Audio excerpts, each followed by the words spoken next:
Welcome everyone to the DPC. We are doing China Division 1 today in this winter tour. It's going to be day number 6, and beside me is going to be Sheepstick, Kezu, and T-Gov. Thanks, Sheep. It's very We're all holding hands? Yeah. Come on. Okay. Why are you so hesitant to hold hands, T? Is this something you want to cringe. talk about? What the hell, Kezu? You can't open up with a kind of cringe? No, I mean, it's not cringe. It's very wholesome. It's just every panel we're doing it now. It's just becoming, I feel like we're not allowed to panel if we're not holding hands. True. It's That's becoming so too true. meta. We're this a better actually time? merging into one Yeah. human. Yeah. Slowly but surely, we will soon be one. All right, that's Oh, enough. okay. All right.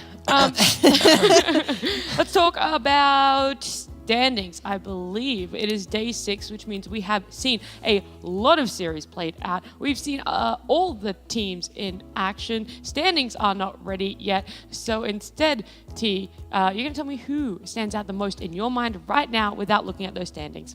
Too late. Too late because I got my notes open. I can see Oh, it. he's cheating. But I think the series that we have today, Yes. you know, the PSG, the eHomes, they are the two teams at 2 and 1. They're the ones that are kind of looking pretty good. I'd argue eHome had to play the weaker teams, being Dawn and IG, but there's a small part of me that would absolutely love to see eHome be able to at least go for toe against PSG. Well, you say eHome have faced up against some weaker teams. The last time we had China, so 2 days ago, day number 5, they went up against Extreme. We have some recap highlights for that we are going to talk over because eHome went 0-2 against Extreme Kezu, so not so easy of a team. No, I mean, Extreme are a good team, but I have to say this is the series where they had a stand-in. Is that correct? Yeah, It for is. sure. This is Yeah, God so- King stood in for MKS. At least it is their coach, so he's like somewhat familiar. He's also the carry player, so he used to play carry. So it's not the worst stand-in you can get, but still, whenever your team gets, shaken up with having to do something new, play with a new player, doesn't really help. Doesn't help that this happened against one of, I would say, the better teams of this region too. So I wouldn't read too much into the loss. I still, at least, very much like this team. I like the way they draft. I like the tempo they play. That's why I feel like the match today is probably going to be one of the faster-paced matches of this Chinese DPC. Yeah, eHome later today are going to be coming up against LGD, who also played on this same day. Sheep, they went up against Knights and had an unfortunate 0-2 for themselves. Yeah, I mean, I think everyone thought LGD was just going to be like this unstoppable beast after the first 2 series, but like unfortunately they got outplayed in the Vision game against Knights, and what can you do? You're just going to have to improve that section of yourself and come back stronger, I think. Was there any other sort of holes that you could see, T, in the way that LGD were playing here? Maybe something in the draft as well? No, I think, draft-wise at least, they put themselves in positions of really wanting to kind of overplay a little bit, and they relied on just kind of making their heroes feel like needed to do a bit more. I think draft-wise as well, they were utilizing pick 18 for these position 5s, whilst on the other hand, Knights, they had these like last bit pucks, and I think, Alacrity on his puck, we mentioned it previously, he was an absolute beast. Like, he was just getting into the middle of everyone, opening up the engagement. So I think for PSG at least, they learned in this series to respect puck a little bit. If they are going to go for these Brewmasters, these Ench, these CM Maranas type heroes, you need to respect the mid lane having a bit more kind of just aggressive mobility. So yeah, I think if anything, PSG learned about the puck a little bit more in that series as well. Yeah, I think also, mainly, I don't really mind the heroes that they had in the last series. It was more like in which order they were picked and how they utilized their draft position. I think it was perhaps uncharacteristic. Like, I think it's not new for them to pick their cores early to give their supports more impact, but I really think that did not happen in that series. I guess one of those other key contributors to this series being an unfortunate loss for LGD. It was only 2 series on that day of China, both being 2-0s. It was nice, quick, and swift. I already thought my question because it's top of show. This is fantastic. Off to a really good start for myself. Instead, leaderboard is going to be coming up. There isn't really too much to say to it. There is this very big middle of the pack. Tigo, how do you feel it's going to end up separating in the coming days? I'd probably say Asta's looking, of course, they're number 1 with the 2-0, but they've already beaten Extreme. All the other top teams haven't really played each other yet. Like, you haven't seen PSG versus Extreme. You haven't seen, Asta go up against... Actually, no, yeah, they only have PSG left. So, yeah, I think massive props to Asta so far. Their 2-0 is actually the healthiest looking 2-0. The other ones are kind of like the free Dawn win, or maybe you beat a troublesome IG. Free. Wait, where's it? Oh, it's over there. Sorry. Yeah, I'm just gonna say how it is. All right. I'm sorry, Dawn. It's a rough one for you guys. You're the underdogs in every series, in every game, in every minute. Okay, well that feels a little bit harsh. I'm just going to cut in there. We're going to do the schedule. It's another two best of threes day. Yeah, you might. Yeah, yep, just down there. It's going to start off with LGD versus eHome, and it's going to be Asta up against Asta Aries. That one's going to be pretty hype sheep. The second series. Astro Bowl, love that. Always hyped to see some infighting between an org. Can't wait. It's like a big brother wailing on your little brother, you know? Yeah. It's just like arms flailing. Maybe little bro wins. Maybe. Yeah, little bro came out with a new technique. Yeah, like you can never expect anything. I'll be real. Like you're talking about Dawn Gaming. Being a free win. I kind of dogged on one of the C teams last year over the same thing, and then by the end they were like beating good teams randomly. I was just like, oh Jesus! Now Yeah, They need time. Now I look like a fool. to come into their own. They could definitely surprise you, Team Governor. Yeah, you'd be surprised. I hope you send them 100. Why are you staring 100 only euros at in the me bill. when it's everyone? No, I just don't know if you've been watching the same games that we have been watching. Like, What? I got a take of copium back in the Yeah, green room exactly, over there. we can be realistic, guys. It's fine Okay. to be honest. Look, just send them your apology pay when they win. No, Yes. I mean they're not going to win, so it's fine. I'll steal his wallet again, don't worry. Oh my gosh. Dawn, though, we're not seeing them today. We don't have to really talk about them too much more.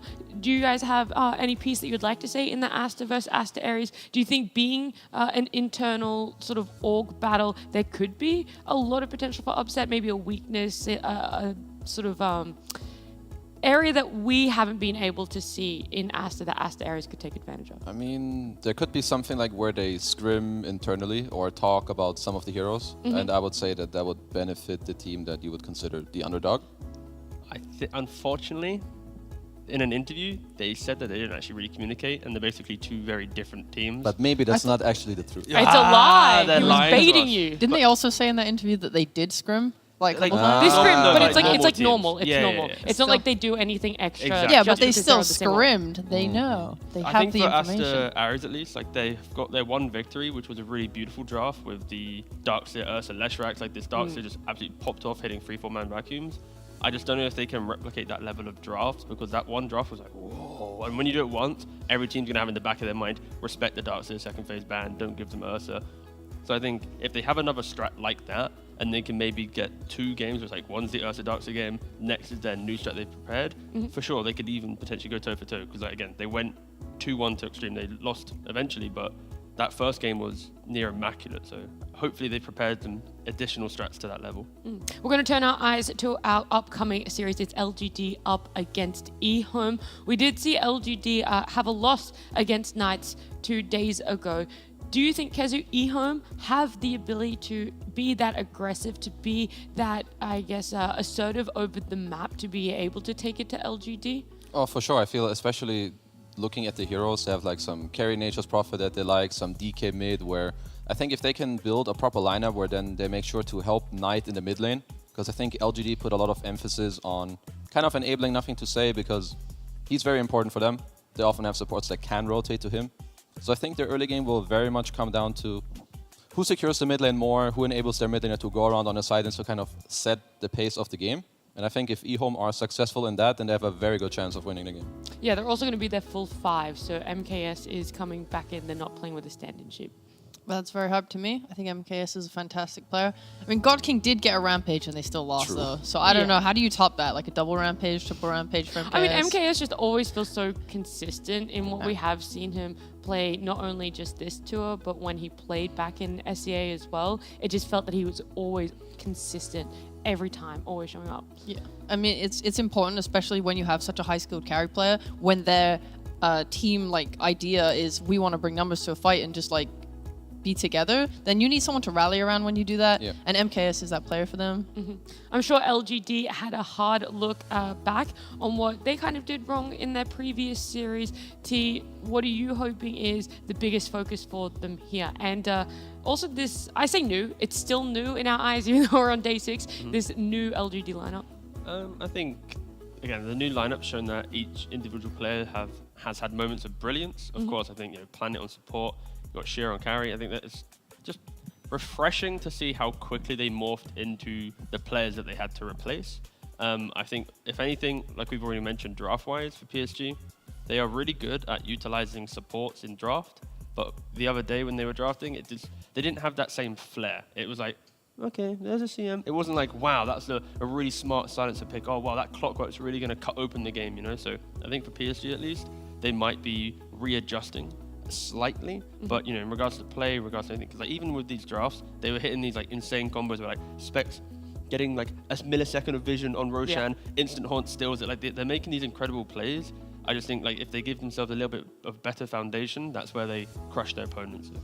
We have a team comparison right there, and it, you know, catches my eye. Average kills exactly the same. Average assists, I would say, pretty close. Average deaths being the Holy moly. Damn. biggest difference between the two teams. When you read this, does it feel that eHome is a little bit more team fight centric, Kezu, or not really? It's just like, where are these average death? Well, I can increases tell from? that they're aggressive, but maybe there's a little bit of feeding involved in this one. Maybe they're pushing a little too far forward. Yeah, I think so. Like you can see that both teams are very aggressive. You know, they nearly have the same average kills and assists, but the death counter is a little surprising. I'm going to find who's the culprit. Give me a second, guys. Oh, who's it gonna be? Yeah. To take your bets right now, Sheep. Salad. I'm sorry for the 5-player.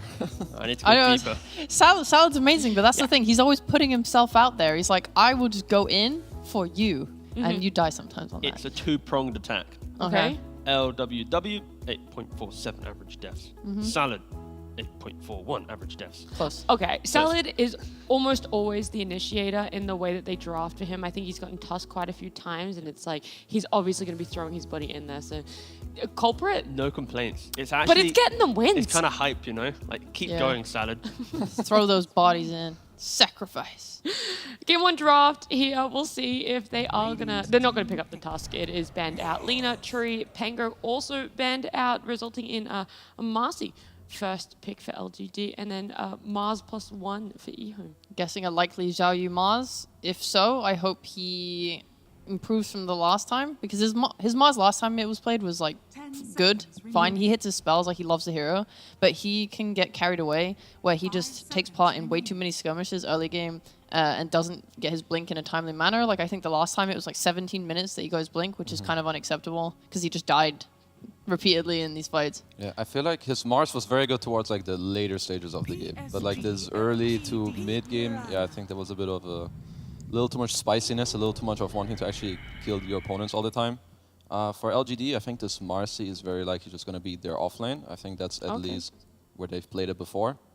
I think LGD are just very good at trying to build lineups where kind of everything functions well together. Then they have this buff for the carry, now they have the Sunray potentially too, to also answer the team fight of eHome so far. So I think first phase for both teams, they should both be pretty happy. Yeah, I like the Phoenix as well, because against these heroes like Tree, Mars, as soon as they want to take a fight, if you just throw an egg, it doesn't even need to be a well-placed egg. It's more just, we can just at least get to it, and then they have to disengage. And if they try and kill us in the moment, as long as we're tanky enough, we'll survive and naturally kind of become tanky because of Sunray and egg. Like, yeah, it just pairs really nicely. And yeah, I kind of want to see the offlane Marcy. It gives you a little bit more breathing room. I think we saw some 5 Marcy in Western Europe yesterday, and it doesn't really have the same value as it did when it first came out, because again, Marcy has been like slowly nerfed patch after patch. What is the value she offers as off lane? She's able to exist in the lane, and you can't really kill her because she can jump away. And then she just buys like phase BKB into Basher, and then she's always able to isolate a hero and just put them down. And if it is going to be some like squishier carry potentially, now Marcy knows what she needs to jump on. If it's going to be some like Void Spirit-esque mid, it's like as soon as you jump in, Marcy can follow. It's basically you just... Actually, no, you don't even jump the front line, you just always look for the back line. So ignore the Void Spirit point. Anything that's back line, Marcy jumps. Like I think There we go. one of the main point, or one of the big strengths of Marcy that she has as an offlaner is that she's very self-sustainable. You don't have to spend so much gold on regen because you have sidekick, you also help your 4. And then eventually you just build a BKB. Most of the lanes you should be fine, so even if you pick it early, you'll buff your carry, you're eventually going to get BKB, and you can play your game. Is she a deterrent as well for certain heroes that are in the meta? Not so much. Unfortunately not, no. Yeah, You kind of that's pick fine. Marcy just to be Marcy. It's, Alright. yeah, She's her own thing. yeah, exactly. And eHome, they see their own thing and they pick the Lich, right? And it's about physical backline jump, get a Frost Shield, and now you're somewhat covering slightly an offlane Marcy. I like it a lot as well for the lane. Just you frost, like as soon as Marcy jumps in, you put Frost Shield on, and all of her damage is mitigated pretty much. Like it just heavily dulls the kill threat in the lane, and it's going to make your carry pretty happy. I hope that they can pair it, though, with a carry that likes to just go in. Like, in fights in general, you just put the Frost Shield on them and let them go crazy. I think I've seen some good pairings with, like, less Shreks and stuff in the past. LGD are going to have back-to-back picks here. Kezu, anything springing to mind on what you'd like to see them have? I was kind of looking for more heroes that make the team fight not as easy for eHome, but Pango is already banned, and LGD banned Bad Rider themselves. T, quickly. Brewmaster. He has played it in the half 5. of the games. Yeah, exactly. Yeah, well, that's the other thing. Are we looking for a 5 or a 4 here? Where is that Phoenix going to go? It's very Looks like flexible. Very flexible. Yeah. I can double check where they played it, but I believe they played it normally 5. But if they are playing it 4, I wouldn't mind seeing a brew. But okay, Phoenix 4, they go for Disruptor. Ooh, that's a nice little pokey lineup. They're just going to be going in, going out. You know, we've already mentioned how Nothing to Say is kind of the pillar for the team, and this is the exact draft that you want to have this type of hero on. Lich, Mirana, they don't really lock you down. Sure, quick Sinister Gaze might catch you off guard, but I love, as soon as you're against Mars, the Pangoliers, the Void Spirits, the Embers, anything that applies pressure, forces him to BKB or use Arena, disengage, like, it just feels so good. So yeah, PSG just really looking at how static eHome's draft looks and trying to outpace it a little bit in the fights. Hasn't been much change to Void Spirit. We've only seen him once across all regions at the moment. Just have to catch me up to date, you know? We haven't had pro Dota in so long. Has anything? I never read Voice for his patch note changes. You're like, He I just don't need seems like he's him. stayed the same forever. Yeah, I don't think this hero has changed much. I think maybe, you know, with some of the other mid-heroes being banned out, Puck is out, Ember is out, Bad Rider. And I think he played it last time. I don't know who he played it against, but he laned against a Tusk, which he solo killed, and he kind of popped off, so Oh, yeah. that helps. Aster That was Ares really good. against Aster White Ares. Album. Yeah, sorry, White Album, but nothing to say, kind of. Styled on you. He did. Honestly, that was beautiful. He was like diving towers so much. Yeah. Anytime anyone came near him, he just like killed them and then rotated side lanes, and like his pressure was just off the charts. The hero, at least, you kind of need to see what's going to be rotating into your lane, or at least how you can play into side lanes, because it's a hero that kind of needs to be activated through rune, through kills, and also the mid lane needs to feel somewhat comfortable. So Kezu mentioning the bans, but also seeing the heroes on eHome. These aren't heroes that like rotate and kill you, because of course Mirana into Void Spirit, you just assimilate, you're out. You see it. Thanks for playing. You're not going to die. So it kind of gives Nothing to Say that confidence of playing Void Spirit. It's like when you pick Puck into no stunts. It's kind of the same principle here. This Void Spirit will emulate a Puck in its play, in its confidence to step up onto the high ground of the enemy and to posture and trust, be very pressuring. I do think though that this Void Spirit could potentially have a really hard time mid, just because Tiny with his damage is going to be able to control the CS really hard, and then Mirana, you know, given the chance she can rotate on mid, you can do the avalanche into toss into arrow, and that can kill him. So I think his life is at risk. He needs to be very aware of when Mirana is showing and not showing. Otherwise, eHome could run away with this. Yeah, I think the Tiny answer is always good against like these Pucks and Spirits, because you kind of want to. I feel like Tiny semi-answers them in the lane. He does well there. He has the catch, as Sheep was mentioning. You have the Tiny Mirana combo, which is always cool. And now for LGD, I feel like you kind of want a hero that uses sidekick and maybe can frontline a little bit. I've been calling for Jug a few times. I know it's a weird hero, but I think it could fit into the draft It's PSG. somewhat. And they're just going to go for another AUK. You reckon? Ursa band, Morphling band. I mean, if They they're could, yeah, they could for sure. I think the anti-mage ban is like a respect towards their own lineup. Marcy won't pressure in lane. They have no lockdown. You can't run Static Storm. But I feel like PSG, when they've been in this position, is AUK available? Can I go Lina? No, it's already banned. Ursa's banned. Boom, you go AUK. Maybe there's another hero in the mix, but when I look at eHome's lineup, other than Tiny, nothing invades, nothing pressures. It allows PSG to play the same script that they have done in their previous series. I think the AUK pick, it's very likely something that they're thinking about at this point. I think whenever I see LGD play against a draft that either A, can't invade, or B, has like some weird type of damage where it's like once they throw all their spells, if they feel like the damage isn't high enough, that's when they like to pick that hero. Just kidding. We're all Luna. stupid. We have not seen a Luna, I think, in at least Europe and China. I can check for you right now if you want to expand on why the Luna pick is beneficial for LGD. It's a old school counter to the off-lane tanky heroes, right? Against these Centaur Mars and stuff, Luna naturally does pretty well with Beam. And we mentioned no jungle invasion. Luna's kind of the same as an Alchemist. You want to play lane and move backwards, going glaives, going to triangle, and then with a couple items, you propel your team throughout the map. So again, in principle, like an AUK, but more emphasis on fighting in lane. Glaives also don't get blocked by Mars Arena, so she was picked quite a lot in the past, I think, versus Mars, just for that matchup. Yeah, first Luna. For There we go. DPC this Let's year. go, Luna. Very cool. No, I guess like having a range carry with Marcy is pretty nice. It's also a carry that can kind of stand her ground, especially once you pop the sidekick and Sunray on her. Builds early BKB against Mars. I think this hero is better than the 2 suggestions we had. My bad. Does Ehome go Oh my like, god, LGD's playing on you guys, right? Does Ehome go like the old school like Terrorblade or something now? I was Into Luna, but like there's no real if kill they threat? had maybe if one of the other 2 cores could deal with the egg, I would like it because It's I a good thought of PL TB game, guys. Team too. I'm going to say it. It's PL? a great PL game. Why PL specifically? Because... Why not another illusion? Oh my Oh, god, they you go for jug! Jug. You're jug! I called it for the wrong Wrong team. for the but wrong yeah, team, no, yeah. no, It's no. okay. Oh, you, okay. no, you didn't I stipulate misread. the team. You Yeah, just I said meant Jug. that. You just put Jug out in the either. We'll talk about PL another time. Yep. Jug go. Jug's Kazu. great though. Jug is A hero. He's good. the laning stage is a bit weird against Marcy, but all the other things that the hero will give you in this game is pretty good. I don't think they have very good healing ward killers, which is actually a big part of what also makes the hero good. Spin is good against Disruptor. I would say it's fine. I'm not like super... Fine? No, yeah, I'm not like jumping out of my seat to be like, holy base, is the last pick Jug, he's going to carry the game. I did It's it.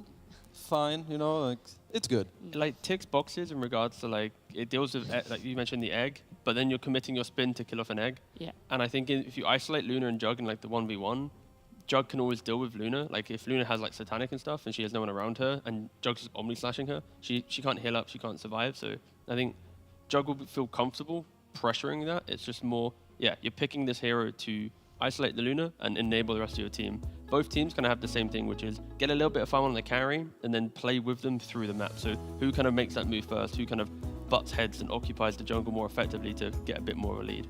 Well, I really like Jug, and I like his ability to face He's tank. more than fine, He's Kazu. super nice.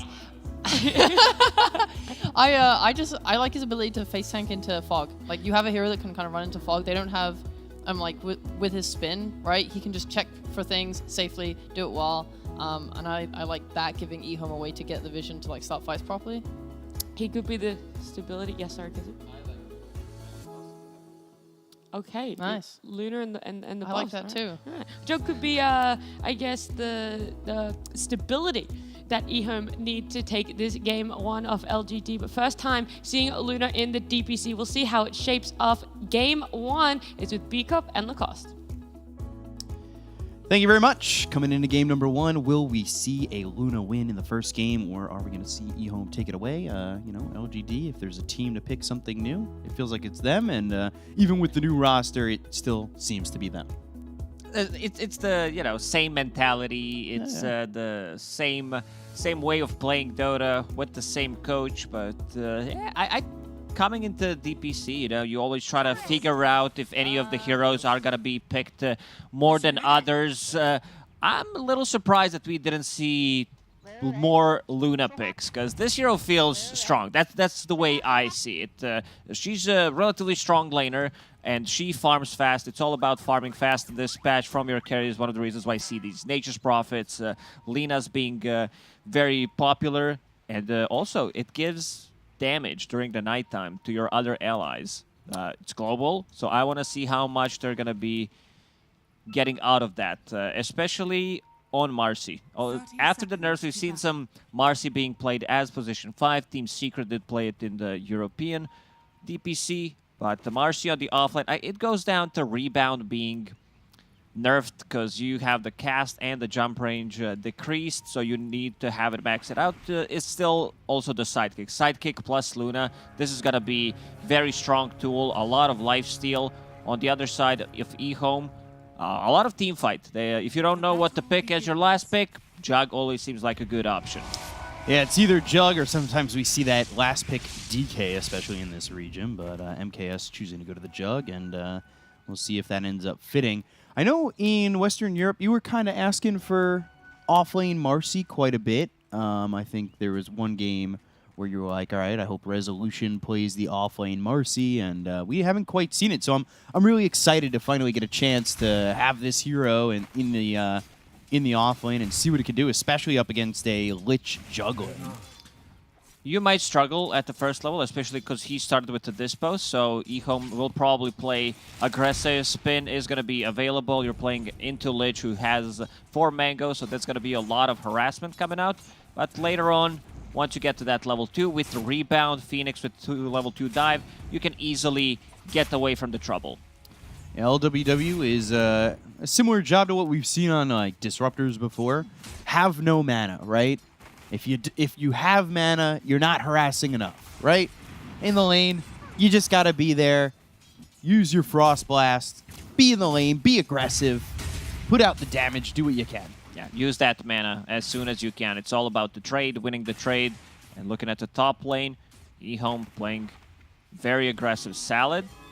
This is something that we've seen from time to time. Some position 4s are picking it up. Felix Xiaoba did pick it up a couple of times. Headrest on a position 4. Since you're going to be upgraded to mech anyway, so starting item gives you a decent amount of regen. It also helps out your offlaner. Oh, Salad. Yeah, taking a lot of damage in that first blood for Shiro. They got level 2 faster. Mirana still level 1. She was staying out of XP range, and a good glimpse. Why This is going just to be walked right up to another him? one. Yeah, they look for the glimpse, they get the kill, and all of a sudden, Zhao Yu falls too.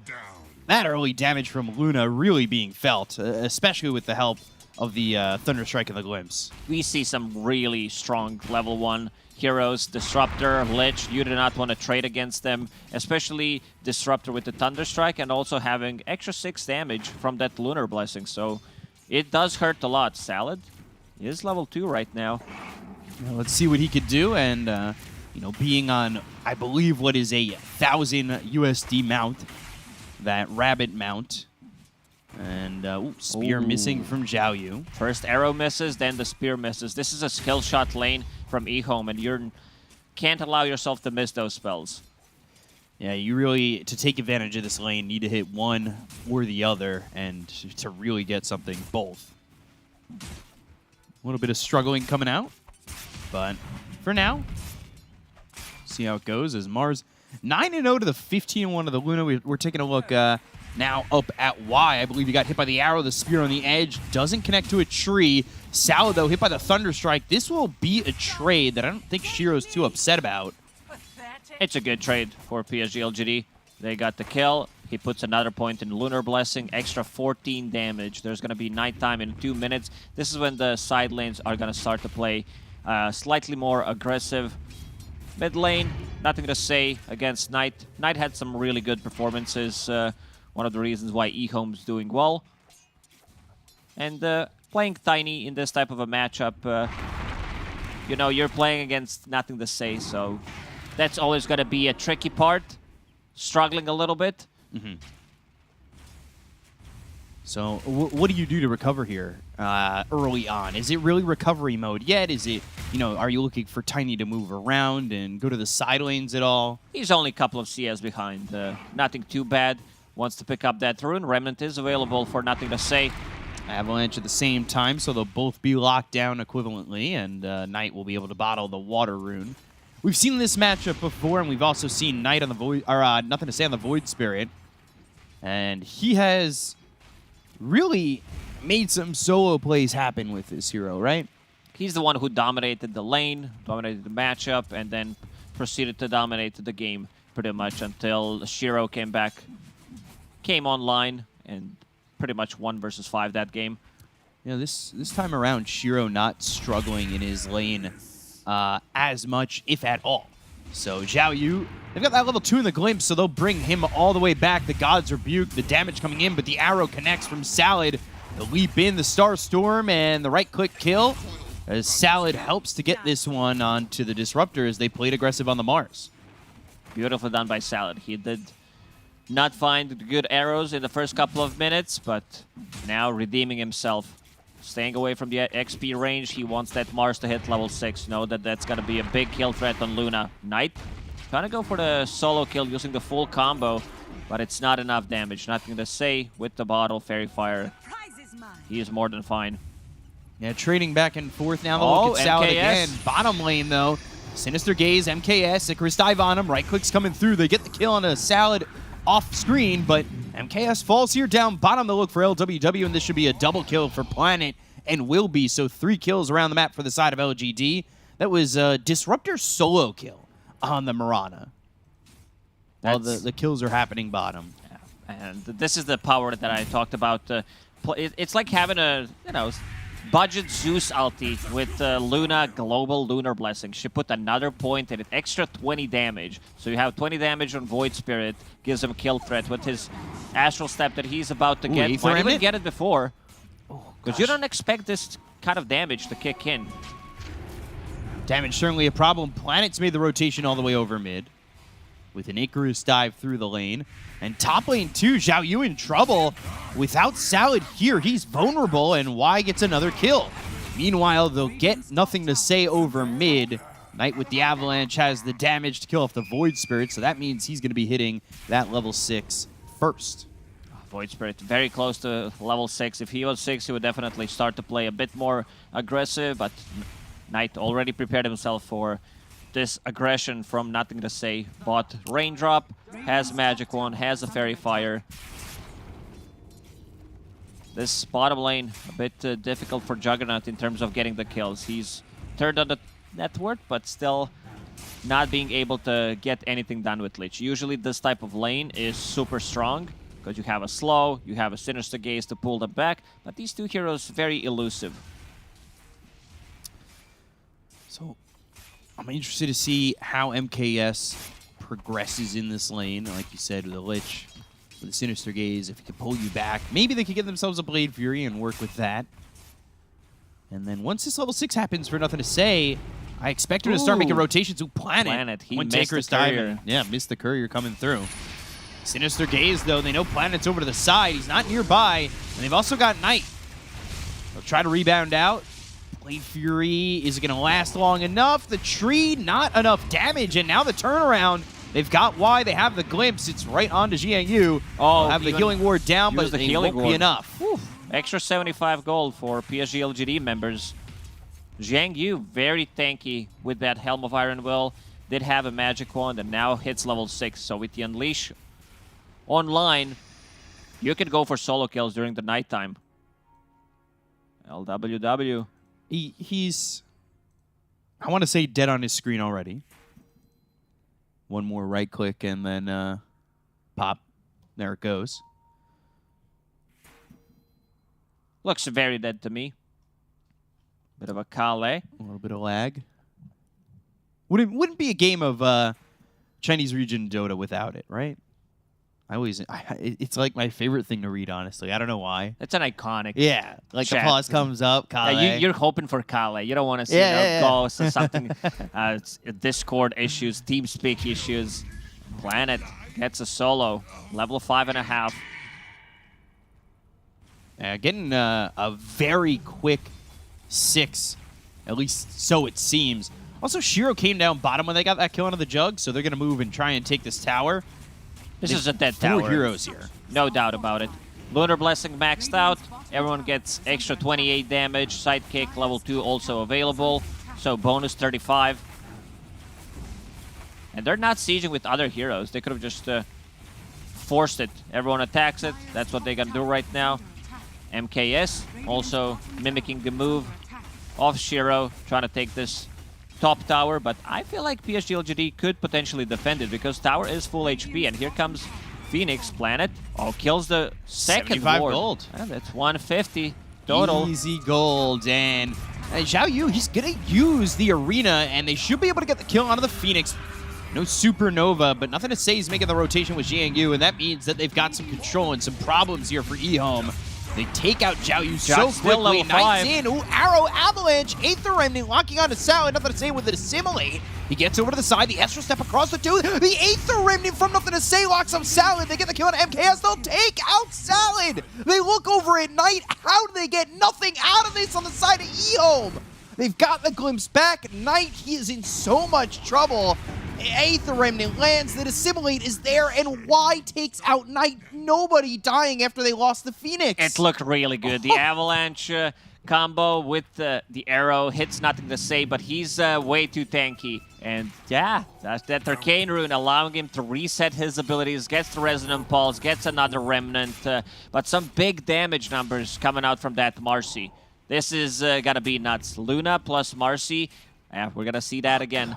So easy kill on the Phoenix. Check 1, right? eHome feeling confident, but it just... Oh my. Zhao Yu gets taken out so quickly. MKS, the arrow from Salad here. This is it, right? He's dead.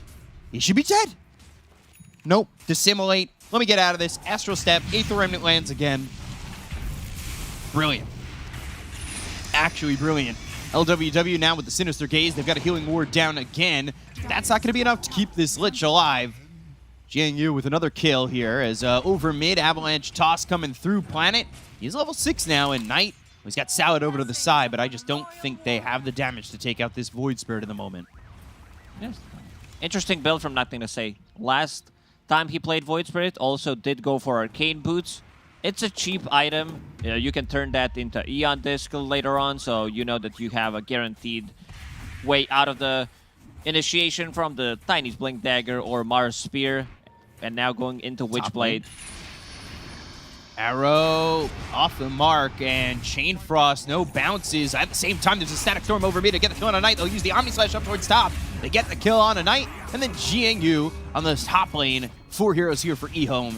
Take him out as well.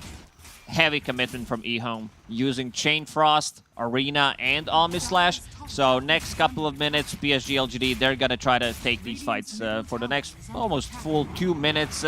They can go in and pretty much do whatever they want. Tower is gonna fall on the top lane.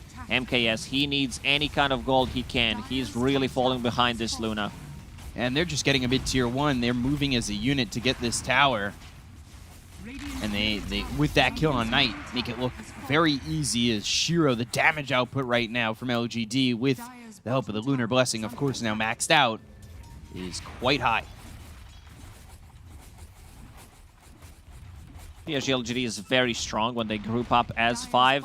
Once they get to 1 item timing, this is Witchblade on Void Spirit, this is Armlet on Marcy, and then the second round of items, they're gonna be super powerful. This also enables them to get to Roche. Oh, MKS getting griefed a little bit. The Wild Wing almost throwing him down onto the low ground. That could have been dangerous. they don't have that ability that Juggernaut's gonna be afraid of, so he's gonna be relatively fine unless they initiate with the Static Storm from the fog, maybe with the Marcy jump. They don't have that instant stun. It's gonna be a bit difficult to just get in and kill Juggernaut. Mech done on Planet. We see more and more mech being built on heroes that usually you don't expect them to get. Phoenix this time around. Bruce dive, but into the hands Knight of will Knight. find him. Avalanche, arrow, and a spear with a God's Rebuke to get the kill. You know, it's a big pickoff for them. They are down 5,000 net worth, but more importantly, as the Observer showed just a moment ago, the level difference is massive. It is really getting up there. Shiro, he's level 11, and look at the Jug. He's level 7. Seven's a lucky number, okay? Well, in some places. Static Storm, Kinetic Field, Salad getting low, but won't fall. They've also got Zhao Yu coming over. He has an arena. They'll maybe look for Nothing to Say. The Sinister Gaze from a distance. Arrow, all missing. Good Dissimulate. Nothing to Say avoids the spear. And now the Astral Step to get the kill on a Salad. How does Nothing to Say keep getting away with this? They've got Knight with the Glimpse. The Kinetic Field is up. The Chain Frost will bounce over to Jiang Yu. They've also got the Supernova. You're in the arena. You're kind of keeping yourself locked up for the Supernova, but they get the kill on Nothing to Say. They'll walk away, and the Supernova won't connect on them. But 3 heroes here, is it enough for LGD? Is eHome thinking about maybe jumping in on this one? They've got Zhao Yu, they've got Knight. Ooh. Bit of a Kale moment, probably. Disconnect the Disruptor. Marcy went in. She's using Unleash with that armlet, has Sidekick available. They already used the Chain Frost. There's not enough damage to kill this Marcy. She's going to go ham in this fight. Yeah, we'll see if Marcy goes off after the pause. Or the unpause, about using the Unleash at the moment. It is like 3/4 of the way used. So we're reconnected, ready, go when ready. Shiro's also TPing, by the way. Not sure where he's going. He's going to the mid lane. He wants to be able to connect potentially, and he got Yeah. that level 12. So level 12 Luna, 2 points in Eclipse. So let's start this back up. Jiangyu, he's using the Unleash. They'll go after the Mars. They've got the Dispose. Knight's also over here. The kinetic field goes up. They're going to toss up this Marcy. The Spear also lands. Jiangyu's in a little bit of trouble with a Thunder Strike on a Knight as well as Zhao Yu. The Sinister Gaze and an Omni Jug Slash. shows up. That was one shot from the Omni Slash committed to get the kill here onto the Marcy. They've got all 5 heroes from the side of eHome. They'll land the arrow onto the Disruptor. Shiro thinking about going in, but a 5v1 is not what he wants. Why on the run? Leap all the way over to the Disruptor. You don't want to get that close. The right clicks in. The Astral Step, nothing to save. Back alive. They get the kill on a Salad. They'll look over as MKS was thinking about more, but LGD, they'll retreat and get what they got.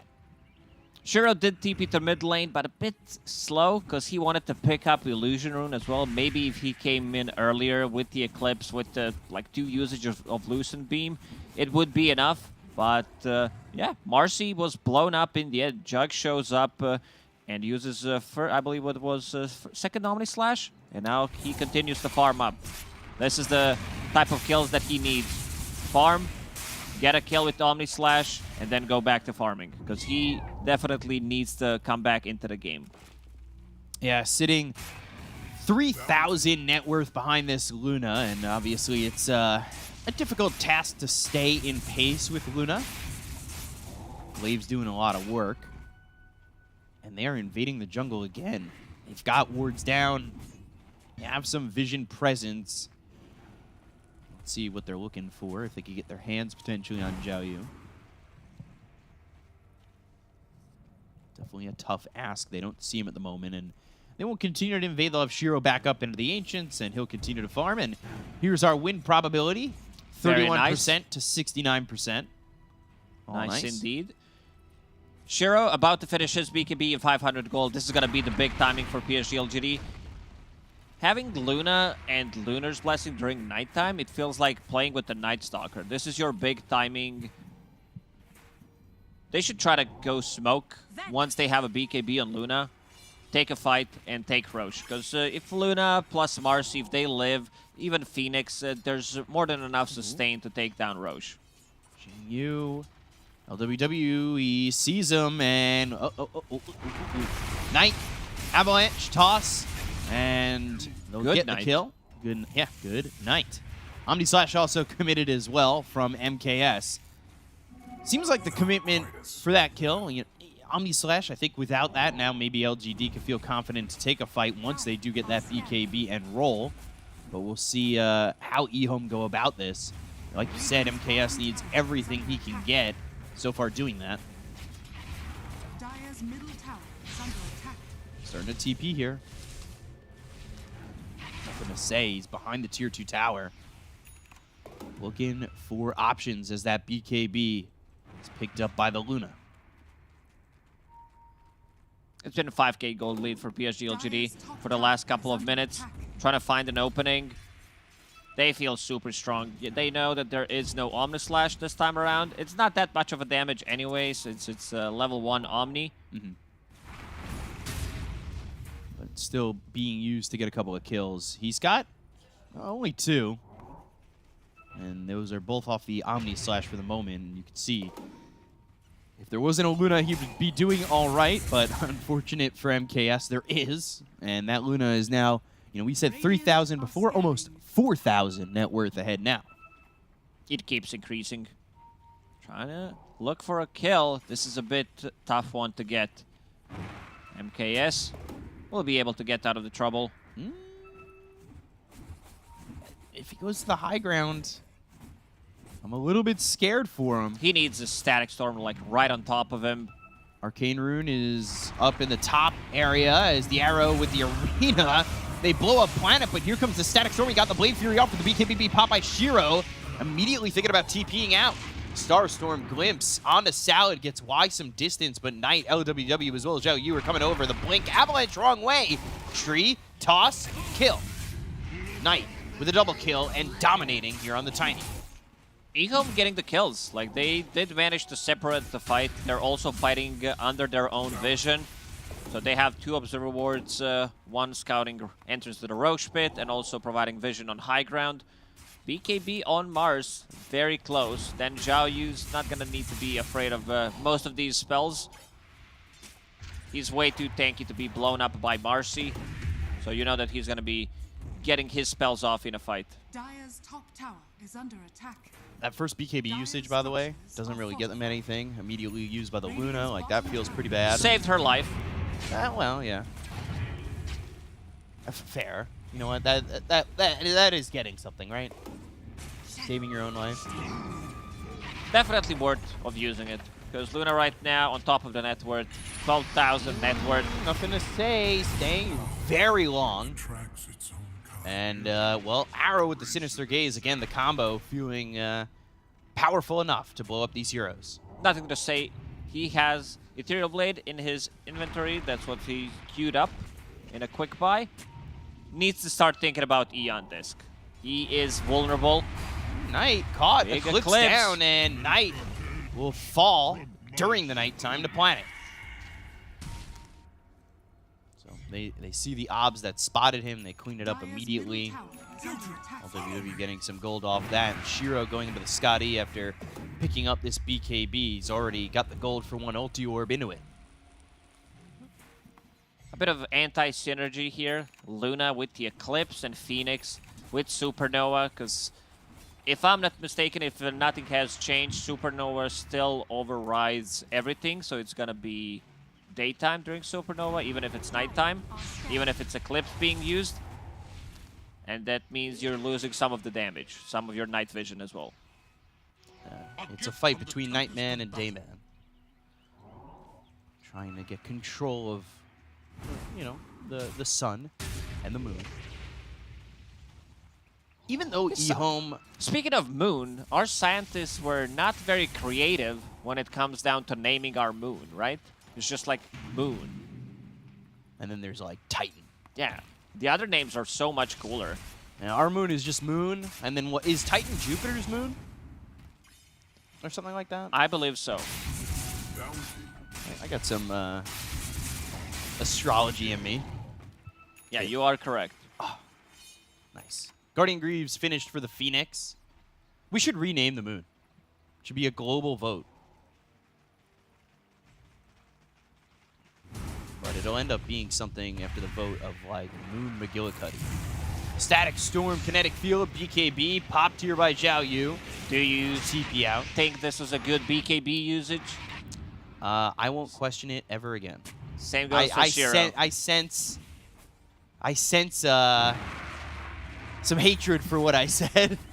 No. I didn't think it was a bad BKB usage, but You don't want to use a 9-second BKB. No. I'm just teasing you to run away. But if you have to choose whether you die or live, Supernova. Yeah, Supernova comes down, and well, the rest of the team leaves.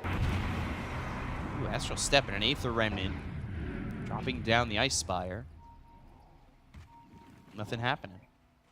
BKB also finished on Marcy. This is some sick damage that Marcy can do during her Unleash. Radiant's bottom tower is under attack.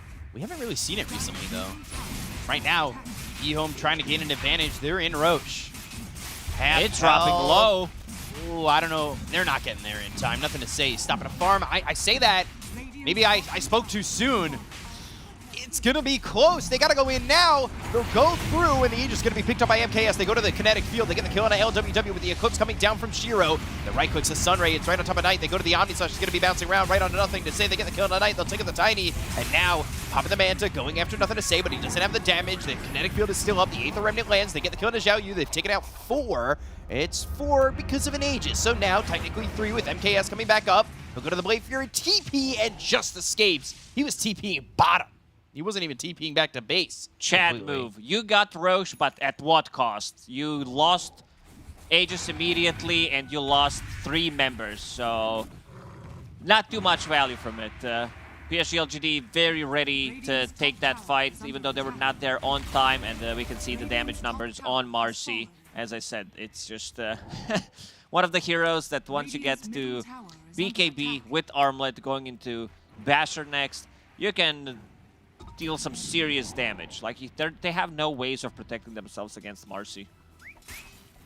Yeah, Marcy, very strong. Let's take a look at it again. Aegis picked up.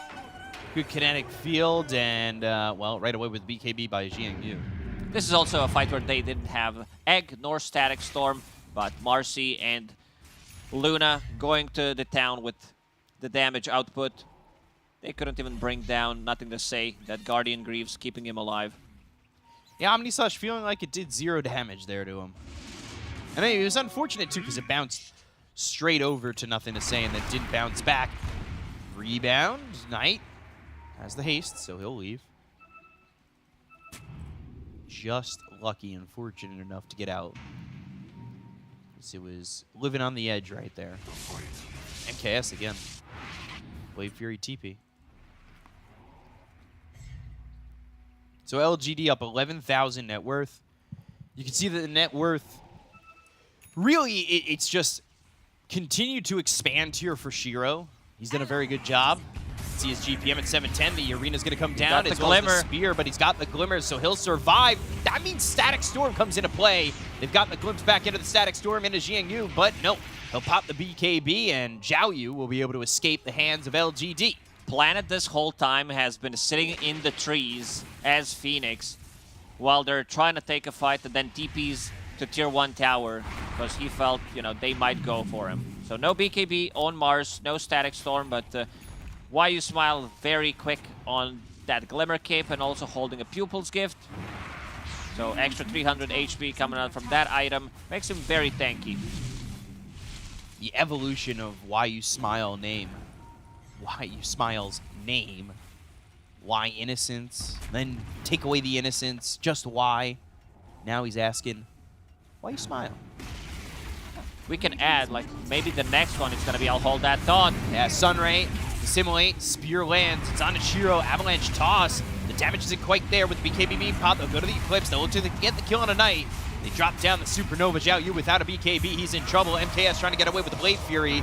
3 heroes dead with the buyback being committed by LWW. And now they'll look for more over mid, as this is a glyph, but not really going to keep this tower alive. It's another extension of the inevitable where it drops, and that's exactly where we're at. Tiny disappeared in that fight. Marcy, one unleash, gets a jump on him. He's immediately dead. Ehome, they don't have the damage output. There's way too much sustain coming out from this lifesteal from Sidekick, Guardian Greaves, Sunray. Very careful. Double leap forward. Yules just to get this arrow onto the Disruptor. Is that going to be worth it? I mean, it would force MKS in. No, they're going to rebound. The Static Storm comes through, and MKS, he's going to fall. LWW hit by the Aether Remnant. They should be able to get the kill on the Lich. They'll take out Salad. 3 heroes are going to die again. LGD put it together easily. Jiangyu with the initiation after the Yules was used onto the Disruptor. They go to the arena. The Lucent Beam hits from Shiro. The right clicks are in. They've got the kinetic field. That's going to force the BKB to be used by Zhao Yu. But how long will that BKB last? Not long enough for the glimpse. Yes, just into the base. It looked like maybe Why You Smile was going to be able to pull him back. And for right now, they will hold out on Shift, Enter, GG, Enter. This is going to be a second set of barracks. BKBs will reset for PSG LGD, and they can take another fight. There's still a tier 2 tower on the top lane, so it seems like Ehome wants to take another fight, but it's a very difficult task to ask. 21k gold lead. Do LGD just push in here? They can go top. They can also, if they want to take this one safely, wait for next Roche in 3 minutes, which I don't think they should. They definitely have what it takes to close out this game immediately. Yeah, so you see that Planet's made his way all the way top, but a lot of these heroes staying near the river, if not on the side of the Radiant. Picking up an Illusion rune. And at least for right now, Ehome able to explore. We saw that earlier in the game. Shiro was level 12 to the Jug's level 7. I mean, Shiro's still level 20 to Jug 16. He has just had this expansive lead on the Jug the entire game. Shiro's lead has never dwindled. He's almost doubling his net worth as well. He's 10,000 gold ahead. That's 2 big items. Really insane. You know, this is what I think a lot of people in the Chinese community expect when they talk about Shiro. Obviously, last year when you talked about the community in China expecting Shiro to be the next Ame, I mean, there's no better way to prove yourself than be in his shoes. And so far, he's doing a really good job. Yeah. Oh, spear. Spear lands. But can they even get the kill here on Shiro? They're going to pop the BKB. The Supernova comes out. They've got the Sinister Gaze. It's on Shiro. The toss up into the air. But here comes Shiro. He's got the Satanic. They're going to rebound in all the way through to the base. They've got the Unleash. They'll go to the Dispose. They get the kill tonight. They'll take out Zhao Yu. But the Blade Fury right on top of the Marcy. Jiang Yu's going to fall. So they got themselves one kill. The Omni Slash is going to bounce around. They go to the Eclipse. After he gets out of the Omni Slash, they just get the kill on MKS. They take him out. Shiro with the triple kill. He's beyond godlike. And he popped that Eclipse early. Yes, indeed, Shiro. Wow. Still in this game. Tiny's going to be out in 20 seconds. We see the power of this Luna with Titanic and the Blink side spear. kick. Blade Fury once again. Arrow hits from Salad, and the kinetic field is up. The Sunray's Not on enough him. damage. Literally taking no damage. Not even LWW close. falls. MKS, he doesn't have Omni Slash to bounce around this time. They go to the Yules. It comes out from Salad. They don't have anything to follow that up and to lock him down, so they're going to lose MKS once again. The spear comes through. It lands on a nothing to say. But these heroes just have zero punch back at the moment. They look for the Aether Remnant. It doesn't land. The Mars in trouble, standing still because he's typing GG as LGD take game number 1 over eHome. What a beautiful draft from PSG LGD in game 1, and also what a gorgeous execution. We did mention Luna pick. It was something that we don't see with the performance like this. Yeah. I think we're going to see more of this hero for sure. Yeah, first game. For Shiro, Yeah, I think, yeah. I think Shiro played it perfectly. Just Pretty about. much. I think he might have ended the game with 0 deaths even. Yeah, it was really impressive from Shiro. Everything just kind of going right from the laning stage to the farming ability of Shiro, and just keeping such a lead over the Jug. It It's was just similar what disgusting. we said when the Nothing to Say played Void Spirit the other day. Yeah. He's the one who's controlling the game for the 10-15 minutes. He dies 2 times. Suddenly Shiro doubles the net worth of the enemy carry, and he comes in. They group up, close out the Roche. Like this time around, they didn't get the Roche, but they took the Roche fight, took the Aegis away from eHome, and then close out the game. Pretty clean and crisp execution. Yeah, it was clean execution. I don't want to just focus on Shiro. I feel like it's always easy to focus on the carries when there's a game like this. We had some doubts about Yeah. Jiang Yu after seeing that Viper performance, how he's going to fit in. Fate Beyond, big shoes to fill. Then he dominated the 2 games on Brewmaster, and now with this Marcy, I'm going to put in some more trust in him because this Marcy performance was top tier. Yeah, and you could tell LGD when all 3 lanes are rolling. I mean, all the gears turn and everything goes according to plan. And they take game 1 over eHome. To break it down even further for you, we've got the beautiful panel. Take it away. Gonna get some insider thoughts of that game number 1 from these lovely people next to me. I have to say it straight, felt a little bit, what are you looking at? What are you smiling at? I had an intrusive thought. Oh. But I didn't act on it. Luckily. I don't want to be too harsh. I feel like maybe 10, 15 minute mark, it did feel like an enormous uphill battle for eHome. LGD had all 3 of their cores, I believe, in the top 3 of net worth. They were very clearly in the lead with kills as well, Kezu. I mean, they did really well in all of their lanes. I think credit to LGD's draft and how it all came together. I think this Luna pick is kind of what I would say kind of solidified everything. I didn't really see it in the draft because I'm stupid, but luckily, you know, they're not. Because I feel like this was the big picture. Yeah, like this was the perfect last pick for them. It helps the Disruptor in the lane. It gives the Marcy even more damage, a hero who like pumps out all her damage with her ult. And overall, like they go together with the team fight and the tempo they have. And I feel like from there on, it was really hard for eHome to like kind of come back. It didn't help that Nothing to Say did really well mid and that LGD has better team fight, because I feel like from then on out, yeah, it was kind of all LGD. Yeah.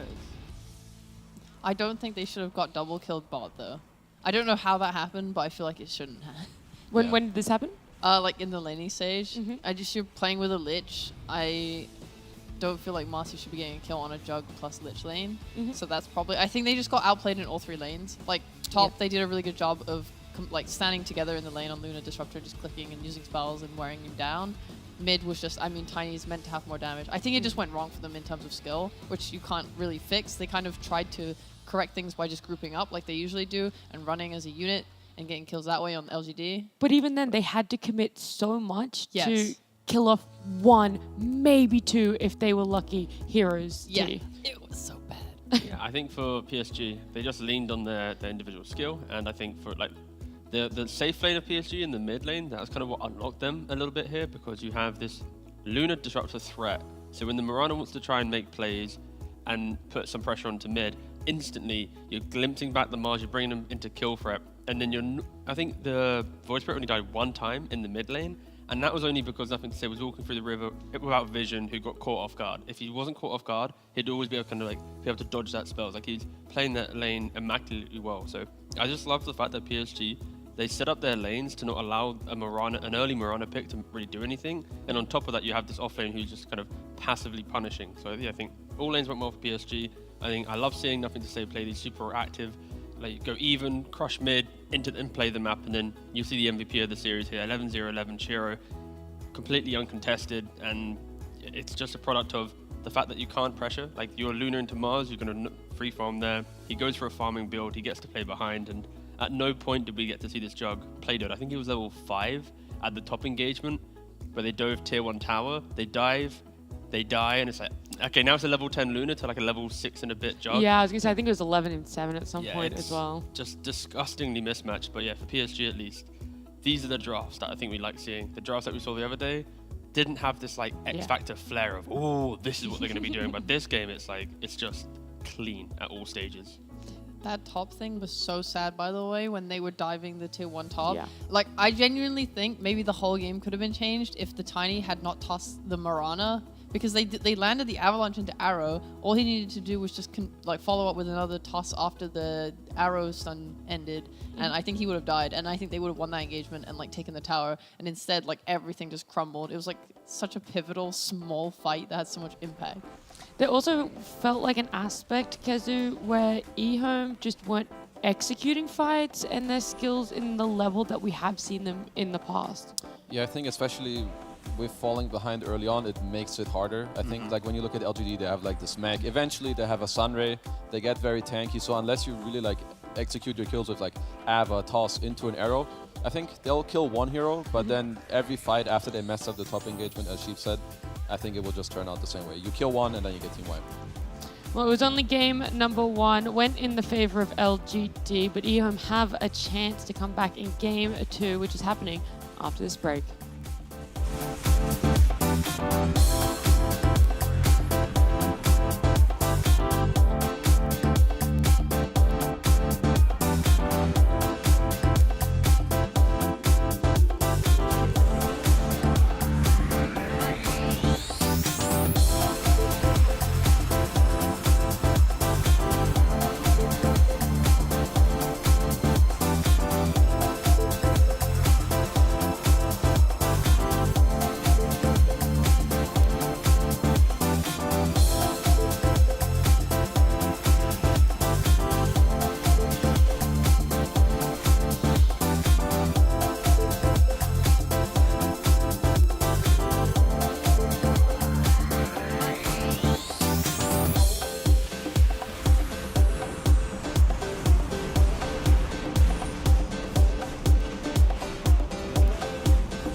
If you are just tuning in, then don't worry. We're only on game number 2 of our first series, LGD up against eHome. Oh, hey there.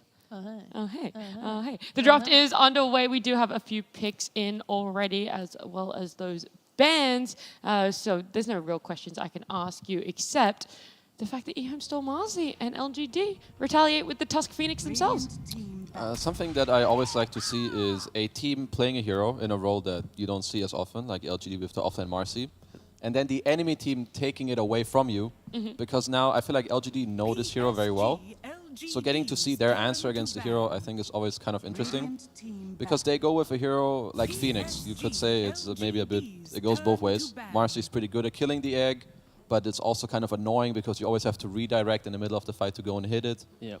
But yeah, overall, just seeing a team beat you, then you take it from them just to see their answer. That's something that I always really like.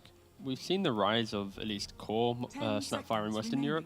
The question for eHome at least is when you pick Snapfire with confidence here, Kezu just kind of lightly mentioned it, I kind of dislike seeing Snap as an instant response to Phoenix when there's flexibility of moving it from 4 to 5. And also, like, you can't always rely on Snap to be the egg killer, because fights in Dota are so chaotic that you can never always rely on isolating the Snap getting the egg. Sure, maybe like with a Blink Dagger, but that's now the Snap being like a 4 position.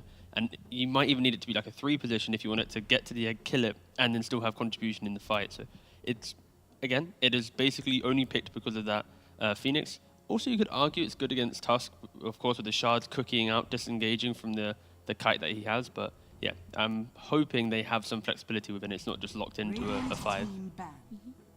Right, Yuship, how do you feel about the Snap Mars? Are they both going to be that support? One of them going to be the core?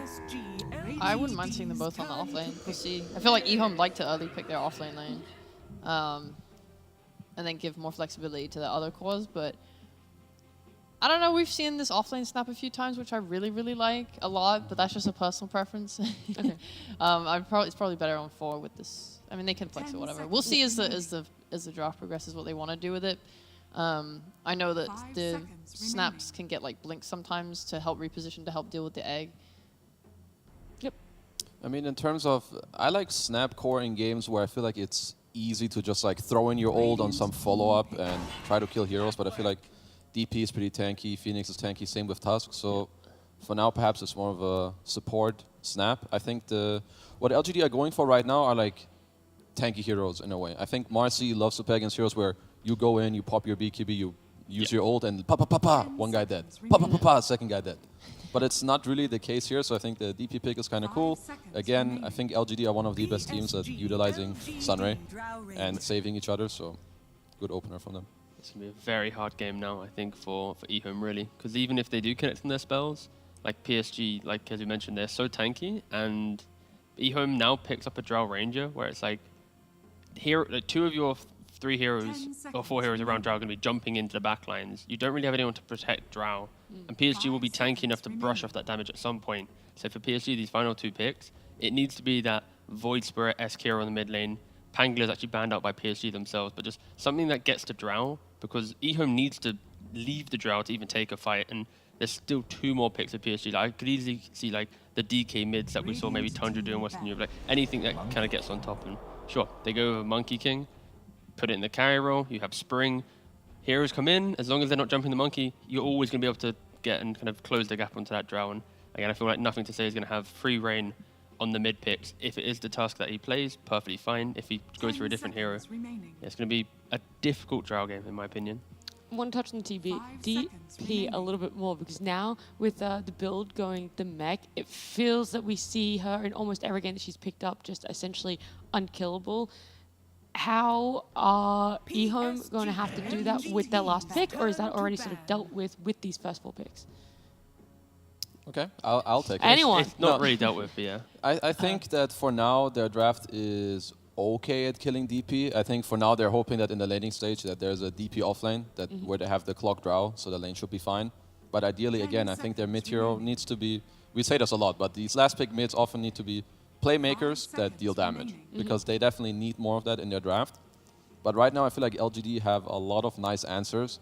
Monkey King is pretty good against Drow in the game, you can get on top of her. You're good against Marcy in the lane. You have a lot of team fight. I think this eHome draft for now is, they really need a very solid last pick to bring it all together. It's like they have Drow, like with the shard for like hypothermia to at least do some type of healing stuff, but also we've seen teams need some Shivas, like then you get the Skadi as well. Like you want to go all in on take away all the healing bonuses, right? But trying to think of the mid hero that can do that whilst also still being kind of relevant for the game. It's a difficult one, I think, for eHome in this last pick. They need to do a lot with the pick. I want just to see a little bit more burst damage. I don't know what the hero could be. I feel like Marcy Clock is actually enough frontline for Drow because as long as they communicate it right, Clock might get away from the team, but Marcy at least can kind of still stay semi-near to Drow. I'm just going to put it out there. I would be okay with like a Zeus. Just so that they can use the vision from Clock and like wards and stuff. If they see someone, if they can just go on them, kill them with kisses plus Zeus damage, like that would be such a good start to any fight for them. And then Drow has like one less person that's going to be trying to just gun for her, and then she has that space to maneuver in fights. I would kind of like any range mid, I think, for eHome. I think Zeus could work. I was looking at something that can maybe also potentially get into the fight. I feel like if you take a melee mid here for eHome, you make it very easy for LGD because they can put their DP mid and also then take a new offlaner, which I feel like could completely ruin eHome's draft. So I think the Stormban is pretty good. Yeah. Okay, so with eHome's heroes, they have heroes that can go in, but they actually now even triple down on having no like tanky hero, so to speak. It's now you have 3 heroes that do the same thing, which is they see hero, they just jump hero. There's not that hero that actually kind of walks into a fight or stands around and fortifies an area.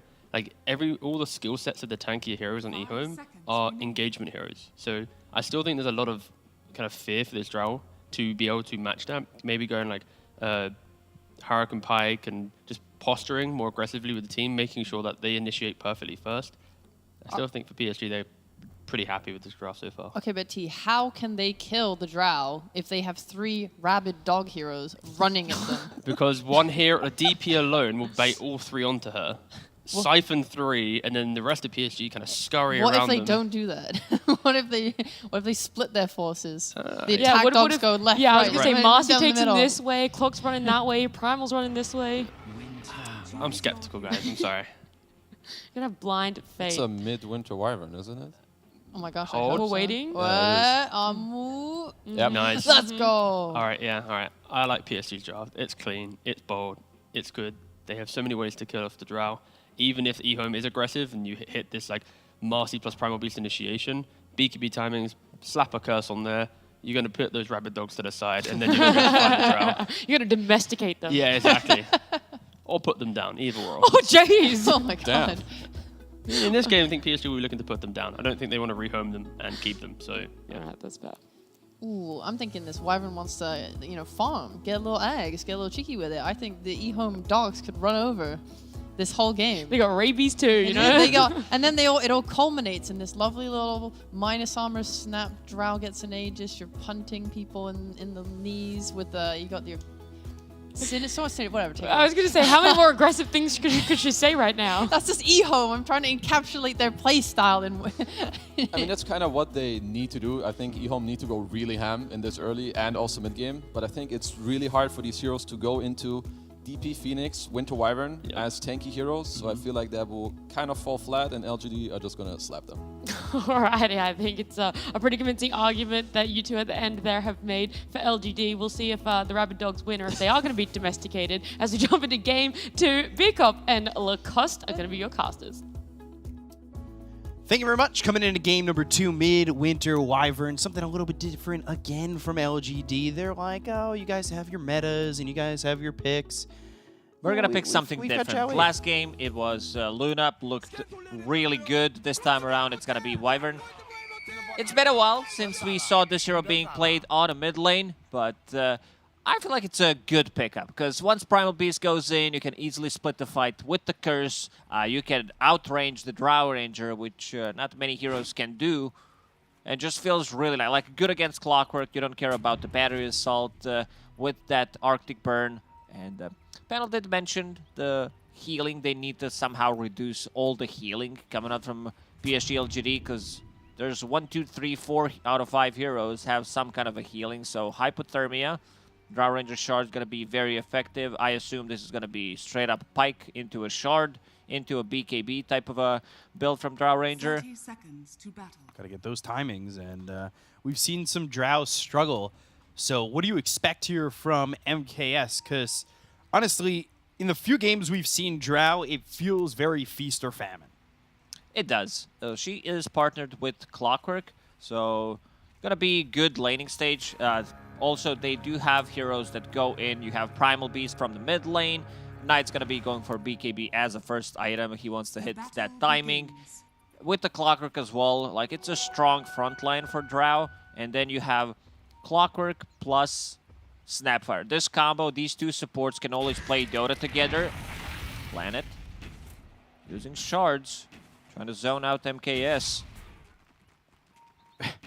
Just playing hide and go seek at the moment. Am I here? Am I there? But now into the hands of LWW, so a battery assault comes in, and MKS is going to start to throw some right clicks on a planet. Maybe wasn't expecting this, and the battery assault will last a little bit longer, but the right click's no longer coming out from MKS, so planet on the run from LWW. And, well, that will be it. So, easy peasy, easy retreat, never in doubt, always had the health, and we get the double split, triple split, because it's technically split twice, so a double split, but 3 lanes. Very well said, B-Cup. I'm amazed. Yeah, I love watching 3 screens at the same time. Yeah, there we go. Because I can see everything. I need a third eye, however, to watch the middle of the screen. Yeah, I need someone from production just told me Sauron. I need that extra eye. I'm more of a Cyclops than a 3-eyed Raven. I only see one part of the screen. Oh man, looking at Dead Prophet. Pretty cool stuff coming out from her. Double Raid Band. Ooh, shards. We see more and more off of Raid Band from not just the offlaners. It's a strong item, gives you that extra armor, gives you tankiness. Best out of 3 for sure. Yeah, we've been seeing the Wraith Band feel like the optimal one for so long, and we'll see Jiang Yu grab that Wraith Band, look for another one as mid lane, nothing to say, up against Knight. We don't see a Midwinter Wyvern all too often, but what's the deal? What's the build? You want to get pretty much 4-0 build, or if you want to put a point in Curse, Cold Embrace, not too much value from it early on. What Wyvern struggles with is early damage. Her damage is not as great. And it seems like nothing to say. We'll pick up both runes because Knight just stopped his onslaught. Yeah, recognizing that nothing to say. Just to deny him the water rune, went to the Arctic Burn and denied it.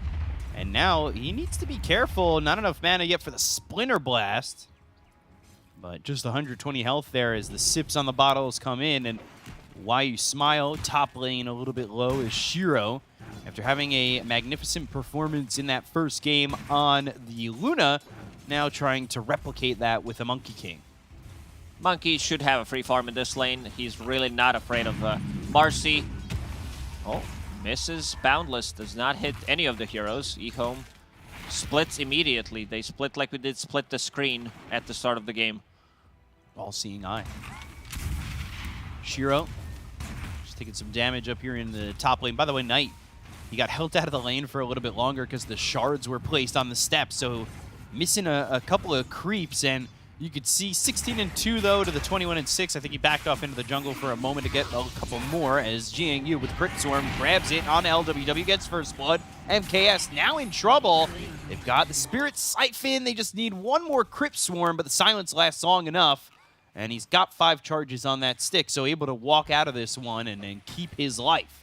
Clockwork needs to bring some kind of regen. MKS does have a lot of stats, but there's the healing salve. It's his own. He bought one for himself.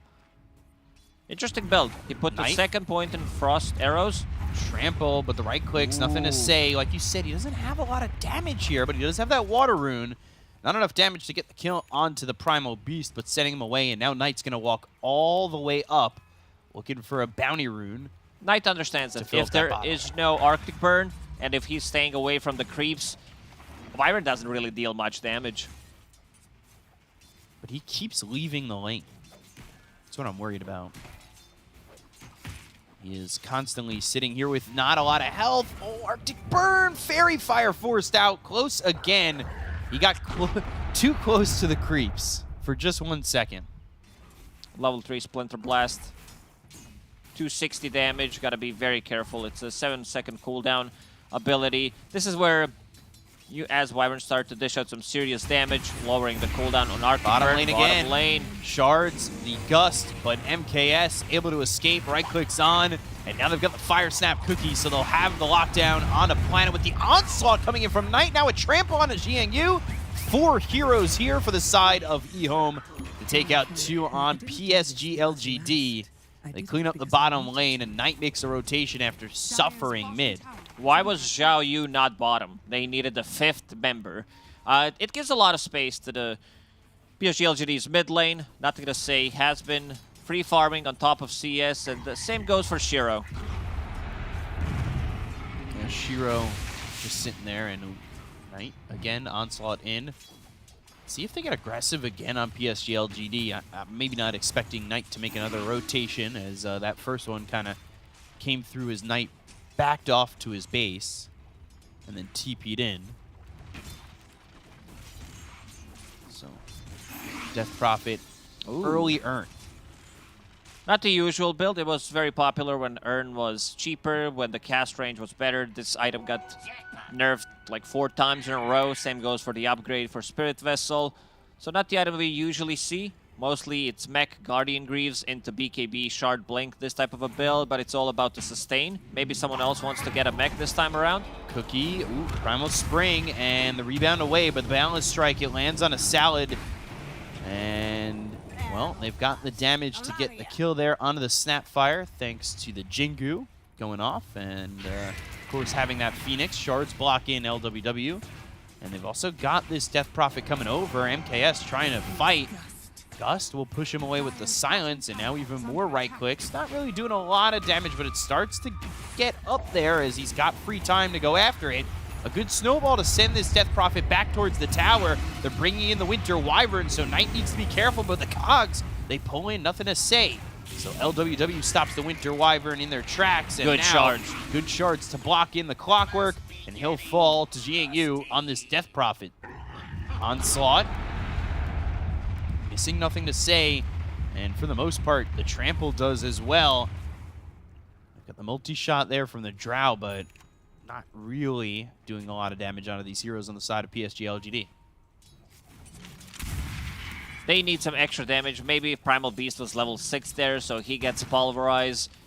Draw Ranger able to connect with multi-shot. Knight still bottom.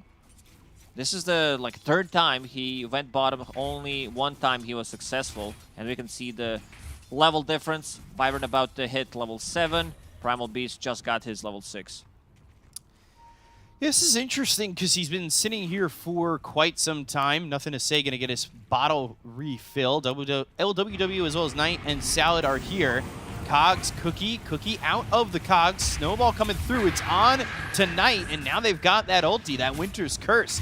They'll get the kill on tonight. Nothing to say gets credit for that one. They'll move their attention over to Salad. And with the shards well placed, that means another kill here for the Winter Wyvern. Double kill for Nothing to Say. And LGD with a rotation over roll and get 2, while bottom lane the Exorcism goes off for the tier 1 tower. Even Shiro's here. It's the same thing he did previous game. Ooh, Unleash. Dispose. Oh, GNU. He's going to be blown up. You see the damage from the Marcy. Trying to be careful, but the Balance Strike gets Shiro back up to full health. Battery Assault, the Rocket Flare, the damage not quite there. Salad though with a 2-man Cookie, and now they'll look to the Snowball. He doesn't pull it. Shiro! He'll drop to Zhao Yu, and he'll get another. It's a triple kill for the Marcy. Marcy did go ham in the previous game, and this time around, eHome's offlaner off to a pretty good start with this move. Second on the net worth. 2.6k damage done by Marcy 9 minutes into the game. Unleash is just an insane spell. Just hit 6. So yeah, Shiro made a move. This time around, not as successful as in the previous game where he managed to kill the tower immediately. They did defend their tier 1 tower, so this time around, slightly more difficult. Nothing to say, has Invis, has Winter's Curse available, and Witchblade is completed. Yeah, certainly would love to put that on somebody while Unleash is used by the Marcy, that's for sure. And, you know, control up the Marcy, try and get a kill there, and Radiant's bottom tower not is allow under what we attack. just saw over bottom, that's for sure. Knight looking for the onslaught. Icarus dive, Y, pulverize, curse immediately. That'll stop the pulverize, only one slam down. Doesn't have onslaught, does have the trample, but does he have the damage? Right clicks are through, and nothing to say. Puts Knight to sleep. So Dire's top after tower is that under attack. fight over mid, it looked like this game was certainly going LGD's way, and here's the Unleash once again. Snowball pulling them both in, but towards the Marcy. Is this where you want to be? Sunray and the burn. Zhao Yu, the urns on him. They get the kill there on a planet with the Mortimer's Kisses coming out from Salad. They'll take out Jiang Yu. They're also going to bring in wrong Knight way. once again. YU Smile has Supernova if they want to go for it with Shiro coming through. With the onslaught all the way in, and eventually Knight with the trample getting the kill. This is the issue with this build on Dead Prophet. You're not tanky enough. Maybe with the mech you are able to get one more Spirit Siphon off in a fight. A lot of burst damage on their side. Marcy, they are very quick with how much damage they can Pulverize. deal in a short period of time. Cookie, trample, Shiro, onslaughted, and the hook shot not needed, but they get the kill on Shiro. Now they look over, nothing to say. Cogs around where he was TPing. Splinter Blast. Ooh. Almost. That was close. If he managed to get the aggro slightly faster, maybe he would have gotten the Splinter Blast. But yeah, eHome punching back. They're bringing in numbers every single time they bring extra hero. Like Radiant's bottom 6-7 tower minutes is into the game, they had 4 heroes. Bottom lane. Oh, this slow is insane. Witchblade plus Arctic Burn, 4 points in it. I saw Primal Beast moving with 115 move speed. So I thought maybe the levels would be a little bit Radiant's in a bottom sticky tower situation is for eHome, but they're actually up, according to the graph, 2 levels, 3%. And it's definitely eHome leading the charge at the moment, despite the fact that it feels like they've been as 4 or 5 the entire time. And those rotations, the one from Monkey King mostly did set him up for... they still got the tower out of it, but it was not what Shiro would want to do. So this time around, it's not a Battle Fury. Knight in trouble. Walrus Punch and Pulverize, slam, slam, slam, Cookie, and Scatterblast with the onslaught. They wanted that kill, they got him down low, but that's not enough. Battery Assault, nothing to say, trying to get out of this as, well, they'll Salad take out snipes him. GNU, and they'll take out nothing to say. This is big. This is the time where Snapfire plus Clockwork or Snapfire plus a Primal Beast can move around the map every single time Mortimer's Kisses is available. Go and make something happen. That Prophet's not gonna feel secure. Oh, he found Monkey in the trees. He cut it down with the onslaught. Pulverize and Zhao Yu here. Oh, tosses a tree. Is he Tiny or Marcy? Knight getting the kill on a Shiro, and that's 4 all over the map. eHome's very quick with They're their rolling. movement around the map. They just got the tower, and they did allow MKS to recover from a slightly bad laning stage, going into Hurricane Pike, double raid band, has a stack of Ancients to clear. So 3,000 net worth lead for the side of eHome. As, well, it's tough for LGD. It felt like they were rolling. But for right now, the game's all eHome. And they will, I believe, who was it? It was MKS feeling himself enough to make the river purple with the potion vial. Always a beautiful color. Can you turn that off? Is it possible? Like in settings, do you know? I don't know. I don't think you can. So I think it's there for everybody. And with that potion, it feels like they're summoning Ivan Ooze. Yeah, some of the colors really are Vibrant. very bright. Yes. Like you do not want to be in the river. If they could summon Ivan Ooze, they're definitely going to win this game. Not sure you watched any of the Power Rangers movies. I think I watched Power Rangers TV show back in the days, like mid-90s. Okay. This movie, great. Great villain. Sunray on 2 LWW shards, keeping him right there. And nothing to say, getting another kill as now LGD back on the board, but Shiro again into the trees and trying to get away. They've got the scan on him while over mid. Nothing to say, uses the Winter's Curse. They'll have the tag team. They're going to look for the Walrus Punch, but the Pulverize comes out first. Snowball, Walrus Punch, and why you smile? Gets blown up by multi-shot. Yeah, coming in, and now they've got themselves the Mortimer's Kisses. Sallet's dominating, by the way, just casually on the Snapfire. They get 2 kills as they end up losing the Primal Beast. But yeah, Icarus Dive into the multi-shot. Yeah, that's instant death. He collected all of the multi-shot. He was like right on top of him, gets blown up immediately. He did not expect this to happen.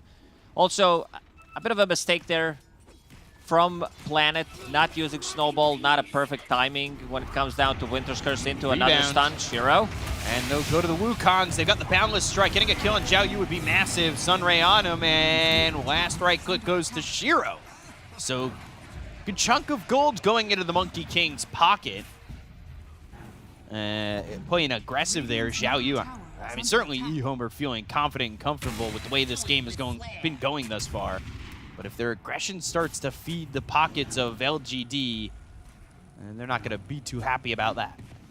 They didn't bring the numbers this time around. LGD, they are waiting for their BKBs. Monkey King, no Battle Fury this time around, going for Echo Saber, which he will disassemble. And Dead Prophet, she is just a recipe away from it. This is going to be the big timing for eHome. Get those 2 BKBs online. Get into a fight. What is Nothing to Say going for? Blink Dagger into Aghanims. Pretty standard stuff coming up from Mid Wyvern, I would say. Yeah, you could see Nothing to Say really trying to catch up to the Drow and get into, like you said, the Blink the Ags as quickly as possible. Been a lot of fighting and a lot of holding down the net worths of LGD from eHome.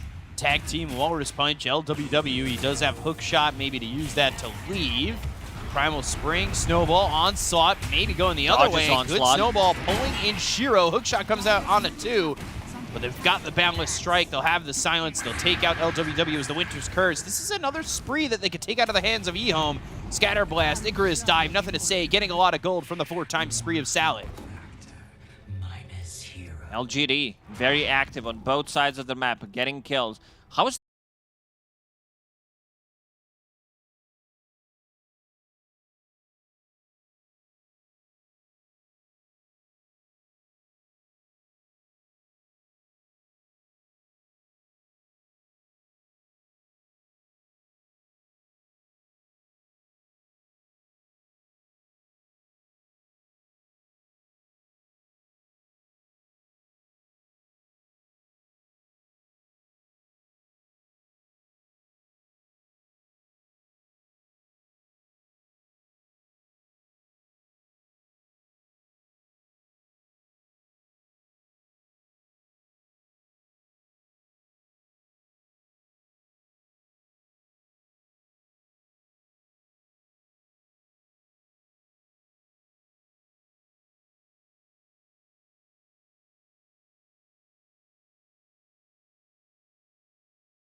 Boundless Strike.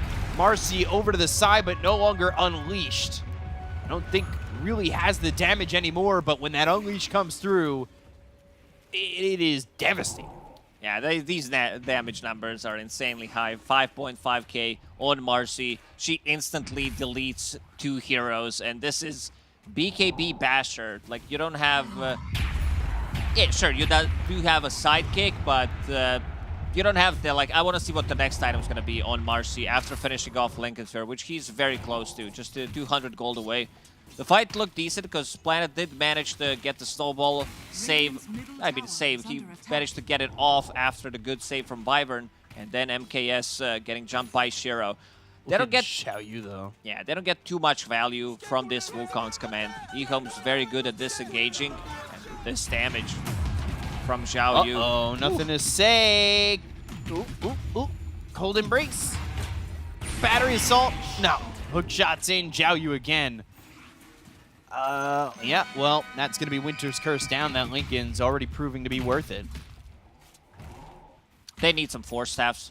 There is one available on Phoenix, but they also need to, like, reset the fight multiple times. They want to get the most. Can we see the overall damage done? I want to see how much damage Wyvern has done in total. He did have a good time in the early stages of the game, but I feel like in the last 10-15 minutes, he did struggle. And I've got a Lotus Orb on the Primal Beast. I don't know if there's a way for LGD to really pull this one back unless they're able to take Xiaoyu out of the fights immediately. Still the highest amount of damage. On the Winter Wyvern by a little bit. Yeah. Highest damage overall, but that number, as I said, has not been as high as in the first 15-20 minutes of the game. Tier 3 goes down. eHome still making their presence felt. They're putting the pressure on LGD. Rock throw. Can they find anybody? No. No, they cannot. Rocket flare. And 1:05 for Roche. Seems like the dagger that puts an end to it if eHome get it, and a comeback avenue if LGD somehow find a way to get Roche. Another smoke from eHome. They don't even want to give LGD the chance to set up properly. LWW, hook shot, no. Silence comes in from GNU. Now they've got the Walrus Punch onto the Marcy, but Marcy's in deep. They go to the Winter's Curse. They get the kill on a Planet as well as Y Smile on the back line. Something to say. He's going to be caught up with the right clicks coming in from Zhao Yu. They might be able to get Knight, but he pulls off the BKB. Onslaughts out of the Wukong's command. Multi-shot coming in. Scatterblast is going to hit onto the Monkey King. They go for the kill onto the Marcy and still can't get it. Full team wipe and GG from LGD. eHome wiping the floor and rinsing them out of game 2. What a performance, man. This Marcy becoming the hero of the series, so I expect this hero to be banned out. Unless you have the first pick, it feels like you need to ban it out. Sometimes Dota is like that, where you see, oh, we won with this hero, then we lost to it, then the hero needs to go. Yeah, it's... Gosh. You can't let Marcy through anymore, right? No, definitely not. 2 games but in a row? some really good moves, I would say. And Primal Beast Knight did struggle finding some openings in the first 10 minutes of the game, but later on, he was really on point. Yeah, God. I love to see it. I feel like there's still this mindset that LGD is just all the way up here and everybody else is fighting to be as good as them. But eHome, I think there were a couple questions after the last series especially. What can eHome do to kind of keep themselves rolling in towards the top of the standings? And with a win like that, they force a game 3. I mean, there is certainly a chance that they take this series off of LGD. I think for both teams, write it down in your books, in your draft theories. Don't allow Marcy to be on the other team, please, because that hero just cleans up house. And, well, break down game number 2 and to talk about eHome's victory, we've got the panel. Take it away. It's a very valid point B-Cop makes there. This Marcy helped LGD win in game 1, helped eHome win here in game 2. Obviously, it isn't the defining factor. I mean, we had a mid-winter Wyvern. We had a DP for once feel like not the unkillable offlaner that she has been proven to be before. E-home doubters. Okay, I wasn't E-home gonna doubters. say it, but it My bad. goes. I mean, Zhao Yu just basically overperformed that Marcy. Hard. It was like Yeah. Zhao Yu versus the world. I feel like if he does like 10% less in that game, maybe different, but he pretty much the entire time forced PSG to be super defensive. PSG, the first game at least, where they felt like they weren't really on the same page, kind of just being one by one the entire time. But I think, yeah, it's basically the Zhao Yu show, right? 11, 1, and 10, 26,000 damage, ripping through everyone, picking off a Wyvern multiple times. Like, how often do you see a Marcy catch a Wyvern out of position? So yeah, I think Zhao Yu, MVP before we've even got to that part of the show. He's going to take it for game 2. Can he perform again in game 3? Like, insane performance from Zhao Yu. There was a moment I was a little bit worried for eHome. It felt like they were falling into the same issues of game 1, where they were all grouping up and committing so much for only 1 or 2 heroes. Obviously, I guess with this lineup, it paid off a little bit more when you could pick off 1 or 2 of them, Kezu. I mean, I feel like LGD got picked off way more than they should have. I feel like eHome really played the map very well and kind of abused the fact that LGD were overplaying. But I think going into the next game, there's gotta be a insane priority on this Marcy hero. It was first picked this game in a not super easy Marcy game, in my opinion, and he actually just absolutely crushed. It also crushed in the first game.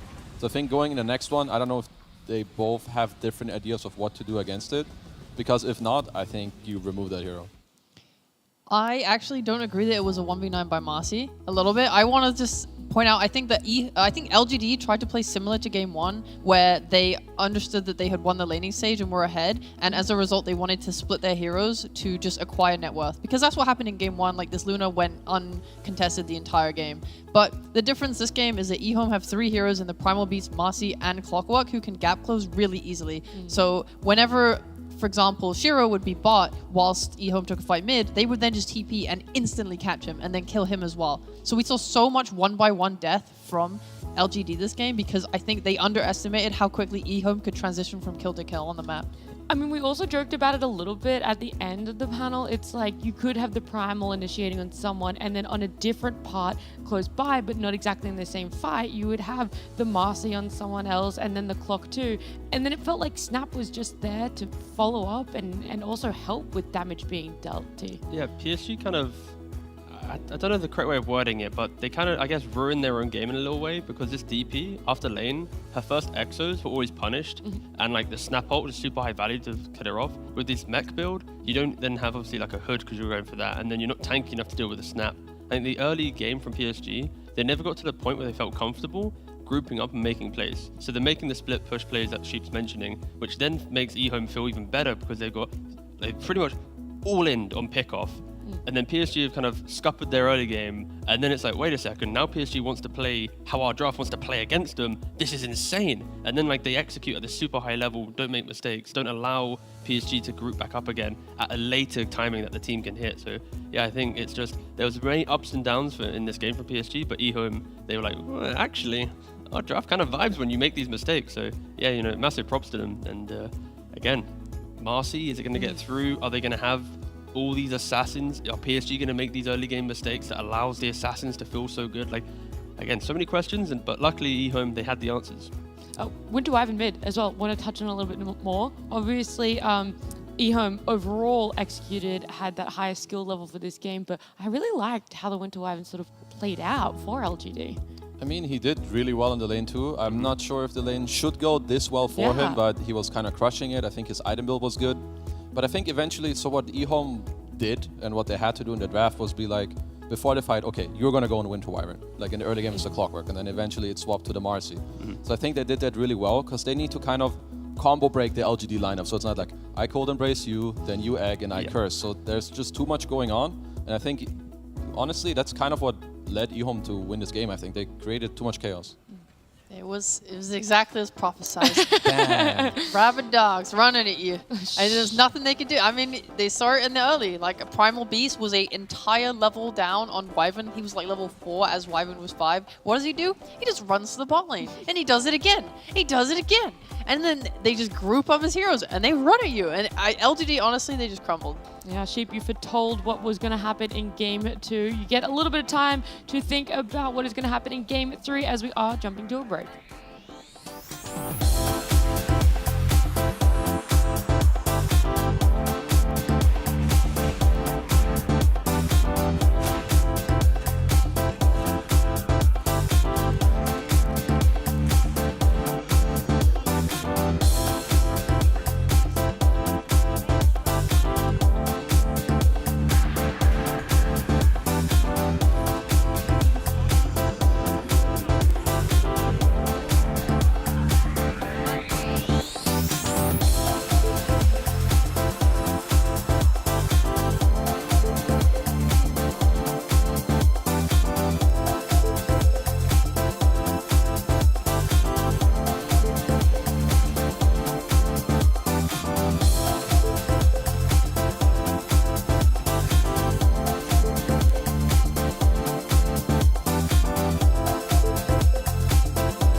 LGD versus eHome. It is going the distance. It's going all the way to game number 3. We're going to have draft coming up on screen very soon.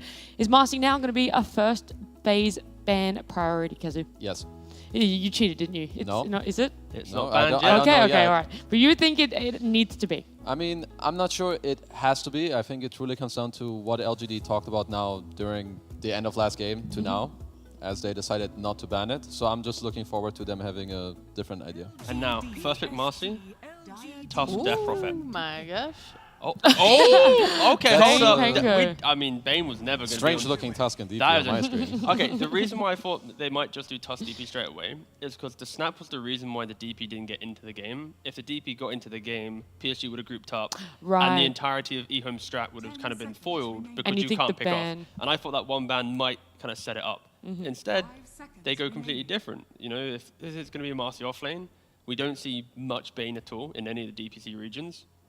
Nightmare, Grip, BQ Pit, like, it has some merits to it. I was going to say, the other interesting thing is LGD were the ones that were banning Pango in game 1 and game 2. They didn't ban it themselves and like, all right, we're going to play it. I mean, it's the anti-skirmish hero, right? Like, it's against how eHome won. Like, that's the thing. The top teams in the world, when they lose to a team, they don't look at it as like a hero thing. It's like, what concept were we missing out on to be able to win the game? It's like, we needed more wave push. We needed more X. They find like a factor, and then they try and think of the hero that kind of supplements that a bit more. And against eHome, that previous game, anything that's scrappy, fighty will be super good. So I think Pangolier is one of the the best mids that does that. So yeah, I think like it's just a identify from the previous game. I mean, I think the Pango is also, maybe in this game LGD want to have more of a, perhaps a slightly earlier timing where they can fight into the Marcy when she doesn't have the BKB. I'm not too sold on the Bane. I can see the idea behind it. You can grip him in the BKB and stuff like this, but I think it's a hero that, if you're mainly playing it for the grip, I think it's easily countered, which is why eHome go for the Rubik, which I think is a good answer from them. It's nice against both. Right, this Pango as well is going to be forced to use the shield crash at the start of every roll, Yeah. like without even getting on heroes. It's going to lower his damage resistance. It's going to lower his damage output. So just a little bit of extra pressure, even though he'll probably never actually get the roll. But if he does, oh, what a gamer. Okay, the Centaur. I was so sad I was not covering Doa last Yesterday? night. Yeah, Yes. because it was a pause It was 5 Centaur on Enigma Galaxy. I know they're not going to do it this time because there's a Bane, but like, oh my god, I was sobbing. I was in my bed just going, yes, karaoke. What are the advantages to Cent, though, and the pickup here? Hero's like giga tanky now. He's just got like a load of health regen. Like they took his armor away and gave him health regen instead, so he's just always regenning massively in the lane, so his trades are really good. And then you can just buy your own armor through Ring of Protection or Phase or whatever have you. Yeah, I mean, Scent also, I think in this game it's going to be mainly used again for the, if we talk about this game, the Stampede, maybe another answer that they're looking for against the Marcy later in the game with the BKB, try to kite it out a bit. I think if you're eHome, you could look at, I think they really like Disruptor, decent against Centaur. I think it's a bit annoying for Pango, a bit annoying against the Bane. Yeah. I don't know what they're going to pair it with. I think mid hero could be good. Yeah, picking up a mid hero here Yeah, because but it's most Ember- likely Pango. Ember is banned. What's the next one? Tiny. I mean, it's still the yes, puck Yeah. tiny voice for it that we've seen. At least, I mean, maybe nothing say the voice for it more, but yeah, I think anything more elusive, especially when you're playing Bane, you really don't like playing against these super mobile heroes because it's super hard to like lock them down. Oh, Damn. okay, that's just like frontline galore. Again, it's kind of slightly a nuisance to Bane as well because your whole skill set is Nightmare or Grip, and if you're playing with any status resistance, it doesn't feel good.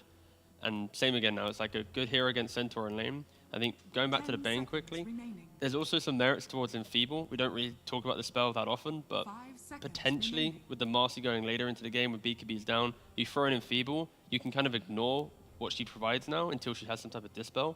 So that could also be like a soft counter. And PSG, they often like to think the next step deeper when they pick up a hero. But no, eHome, yeah, they're pretty comfortable with this draft so far. I think it's also kind of sad for the Pango. He's okay. Shadow Demon kind of nice. I was gonna say Pango can, when playing from offlane, can buy duels and stuff, which is quite nice against Ursa. But I think by picking the Centaur, it sort of pushes Pango more to the mid lane, and he doesn't want to buy duels. He wants to buy his Maelstrom and Blink, whatever have you, Basher maybe, and just kind of scale Diffusal. Sorry, that's the one I was thinking of. But yeah, by not getting a Yules, Centaur doesn't really buy Yules. It kind of means that this Ursa sort of has free reign, and like later he can get an Ag for the grip. But this Shadow Demon, that is going to be annoying for him. I kind of like it. I think the disruption is good, and of course you have the SD ult against Ursa. He will never have the overpower. Yeah, so I think it's good there. The support duo is maybe a bit strange from LGD, but if you have enough heroes that go in for you, which allows the SD and Bane to play in the back, then I think it can be pretty good. I was looking at a post 4 for LGD that would pressure the Ursa in lane. I think SD Centaur can probably do that. I think Ursa is a very, very volatile laning hero. Yeah, I think it's one of those things where like if Ursa jumps in and then you do the SD disrupt, turn it around into then damage, you can pressure him. Just a couple double edges, maybe you have some kill threat. But yeah, for PSG, this draft is a lot of respect towards how eHome won game 2. Like even just one Bane pick, I was like, okay, they're being defensive, they're respecting. And now it's like they have SD as well, they got Centaur. It's pretty much PSG saying, please, come to us, try and take the fight, but we'll outplay you. We'll have this turnaround potential, be it disrupt, a nightmare. And yeah, I feel like they're going to give Shiro this last pick to basically see the entire draft. eHome, they can't really back away from the playstyle of game 2 now. Like they have Ursa, they have Marcy. They need to be running around, finding pickoffs, getting kills, snowballing. If they don't, they are going to fall victim to the scaling of PSG. I mean, it's nice to see LGD sort of having that change up between game 2 and game 3 here. eHome going to be picking up that mid laner who is sticking out as still in the pool and is going to be very beneficial for them, Sheep. Jesus Christ. Putting you on the spot. Storm. God, that's so smart. Why? 10 seconds Because remaining. Kezu said it. Because So I think we talked about it last game. Lot of eHome mid kind players. of they doubled down on this chaos in the fight, right? You play against this lineup where they kind of rely heavily on their backline with the SD Bane. So I think having a third hero for them that can jump, it doesn't have to be Storm. I was going to say, why Storm over something like a Void or... Sure, he can do it too. I think Yeah. anything that can do it from mid that lanes well against Pango and has the option to jump a target apart from, you know, with the Ursa, whatever, sure. I love Storm. Storm is so good here. Wow. So good. Tusk? Why is does he do what those things that you were explaining? Is there more to what Tusk could do compared to a Spirit? I mean, Roshan a little bit more. I mean, Ursa's already doing it, but it overwhelms. It means that rather than looking at Roshan at minute, let's say 13, it's now like minute 11. Yeah. The decisive nature, if you ever find a Bane or an SD, Deso Falcon Blade Blink, you're going to be actually killing them off rather than disabling them for a little bit longer. Again, I like the fact that eHome have stuck to their guns of game 2, but PSG, you've now got a minute 50 to decide what the Shiro here is to Shiro hero. counterplay this. Again, just buy time and eventually scale. Also means you guys have a minute 50 to Oh, hell talk yeah. about all the potential carries that we could pick up for him. I mean, comparing playstyles, I'm not going to talk about this here, but comparing playstyles Thank of you. like last game as well, you saw LGD sort of splitting themselves a bit too much on the map, but I think this current lineup does not fall into that. Like Bane and Shadow Demon are not supports that are going to like run off together and try and get a kill or like alone, or you're going to want your Shadow Demon to be playing with a core who he can save and stuff like that. I think like just by nature, this lineup is going to play a lot closer together and then not fall into the trap of just getting picked off by eHome over and over again. Troll picked up Kezu, your favorite hero. I mean, Troll is actually good in this game. It is, I know that people hate it and they will never stop hating it Shocking. because it's a hard hero to execute, but I think that it makes sense. It should lane well against Marcy in the lane. You have the mischance. It's good. It's always been a pretty good hero against Ursa. They don't have too much like type of potential to just burst you down from full to zero, even if you get static storm. They have saves. So I think it fits LGD quite well. Yeah, and if the troll is ever caught out, you're going to be able to at least pause, reflect for a second, and look for it. And in lane, Bane Troll is pretty potent because if Rubik ever oversteps, you just sleep through into Whirling Axis slow, and then you just run them down. So I think, yeah, PSG, I like the change up. I like the fact they're respecting eHome. Is it enough? Yeah, I think it honestly is enough. I don't think eHome, I mean, in theory, they shouldn't be able to replicate what they did in the last game because the defensive nature of PSG won't allow them to overextend their hand and run at towers blindly and give away free kills. So I think, yeah, it should in theory be a PSG game based on draft, but again, eHome are executing pretty well now. Sheep? Yeah, the only thing I will say is, whilst I said that as well and agree with that sentiment, there's also this element of like eHome do have strong fighters. They don't need to only play on pickoffs, you know, they can play with their team fight spells, which I think are very strong. Go Kezu quickly. Honestly, I think it's very hard to say. I think if eHome execute like last game, they can win this game as well. Well, we can speculate as much as we want. We can compare on paper, but all that is left to do is to jump into Game 3 and head on over to Peak Up in Lacoste. Thank you very much. Coming into game number 3, LGD, eHome. eHome taking game number 2, LGD take game number 1, and Marcy again. What did we say? No more Marcy. No, we said Marcy either gets banned or she's first phase, and she was first phase in this one. Knowing how LGD likes to take things, you know, they're like, we can beat it, we can beat this thing, and the completely different drafts coming out from them. So now they have a mischance. In the laning stage, they have a way of saving people. They have a grip. So Marcy with the BKB, once she jumps in, that's going to be their way of stopping Marcy. Not an easy thing to execute. You are playing against the Glimpse, you are playing against the Spell Steal from Rubik, but you also have Shadow Demon with the save, Disruption, Demonic Purge. Most likely going to be used on Ursa in those fights, so you can't use Overpower. You slow him down, then you kill him after, but also removing the sidekick, dispelling that's going to be taking out some damage out from Marcy if used on Marcy. Even Centaur ulti, sorry. So you can choose how to take a fight. If they don't lock you down, wait until Marcy's unleashed and BKB is down, then come back into a fight. They're very good at resetting on side of PSG LGD. So similar kind of game plan with the in and outs and the resets as what we saw from Entity yesterday in Western Europe. I don't think it's that good because they don't have the poke from distance like Entity did with Invoker and Drow Ranger, but they can do it multiple times for sure. Okay, so we'll see if they're able to pull that off. Nothing to say on the Pangolier mid, you know, and one of the things actually on the other side that I wanted to talk about was Salad on the Rubik. We've seen a lot of Rubiks in this region that have been fancy and very good. I'm wondering what we're going to see from Salad this game. I feel like now every Rubik game in the region, high expectations. Yeah, Rubik kind of becoming the hero of this patch, I would say, besides Lina, maybe Treant Protector, but yeah, strong laner, scales well, and I like that people are not building Blink Daggers straight away onto Rubik. It's mostly like either just straight up Mana Boots, Lens, Force Staff, Glimmer. We've seen a lot of shards being picked up, so it's mostly about the save, increasing the range on your items. It's just too good if you can get like long range Glimmer or a Force Staff. And one thing that I really like in this game is Troll. The best hero in Dota 2 without a doubt. Having no control of your hero whatsoever once you're using that battle trance, my favorite one. So best hero, hands down? Yeah. It's a good lane. Like, he's a strong laner. I want to see how much Zhao Yu is going to be able to get from this lane. Yeah, I feel like we saw Zhao Yu get a lot last game on the Marcy, and if you're why you smile or why, you need to be careful about your positioning come level 2 for eHome, I would say. That's top lane. Take a look as there is some damage on an LWW double edge, and Planet having the damage to get that kill as he's got that one level in the Disseminate. That's an interesting ability. When I first read it, I did not understand what it does. Then I had to read it 4 more times. Still didn't understand it. It took me a 5th time to actually... what I think it is. It's like a dispersion when you use it on the enemies and you focus that target you use it on. So like the damage is dispersed in AoE. Yeah. Very weird ability, I would say, to have on Shadow Demon.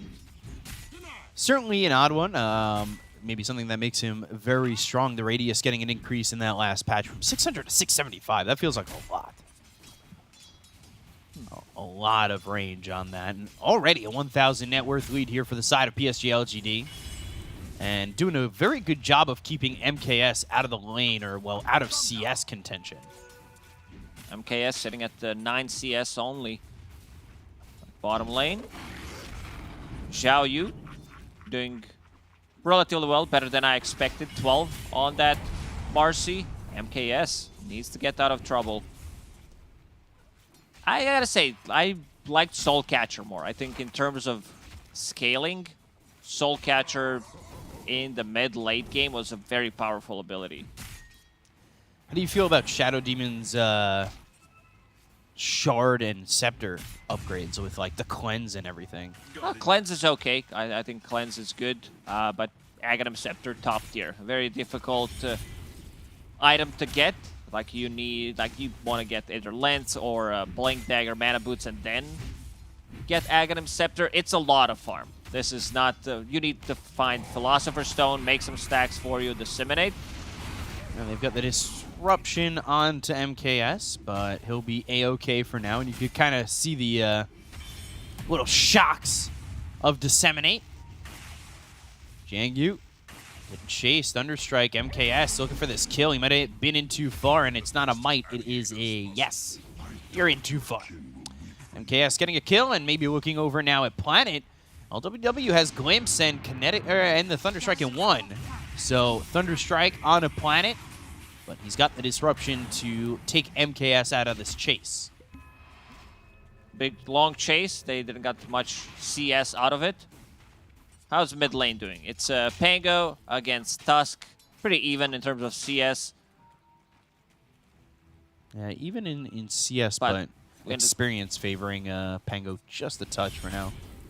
He has a full wave underneath the tower, so Knight's going to be level 5.5 after clearing this one. Grabbing that CS as well, not missing a creep under the tower. So, for now, everything kind of sits the same.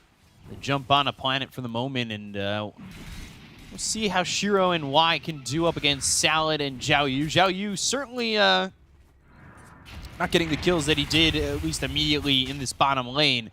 As nothing to say, caught by those shards, but no damage really to follow that one up either. Tusk can be a little tricky to play against Pangolier. I mean, for Pango. With those shards, you block him. He does not connect with his Rolling Thunder. This is something that he wants to do. We'll see who hits level 6 faster in the mid lane. Nothing to say. It does have a Rolling Thunder available, but not gonna go for it. Seeing that Knight has 8 Magic Wand charges and the Raindrop plus the Fairy Fire. Does not want to waste that roll. They brought Salad over, and we've seen this a couple times before where the heroes come mid for the rune. Meanwhile, a split fight. Good block. 1 against 1. They get the kill on a Planet. They'll look over at LWW. Jiang Yu gets that one. MKS going after the Centaur. There was a hoof stomp out, but he's got nowhere to go. He's locked in. Now he's stuck. Oh, man, this reminds me of Warcraft 3 back in the days when you played Balanar, not sure what his original name was, but you used sleep and then you surrounded him with the ghouls, forced him to TP out. You don't know what I'm talking about. You were not a Warcraft 3 gamer. And you just see the you gave me the look. The look of no thoughts behind those eyes look. It's pretty much, yeah. As, well, you know, stuck in the trees, not really a great place to be, and we saw that kill happen. Now top lane. Got 3 heroes here for the side of LGD. They want to go in on MKS. As Thunderstrike on Jiang Yu. Ursa will TP away towards bottom, which might be causing this to be a little bit of a split fight. They've got the hoof stomp. They'll get the kill on LWW. They're looking down bottom for Shiro. Shiro now level 6. Can they get the jump in? The rebound, and that will finish off Shiro. And why is he here? They'll go in onto the Bane. They're not diving the tower completely. He just gets out of the hands of Ehome. It looked like 3 heroes might be enough to dive the tower, but they don't want to risk it. They're now staying away from Centaur Shadow Demon. This is the old school combo. Disruption into double edge, into hoof stomp, into another double edge. And he's going to be pressuring the tower. Puts a point in Retaliate just to have a bit more presence here. And let's see if he attacks the tower. First Rolling Thunder of the game. And there's the Swashbuckle to get the kill on Ursa. So they make a move to get that after losing Shiro. So a little bit of a revenge kill on the Ursa, and the tower in the top lane going down as well. Zhao Yu, LWW. Zhao Yu is level 6. So he'll unleash, and that's where the damage starts. Has Stampede. Thunderstrike, Glimpse, and down he goes to the Marcy. Did not want to use it. The Glimpse was still available, but got that level 6. So we'll have it for the next fight. Nothing to say. Arcane Rune in the bottle. Mana Boots available. Going into the Fusel Blade next. Pretty standard stuff. Very close to top of the net worth. The Shiro farms extremely well if left alone. He wants to hit that timing on Diffusal Blade, burning mana on these low mana pool heroes like Tusk, Ursa. It's going to be very potent. MKS coming right up onto the high ground. Y going the other direction towards Shiro. They've got the glimpse, though, and that catches Y going the other way. Walrus Punch over to the side. Nothing to say. Gets away from Knight. Telekinesis on a Shiro. Look at him Planet. go. Look at Troll. LWW is going to be killed by Shiro, and, well, it's just that. You can't say that you were not impressed. Unkillable. Can't touch him. He can still use his axes, but can't choose who he's attacking, so... I feel like I'm sensing just a touch of maybe some sarcasm on how strong this troll is. As Why You Smile drops to Zhao Yu. But as you're taking a look at the net worth, and even though eHome have more kills, they're down 3,000 gold already. Shiro, though, well, he's not going to have that uncontrollable, unkillable ability available, so he is killable and gets killed. A bit too aggressive from him. LWW, 3 points in Glimpse. Long range. You can cast that from 1,400 range, so gotta be very careful. Nothing to say. Has another Rolling Thunder in 15 seconds. He used the previous one with your Arcane Rune. Both supports from PSG LGD. Securing the rune for Nothing to Say. It's gonna be Region. He's super farmed. He's gonna have that Diffusal Blade 12 minutes into the game. Planet. Salad's under the tower. Shadow Poison, TP coming in from Nothing to Say. Telekinesis, Disruption, Glimpse. That's gonna send Shiro all the way back towards the tower. They should be able to get Salad at least. Now can they find more? Kinetic Field to sleep. It's onto the Disruptor. Rolling Thunder. Are they even gonna use it? I don't really think they need it. They'll just take out LWW. I heard him start the roll for a second, and Shiro gets a kill here bottom. He was thinking about it. They do have another Stampede to work with, so Zhao Yu needs to be a bit more careful. And now LGD starting to pressure the Tier 1 tower.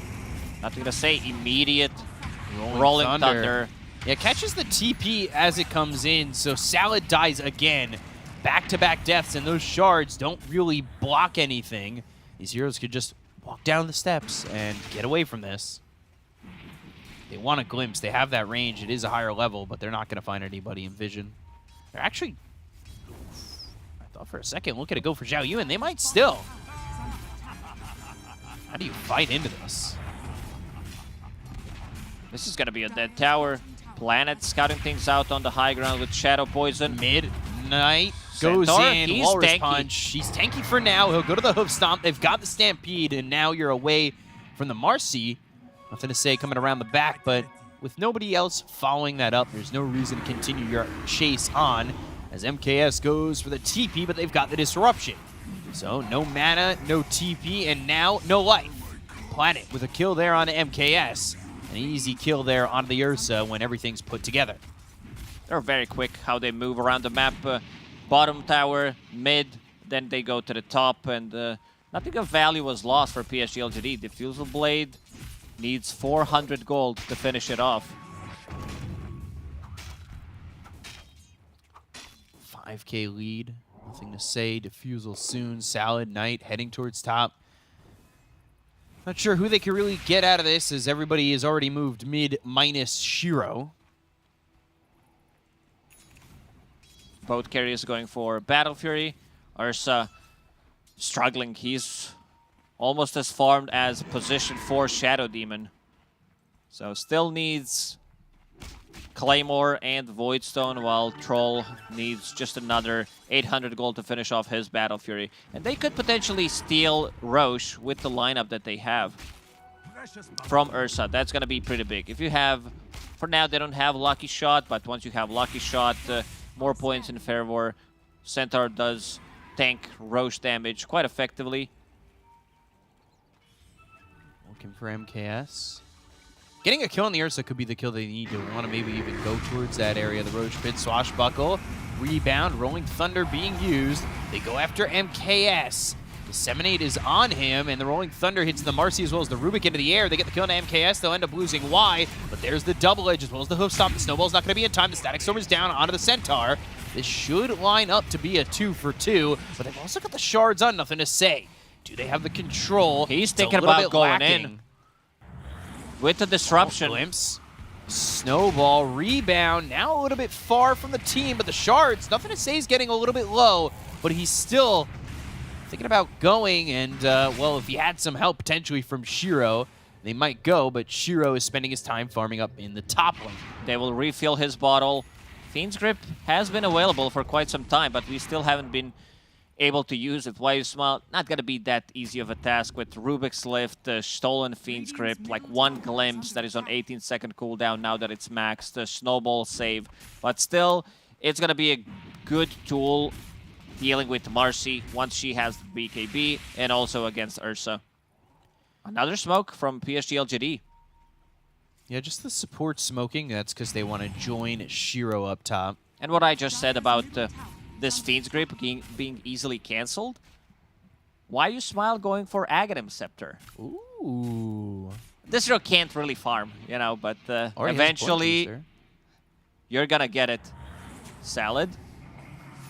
Oh, they've got him. Radiant's bottom tower They've got him slowed down. Can Shiro finish him off? Yeah, well, Fiend's Grip.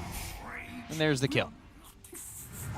Meanwhile, Glimpse used, and, well, here comes Nothing to Say, as well as Jiang Yu. Will go after Zhao Yu, as the Rolling Thunder's gonna bounce. Ooh, doesn't pop him up again, but the swashbuckle, the shield crash, the damage is there. They get the kill, they'll take out the Marcy, and now they look over at Knight. Knight, well, his name He does not and have his a hero TP. doesn't get a boost just because it's nighttime, as there's a glimpse on a Nothing to Say to make sure that Knight survives. But over on the side, Shiro going after MKS. The damage is there, Salad not in time, and another kill here for LGD. This is a solo kill. Carries battling it out 15 minutes into the game. Not what we usually see. There's still tier 1 tower on the mid lane. They would definitely love to take it. Disruption. Where's the follow-up? Oh, telekinesis, static He storm. threw him out. Yeah, Ooh, a bit of a misplay there. I don't think they would have gone in anyway. anti-synergy. He caught a mid shield crash, so no slow was applied, and he does not have that damage reduction. eHome having a rough time this time around. Big item timing for them is going to be this Deso on Tusk. Still 1,600 gold away from it. They're going to need that for sure. They're already dropping down 8,000 net worth. They have never really been able to get a foothold in this game. LWW just playing with Shiro for now. But how much is that playing, and how much is that you potentially dying on this Disruptor? Snowball, Nothing to Say. Telekinesis throws him up into the air, slams him down. LWW eventually falls to Shiro and the rest of the team. They go in with the Rolling Thunder. They focus on Knight. The TP Stolen Rolling immediately Thunder. stopped. And they've got the stolen Rolling Thunder, but I don't know if that's really going to matter. Unless they've got true follow-up from both the Ursa and the Marcy. But that is, well, they're hard-pressed to give it. PSG LGD set up a really nice trap with the draft. They felt this Marcy hero is going to be picked most definitely the way it was played in Game 1, Game 2. And they picked the heroes that are extremely effective against Marcy. They can choose where they want to take a fight. They have a BKB piercing ability. They have a disarm. With the lucky shot, they have a mischance from Troll. It was a big set trap from Zhao 8. The trap well laid out and well executed. Battle Fury finally on its way to MKS. I mean, Troll's had his for quite some time. For He a does while have now. almost a full BKB advantage. Massive advantage, and you could see MKS, not even the top core on his team. It has been a slow, rough start for MKS, 18 minutes into the game. And I'm not sure it's going to get much better, truthfully. Just able to station Shiro top. These creeps are going to be killed by Planet. He's going into the Force Staff and then the Ags. He's starting to really pick up some farm, especially by himself. Rolling Thunder from Salad. Kinetic Field, Static Storm. It's only on Shadow but Demon. It's not enough damage to even get the kill there on a planet. They look over at Knight, the snowball's in. They should have a Walrus Punch, but still, well, finally getting planet. Didn't look like they had the damage immediately, but a couple more shots from Knight was Nothing enough. to and say, nothing to say. roll up. Yeah, roll up and not glimpsed out. That was a big pickup, nothing to say. Staying one step ahead, now picking up a Blink Dagger. He can solo kill these two supports easily with one Swashbuckle, one Shield Crash, Diffusal Blade into another Swash. So that's basically two Swashbuckles, but we'll pretend that it's all in one so I don't sound too stupid. PSG LGD inside Roche Pit. They go. They're going to steal this Aegis away from Ursa, which is something that he doesn't like most. Like, he wants the first one and the second one, of course. Second one more important. I don't think he's going to be able to get the hands on the second Roche. Unless eHome start really dragging the game back, which is a tough ask. I don't see them doing it either. Obviously, some time away, but for the 19 minutes we've had thus far, LGD have been owning this game. Completely opposite of game 2, too, because eHome, they had a stranglehold in that one, and LGD just felt like they couldn't even get a breath in. Yeah, it felt very difficult for PSG LGD in second game. The way Marcy started the game, the way she entered the fights. Now it's a bit of a different one. She does have a BKB finally, Zhao Yu. 20-minute BKB timing. Not too bad considering everything. Problem is you are playing into Shadow Demon and Bane, plus Centaur that can easily disengage with Stampede. So, why gonna use that Fiend's Grip? Still looking for the Ags. He's 1,700 gold away from it.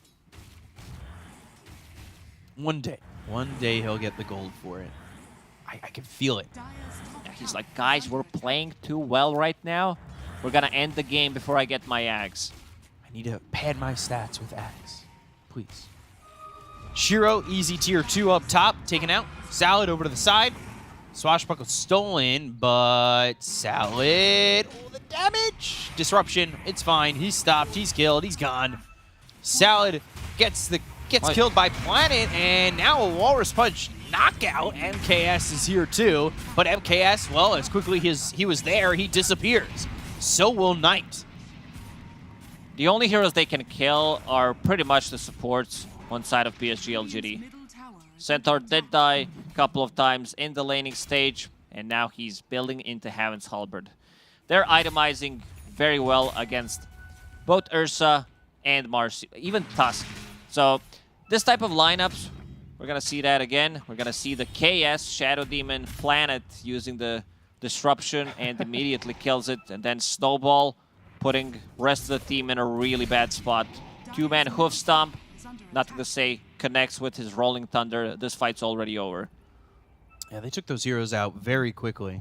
Yeah, what I wanted to say is I never liked the lineups where like one single item can cripple like two of your cores. If your mid and your safe lane is relying on dealing heavy right-click damage, then you build into Crimson Guard, you build like, you get double the value from all the armor items, the Heaven's Halberd, Static the Storm. Ooh, That's God. a big pickup.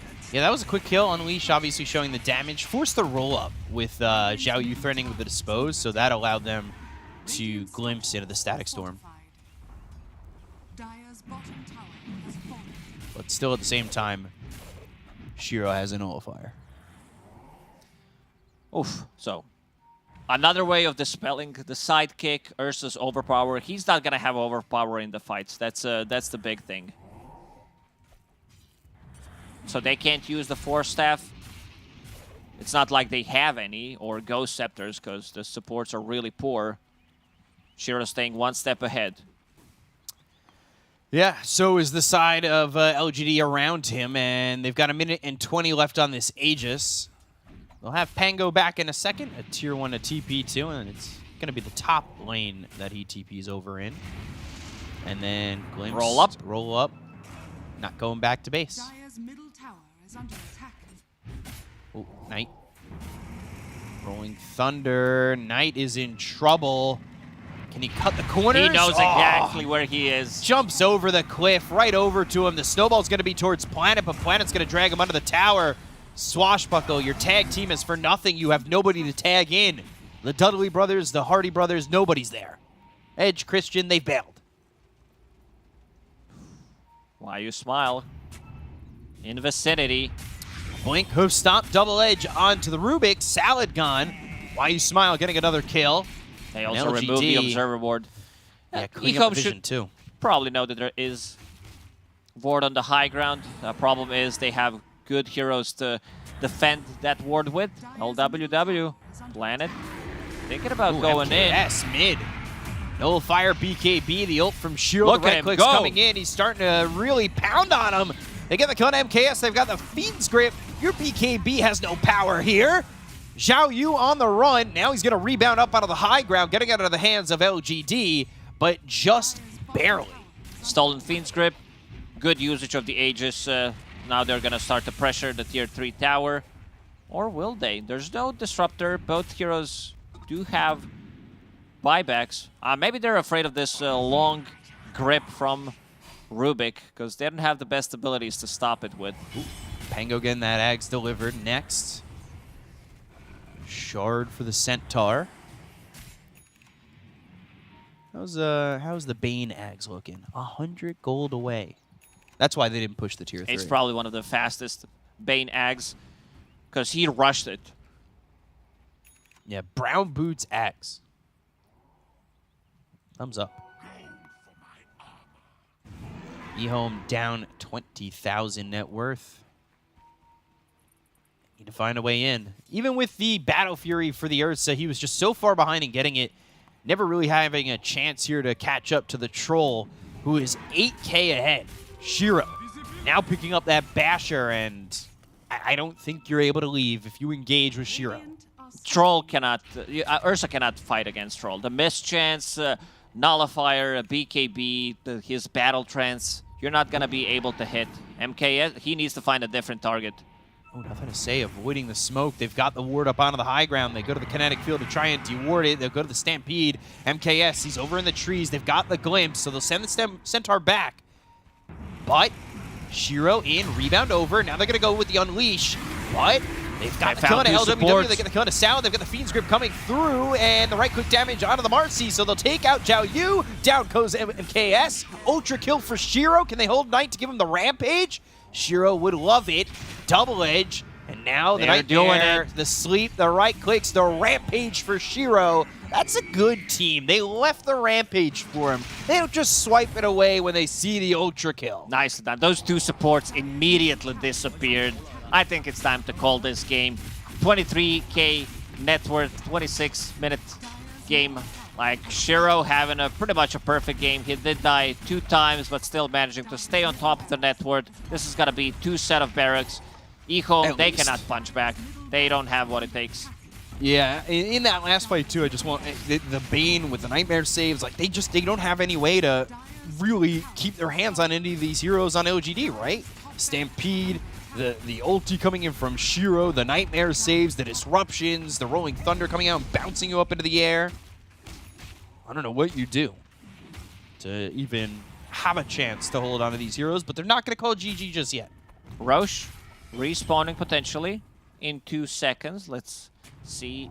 Oh, 15 seconds. That's going to be a quick one. And look at those 2 supports. Battle Fury, not going to say jumping on both of them. This fight's already over. Why you smile? Using Fiend's Grip with Aghanim Scepter, Snowball to try to save it, but it just doesn't work. You still have 2 illusions. This fight was over in literally 3 seconds. Yeah. And they leave the Rampage for Shiro. They all watched him, too. That is a hype squad behind you, and he's they're all probably just like, Rampage, Rampage. It's rude. You can't steal away Rampage from your own teammates. It kind of kills the whole vibe. In some pubs, your carry, if that got taken away, would just break all his items and walk down mid. It's like, I needed this. Shard being pinged. Planet will be the one picking it up. That demonic cleanse. Ooh. And he's going for the Ags. I don't know if he's going to be as fortunate as Y to have the time to get his Ags, but the idea is there. there's not enough time. One more fight, it's a guaranteed GG. Smoke from eHome. It's one of those games where, oh no. Notice Guys, me. you guys are all still smoked. He just stops moving the illusion. He doesn't even care anymore. That feels kind of bad. I don't, yeah. That's my high analytical analysis of that move. It's difficult if you don't use it's, you know, chat's probably loving it where you're like, yeah, look at him, he used it on Smoke. But I would never do that in my post. But sometimes, like, you have to risk it. If you don't use the Smoke, if you don't use the Static Storm, if it's the real one, you're gonna be regretting it. And Shiro seizing the high ground, casual butterfly out of nowhere. TP, do they have the jump? They've got a Blink Dagger on the Tusk if he wants to go in, Blink, Walrus Punch, Snowball. Right now, Shiro, Fiend's Grip onto the Marcy, and that's what that eggs. The Stampede, they've got the damage to get the kill into Xiao Yu. He's going to buy back immediately. They'll take out LWW. Down goes the Disruptor, both buy back. MKS, he's going to be rooted up and killed off. There's no chance for him to survive. Shiro with another one, double kill for this troll. He might even be able to secure himself another rampage if these heroes continue to stay out here. Knight on the run, Shiro with the attention on him as they'll run after the Tusk. They just want to kill him. They can't quite get there, but you keep your life, Tusk. We'll take these racks. And they're gonna call it. I mean, this game has been over for quite some time. It was a matter of time where they're gonna come in and close it out. Complete stomp in game number 3. Yeah, I mean, when did they ever feel like they were behind? Never, right? Like, even with the kills early from eHome, LGD was still farming and pretty much up 4,000 gold immediately. Like, it was so fast. I'm getting the same vibes from PSG LGD every single game. Nothing to say. He plays well. First 15 minutes, his rotations are on point. Then Shiro between 15 and 25-minute mark takes over the game. Had a complete free farm. Like, he was never really contested. It's also very difficult for them to go on a target considering all the saves that they got. Stampede, Disruption, Nightmare potentially. Like, this was, what, 25-minute Aghanim Scepter on Bane. They were really prepared for this Marcy, and PSG LGD, like the way they played in the previous years with the different roster is they could have played anything. If you think of a hero, if it sounds good, if it looks good on paper, they're gonna pick it. It seems like this new squad still has that mentality, still has that hero pool to play with. Is there, well, before we throw to the panel, is there one hero you want to see them just throw out? Is there More? anything in your eyes? Luna. I think More that Luna. this one's gonna be the big one. Okay, I'm hoping maybe a Tinker for nothing to say, but, well, for right now, LGD, well, they're going to use the current heroes to get the series win 2-1 over eHome. It was close, but at the end of the day, LGD, they put the pressure on, and they take out eHome 2-1. To break it down further for you, we've got the panel. Take it away. A fantastic series we had here, and a very valid point that Bcop and Lacoste bring up there is this new iteration of LGD proving that they can do the same thing, that they can pull out a lot of, I guess, forgotten heroes or unfavorable heroes to still really win out games. This troll, Kazu, you called it, and you were like, on paper, it's great, and LGD win with it. Yeah, I mean, I feel like this team and having Xiao 8, I feel like you can see that the players already know what's good and that they can all perform on it, but they always have like this, I don't know, this symphony and this beauty of their drafts of how they all come together. So I think the Stroll pick was very good. You can obviously see that they adjusted from the game before to this one. You know, maybe there's a bit of weakness having Marcy and Ursa together because they're kind of similar, so maybe the same heroes do counter you. But yeah, I mean, this new squad is looking solid. I like all of their players. Also, the way that they play, I think just the ability to adapt from game to game. Coming into game 3, they just looked at eHome and was like, okay, they want to do the same thing. Sure, we'll just make the key changes and they'll still play with the same confidence on PSG. And yeah, I love the fact that we got to see some Bane, some Troll, some heroes that really can punish a skirmishing lineup. And when you play it correctly, play behind that Nothing to Say once again, it really does kind of shift the pace of the game. And the way they play as well also kind of stops eHome from doing what they want to do. Like, you're playing around this Roshan, but you're not letting them take your mid tower, and you're taking theirs, which makes the area of play to like contest Rosh much easier for LGD to play around than eHome, and that's how they end up getting it in the end. Just very hard for eHome to play. Yeah, I've also felt a lot of team fights. eHome were almost their worst enemy. There was a little bit of disconnect, maybe miscommunication, with some glimpses back on targets that Ursa was already on top of. It just felt that eHome had this draft that made it harder than what it already was coming up against opponents like LGD. It just kind of shows the adaptations across the series. Like, a good team can win a game, a great team can win the series. And I think for eHome at least, they've already shown this a couple times now where they have one really good game and then they assume that they can kind of replicate it again. But the best teams in the world, they're just going to look at you and go, okay, sure, try and play this style, we'll adapt. And for eHome, Kezi mentioned the overlap between the Ursa and the Marcy. You also, on paper, you just don't have any early game damage with these heroes. Sure, you've got maybe the Tusk with the Shard Snowballs a little bit, but you don't really have that, wow, we surprised you kind of energy in a fight. And especially when there's a Bane and an SD with the Pango disrupting that fight, I feel it feels near impossible for eHome to win this game outside of going like 10-0 in laning phase, Roshan on their side, all the items running around. And again, you can't replicate the same game twice at this level of Dota. I think Nothing to Say got robbed of the MVP there. I'm just gonna throw that out there. Quickly, production, change it. Why do you think he got robbed? I mean, I feel like he set up the whole game. His hero was, first of all, picked in the first phase. It was a very good troll game, so the pick was very good, but, I feel like... There we go. Thank you, production. Good job. I feel like he set up the game, he made it easy for his team to get the picks they want. Actually, I think it should be the Bane who's... No, okay, I'm Production. Keep going with your points. As you were saying with the Pango, yeah? Yeah, I just think he set up the whole game, he made it easy, he disrupted all these fights, against this Ursa, against the Marcy, kept rolling through the disruptor, and I just feel like the games that we see LGD win and perform very well is where Nothing to Say does well in mid, which is every game. Then his supports help him later, and they always move as like a group as three. They did that in this game too. They go around as three, Centaur farms, he has Stampede ready for you. In the meantime, Troll farms, and then a few minutes later, they're all strong enough to fight together. We do have the beauty of hindsight, and so I will ask you guys, there has to have been at some point a window of opportunity for eHome in this game, whether it was certain fights, certain item timings. Where was that in your eyes? I think in the giraffe, I'm joking. No, all the way back. So they couldn't win at all. No, I mean, honestly, I feel like when you look at just the heroes that they had, I don't like leaning on draft in post-game analysis, but when you look at the heroes from eHome, they do need to either dodge the lanes just to get some more farm, but the issue is like they don't ever stop Pango from being Pango.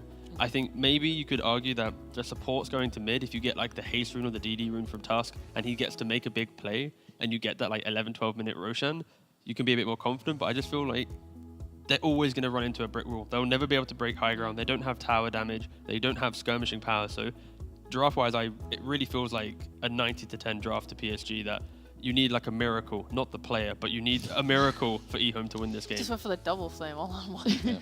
Sheep, would you say that then for eHome you feel that their draft is more so their undoing when it comes to games they lose rather than execution? I think it's more execution. Okay. Overall. Yeah.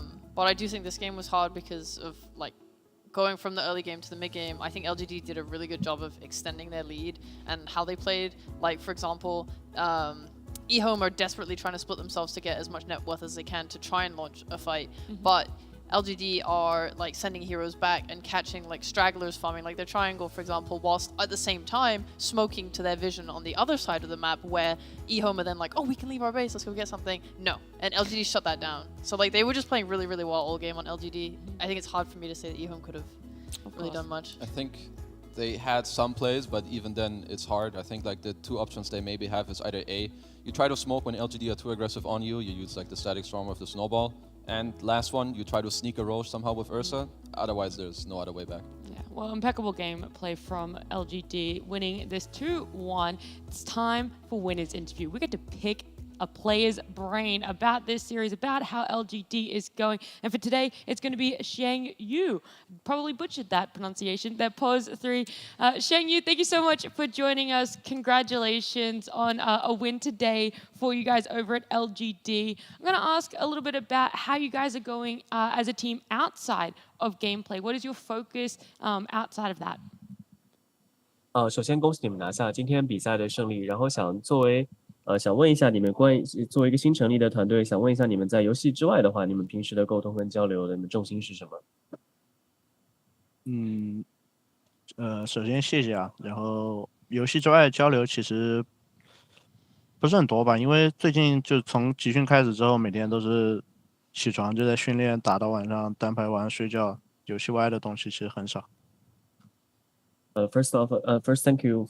And for us as a new team, we just start boot camping. And to be honest, there is not really many things going besides the games. Which, for me personally, I wake up, I go into scrims, and after scrims, I go to solo queue, and then I just went to bed. So not much going outside the game.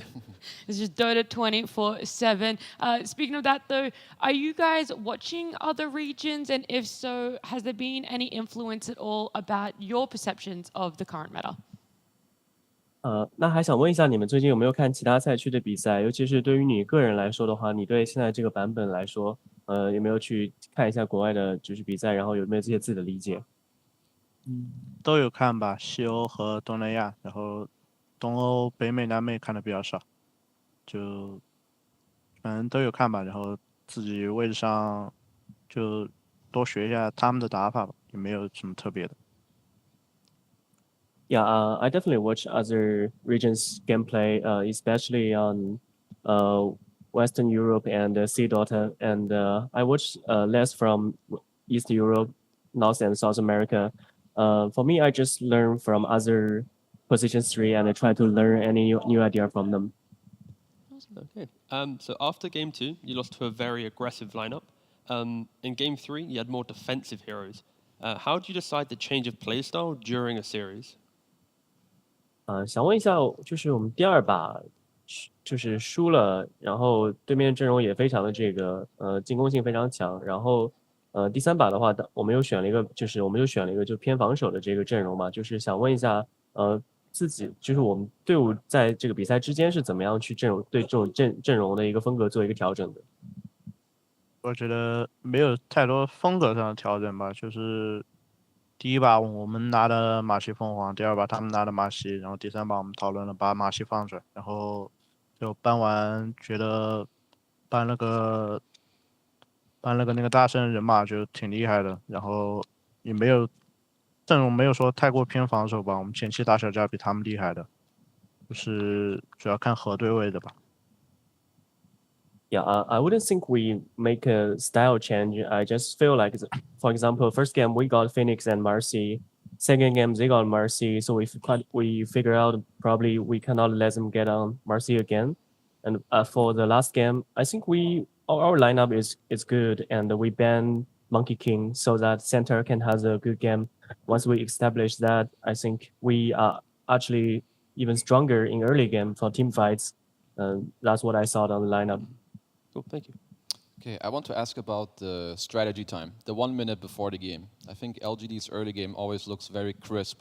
Do you guys communicate before the game of who you want to enable and play around? 我就是想问一下关于比赛准备阶段的一些问题，因为就是感觉前期老干爹永远都是在前期处理的非常干净利落的一支队伍，所以想问一下，就是在赛前，尤其是 BP 结束比赛开始之前那段时间，你们会就是队内是怎么样的沟通来确保可能哪个选手在这场比赛里会有一个比较好的发挥吗？那1分钟大概就是每条线聊下线上，然后聊一下开局那个雾去哪里吧，也不会聊太多。Yeah, we keep it short, especially the 1 minute before the game start after drafting. We just talk about the focus on each lane and talk about where we're gonna go as we smoke. Thank you. And I just want to quickly know, is there anyone on your team you really like playing with? Like any strong personalities? 我想问一下，就是目前这个队伍里的话，你跟哪位选手可能你自己觉得更合得来一些？就是你会从这个性格上会跟他相处的比较好。这个没有吧，四个兄弟都是好哥哥，我是最菜的那个被扛走的，没有什么好说的。There's no particular one. I think they are all very nice older brother to me. I'm the youngest, dumbest noob. They always carry me. They carry me all the way. Oh, it's amazing to hear. Thank you so much for joining us, and congratulations again, Xiang Yu. 感谢你接受我们采访。Thank you. Thank you. Oh, it's so nice to hear the wholesomeness. These guys are boot camping now, and then he feels like he's just being taken care of by this new roster. I love the amount of wholesomeness coming out from a lot of interviews and players that we're getting both here in China and also over in Western Europe. I mean, I just think it goes to show you how important it actually is that Morale. people like feel confident, that you're comfortable around your teammates, that you can talk about what you want, that you can do in the game what you want, so you don't feel like I need to hold back. It's great. I hope they're not calling him a noob though. I hope that's more of like a self thing. self Like, thing. yeah, like, I'm a Bullying noob. Yeah. Gets out of draft showers like, you're a noob. He's like, oh yeah, I'm a noob, aren't I? You know, hopefully it's not that dynamic, but no, yeah, it's great to see the personalities from the Chinese players for sure. We're going to jump through this little bit of post-game because we do have another series today. Let's have a look at our standings with LGD taking this 2-1 over eHome. It does, I believe, bump them up into first place. 3 wins, 1 loss. Absolutely fantastic for them. And eHome then going 2-2, which puts them at about 5. Not too much change up. I mean, it was only 1 series difference there. We can also have a look at our schedule because the second series for today is going to be Asta up against Asta Aries. So an internal conflict there, Sheep. Yep, as I said earlier, it's hype. It's just infighting. We're gonna see who the better team is. You Who's know, the better Asta? Yeah, they already took the mid player from Aries and put him in Aster. Now it's time to get revenge. Yeah, I mean, what else do I have to say? I was like, That's do you it. want to add anything? No, I got literally nothing. You know, Yeah. Asta Aries, the underdog in this series, maybe they can, punch up, bring their, the A team down with them, because Asta Aries aren't looking too great for major, so maybe they can also hurt Asta and not go to the major. And anything quickly from you, Keza, because you're going to be done today after this one. Yeah, so I think if Asta Aries want to win this game, I think they need to actually bust out something pretty cool. Maybe they look more at the Marcy here that looks strong, but I think if they kind of just play their own game Some into Asta. Darkseer. There we go. Actually, I don't want to say Darkseer. The I Asta love Aries Darkseer. Darkseer is literally the second best in China. Still, but I think when weaker teams play against better teams and they play Darkseer, they get abused too hard, so I don't want to see that. Nat said fast, guys. Come on, speed it up, speed it up. We're too See the excited. highlights, the Asta highlights will win. playing? Oh, perfect. Now I I mean, can of take course. that and do the worst segue into a break. When we come back, it is Asta versus Asta Aries.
welcome back to Division 1 China. We are heading into our second and final series of the day. It's Asta versus Asta Aries. And with those sneaky little jazz hands, I do have to introduce my panel. It's Sheep, and then a change up on the ends there with Syndron and Lizard. Hello. Hello. How do you do, Cher?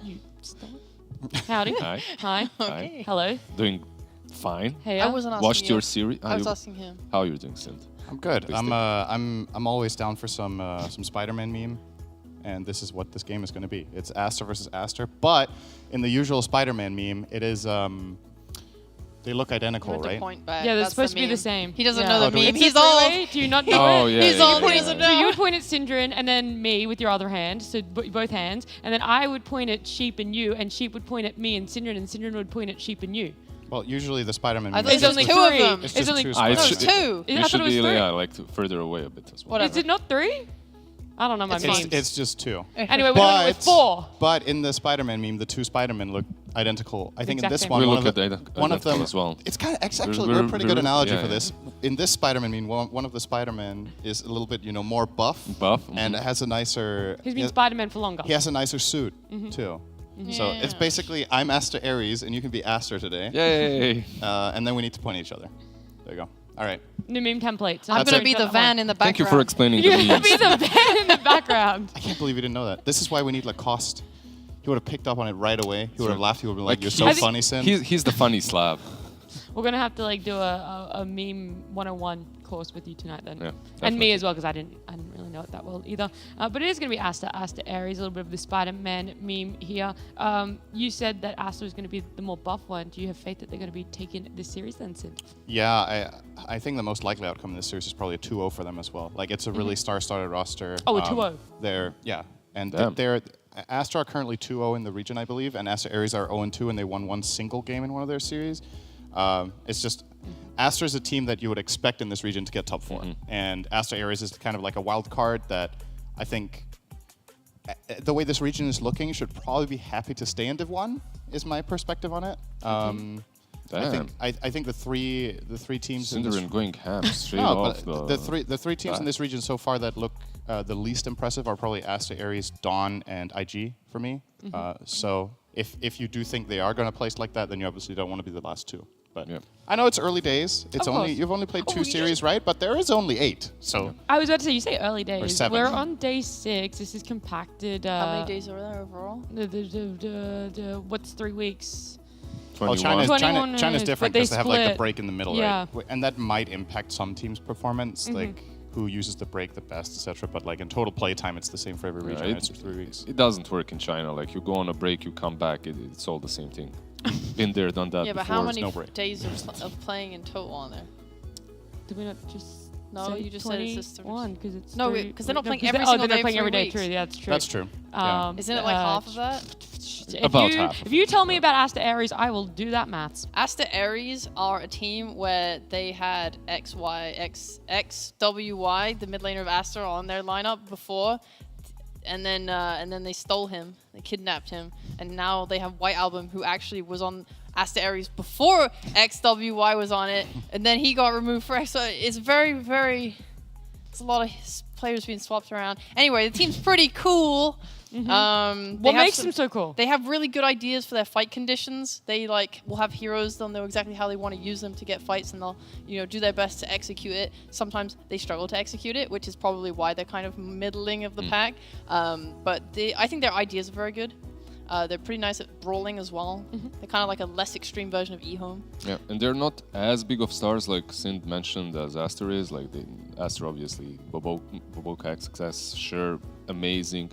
At the same time, though, there is White Album. Like he's pretty solid. He played in Tier 1 teams. He played in Division 1 before. There's Red Panda as well. He was captaining unsuccessfully, but captaining Elephant, the star lineup of the Chinese region a couple of years ago. So there's definitely some experience there as Very quick answer. There's 13 days that they play, so we were actually pretty much halfway Nice. of days played. Okay. So yeah, we say early days because of the number of series I they mean- played, but in terms of how many days there. So that would mean that some later days in this will have more games then, right? Because I think no team in China has played more than 3 series now, right? And we will have PSG 3 have game played series. 4. They've played 4 now. Yeah. Oh, okay. Good. Then it checks out. Yeah. So obviously every team needs to play 7, and these 2 have played 2 each. So yeah, I mean this is a pretty important series for both teams because for Aster Aries, if they manage to get a win here, this is a team that like I said, I don't favor them against. So if they can grab a win, maybe they have, when you have 2 teams like this, they probably scrim against each other a lot. Aster and Aster Aries, I would imagine. So maybe there's like some insider understanding. Yeah, Apparently that's it's not something. a lot. Oh yeah, that's Yeah. what we thought too. But when we Don't know that. asked, they just treat each other like separate entities almost. Oh, they So don't these- even scrim. No, yeah, they they do. do Have scrim, scrim. They but scrim a like lot. as Not if a it was lot. every other team. I see. Yeah, Got there's it. no like more priority on scrimming each other Yeah. because they're the same org or anything. They No are. try to help idea each other. sharing. Yeah. Yeah, but it wouldn't also be the first time that this academy team wins and takes over the slot of the main one. Like it has happened before. That's happening today. Yeah. Is But it I'm not though? sure if it's 'Cause happening today. Aster got the Lena straight up here, first pick, and Aster Aries It's with Ruby. beatable. It's been beaten once by Tundra. We've seen it lose 10% of the time. Yeah. This So- could be the 15%. It would not be that high. I don't really know math, so It would actually be like it would increase by maybe 1.8%. Do you guys actually know the stats across all DPCs with Lena's win rate right Yes, now? I can give it to you. Oh, that would be Thanks. nice. Yes. I'm genuinely curious. I feel like it's got to be over 70, It definitely which is from- insane. if No, it is. actually, its win rate is so much lower than I thought. It's been picked 21 times and a win rate of 57%. only apparently. 57. Who is Okay, dragging it so I down? guess Yep. all the wins are in Europe and in China, I want to say. It's lost twice in So- China, I think. So I guess most of his losses are in Once. SEA? Yeah, or- it lost. I think Fnatic had it. Yes, and they lost with it. I guess that would be Zebra yesterday. way too much for Lena. Oh, and the game was an hour long Oh too. my God. That Oh, long. that's why she lost. Because yes, you will eventually have some problems in the late game. Yeah. Okay, so 57%. I mean, that's pretty balanced, right? I don't think it needs any change then. Yeah, It's don't still- even that's focus good. on it. 10 seconds. completely balanced. Yeah. It's probably not the highest win rate in the DPC. Then. 5 seconds. No, would you There's like gotta me be plenty to? of- Yeah, but there are heroes definitely that have higher win rate, but way less games played. Of right? course. And look Coddle is 100% on 4 games. at 4 games. And you look at Lena, like it's always Wow. first phase, right? Like, and if you're having a 57% win rate with a first phased hero, Mango that's a- Pango. And she's a core, yeah. Pango is at 19 games, 68%. okay, that's man. much So that's actually better. really That's good. actually really Yeah. really damn good. Yeah. I mean, the other thing is Lena is also very one-dimensional, right? Yeah. So like, if you can first pick a hero that works in this way and has 57% win rate, that's it's strong. So they couple it with Marcy. I think this might be. I don't know if it's going to be a 5 or a 4. I think this lane actually works with a 5 Marcy. We've seen some teams try that a bit. I'm not the biggest fan. And obviously, 3 Marcy is still on the table as well.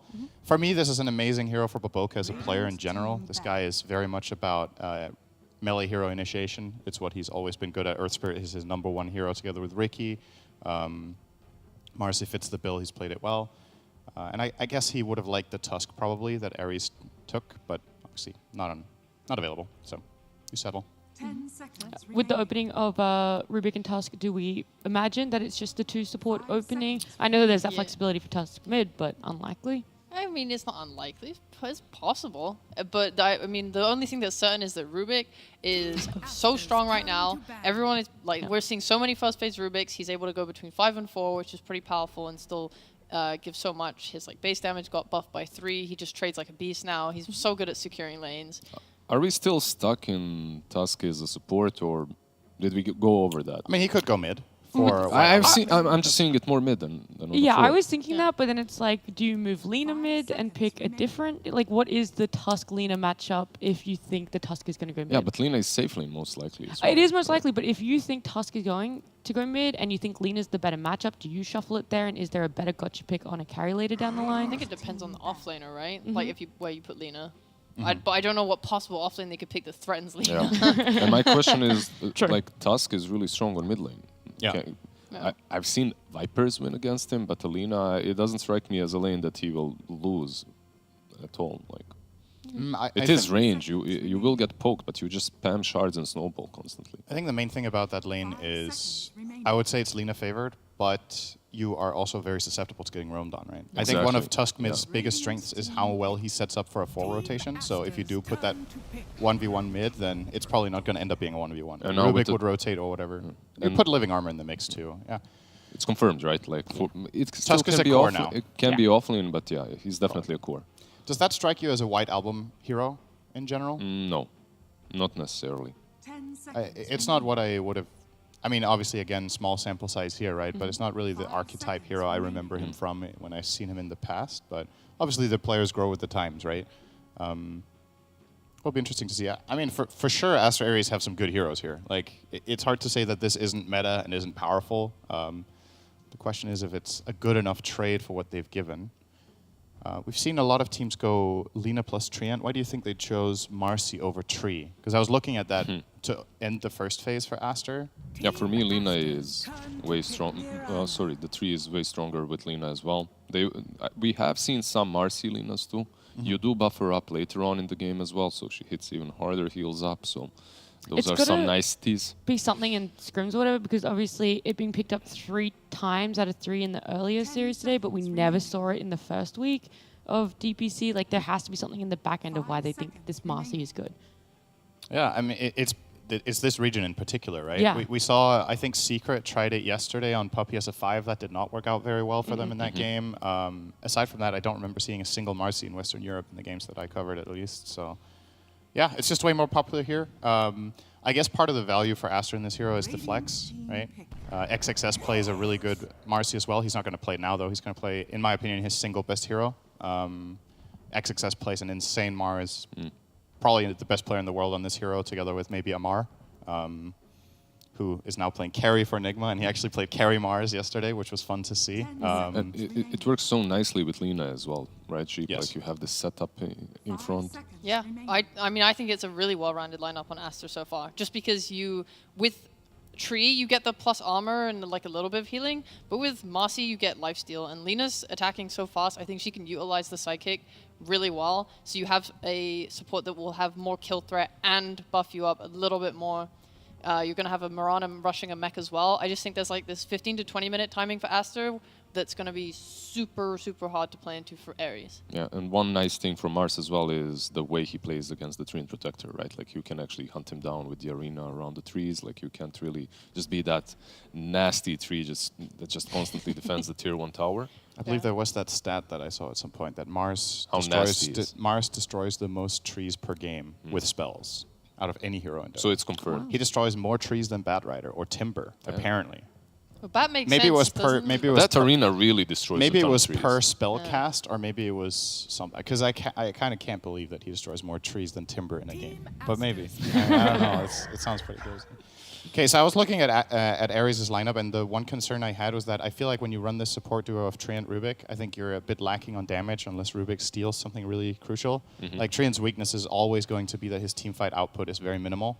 So they cover their bases a bit with this Primal Beast being able to do that damage. But I think Primal might actually struggle a bit until BKB in this game. I think there's a lot of traps. You can get caught in arena, then you're just caged. Caged beast. There's plenty of stuns to cancel. Lots of stuns. As well. Yep, indeed. So, and it also begs the question again: like, is this a Primal off and a Tusk mid? Are they trying the Primal Beast to try to counter safely in Lina? Secret did that with Primal Techies. It didn't really work. I'm not sold on this. But Primal plus Rubik feels pretty solid off a lane, right? It's good, but I think so. What? Who was the Secret we're playing? That ran Clock Lina. OG? Yes. OG. So they ran the Clock instead of the Marcy in the safe lane, and what effectively ends up happening is every time Primal Beast wants to play aggressively, the support counter-initiates and just blocks the move. Marcy is kind of similar to Clock in that regard. I wouldn't say it's as good, but you have the rebound and you have the dispose to just get Primal away. You just need to throw Primal away from Lina, and she's safe all the time. So I think it's going to be fine for Aster, to be honest. Yeah, we're looking at the last 2 picks for Aster Ares. We need a carry here. Sheep, something that gets on top of Lina that has already been banned out is Spectre. Is Slark an option or something similar? I'm trying to think based off their previous picks because they have no scaling pretty much. Going late, like the idea of Tundra and what other teams have observed is that Tundra beat Lina by taking her past her point of strength to get to the late game. And you talked about the C game as well that went for an hour when they beat Lina. And it's like with this lineup, that doesn't look like what they're going for at all. So I wonder if they're going to like double down on like an Ursa or something and some just early game aggression. just take an Aegis and go or something like that. I don't know what is super late game that could be good. Like the Void and the Spectre are probably my faves and they're gone. Can we get a Viper here for Team Aster? 10 seconds remaining. Just be annoying on the mid lane, throw a problem at them.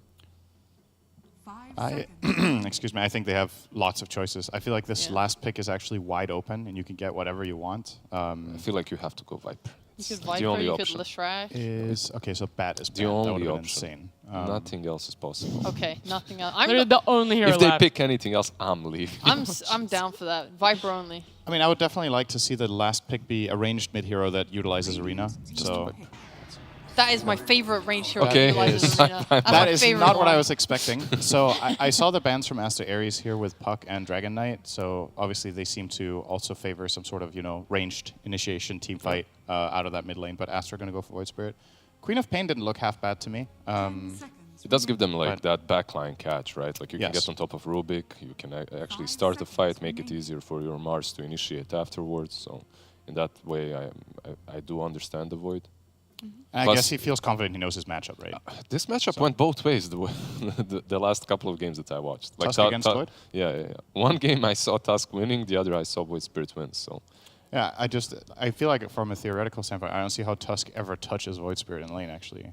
You just dissimulate away every time he uses tag team? Or if yeah, he but you charges don't in? you don't have tag team. You're 4-4-0. Yeah, you were supposed to say what? Yeah, so sorry, not like when you so I don't think Tusk can put enough pressure to kill Void Spirit without ult. Yeah. And you can never get on him without I mean, I guess He if the just two moves heroes away from the shards. if the that's two the heroes thing, are yeah. meleeing each other and Yeah. you open snowball into shards into punch, then maybe, but even that doesn't kill Void Spirit. And I think he just farms like in the lane itself you just use Select your use troll. Resonant Pulse and then you can just trade and take CS. I feel like this lane should be fine, but it's not like a massively favored lane either way. I think usually in theory it's just a wash probably. But Troll into Mars. I'm not a giant Don't like it. fan here. It could be okay, but I feel like he needs so much. He needs like a Blink Dagger as well, because the way Ares need to play their fights is they need to go in and force like a BKB from Lina. Then if they follow with Tree Ult, then they have enough lockdown to just kill her and take those fights like that. But yeah, they need so much. It's a very long-term plan. Yeah. I mean, I guess the upside is if Boboka is playing the Marcy with the Mars top, then you're playing Troll into double melee. I think that makes for a pretty good laning experience together with Tree. But I'm just worried about the big picture. I don't think Troll at all is a counter to Lina. I actually think it's a way Lina favored matchup. She outranges him. She has a stun. She outfarms him.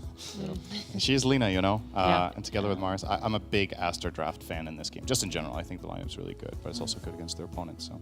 Yeah, I don't see Massively the troll pick. Everything that he said, I can just say in a different way. But the bottom line is, I don't like their carry. Alrighty. Well, it is very Aster favored here between Aster and Aster Ares. It's game number 1 for the second series of the day, and a new set of casters are going to be joining us. It is Lyrical and Fogged. Thank you so much, Nat. Hard not to be Aster Fairy's favorite in this matchup. Yep. But man, we got it there at the end. The beginning of this draft, things looking pretty solid there. We have like maximum levels of Spider-Man memes here, also with Mars getting picked against Ares. It's pretty awesome. Thank you. I appreciate that. I like that. All right. Send tweet. Okay. But tell me about it a little bit. The Mars pick. This is something that you've loved for this XXS here guy in particular. Yeah, he's been amazing on it. At TI, he was spectacular. He's seen it already here. He's always where he needs to be. He always seems to catch the right targets, and he tends to do the same itemization that we've seen so much. That Blink BKB Hex, which you'll probably see coming out again. I mean, Aster's draft just hits everything, right? It's got push, it's got team fight, it's got everybody with the stun/disable and catch. It's a beautiful draft. Looking at Aster Ares, it's got a lot of that too. It's got a good amount of all that, like catch, disable, etc. team fight, but does feel like it is a bit on that back foot with this troll pick. Also, it's this triple melee cores into this Lina, into this Mars. Feels like it could just set up for disaster at some situations if they don't get on top of this. As Speaking Aster, of disaster, whoop, Boboka. whoop. He's hunting. Who's he gonna grab? Get in range. That- Get over here. That's a pretty good one to get. Ulo in trouble. Oh, the snowball. Okay. Still a dangerous space to be, Not but dead. it looks like the troll's going to get out. Okay. Well done, well done. Nice little save there. Now, Tree, Panda. We'll be all right. Looks like it'll be a 3 rune there for Aster and 1 for Ares. Yeah. And bounty runes. Yeah, like you said, 3 away.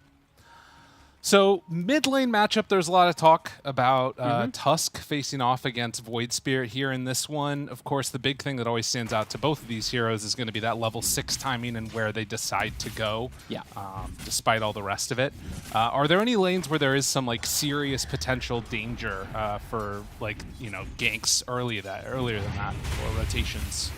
Well, right now we're seeing a bit of different lanes coming out right now, right? Aster's actually switched it up so they don't have the double melee that Panel was talking about it. They actually have Lina, Marcy bottom in a very, usually they're going to be that safe lane, and they're actually sending that Mars top. So they're forcing reaction already from Ares, which is definitely going to start them out weak. Ulu already had to walk to base on the Troll, which means he's going to get top a bit late.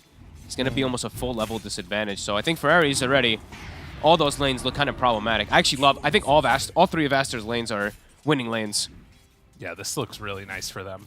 TK trading hits there with Pichu. But it looks like this is going to be an interesting one to watch as White Album creeps underneath his tower, still 5-3 versus 4-2. Nothing really to write home about, nothing looking too terrible yet, but you can play around a little bit. The stuns, both from the Snowball as well as the pull-in from the Void Spirit. Yeah. This matchup, we're seeing it, like the panel was saying, we're seeing it more and more. I actually think Void Spirit, this might be the one of these like melee matchups that Void Spirit actually might beat the Tusk, it feels like. Tusk is always going to do fine, but you have a slight base damage advantage, and you always have this Resonant Pulse that's hitting so many targets that you actually you can trade with Tusk easy as bottom.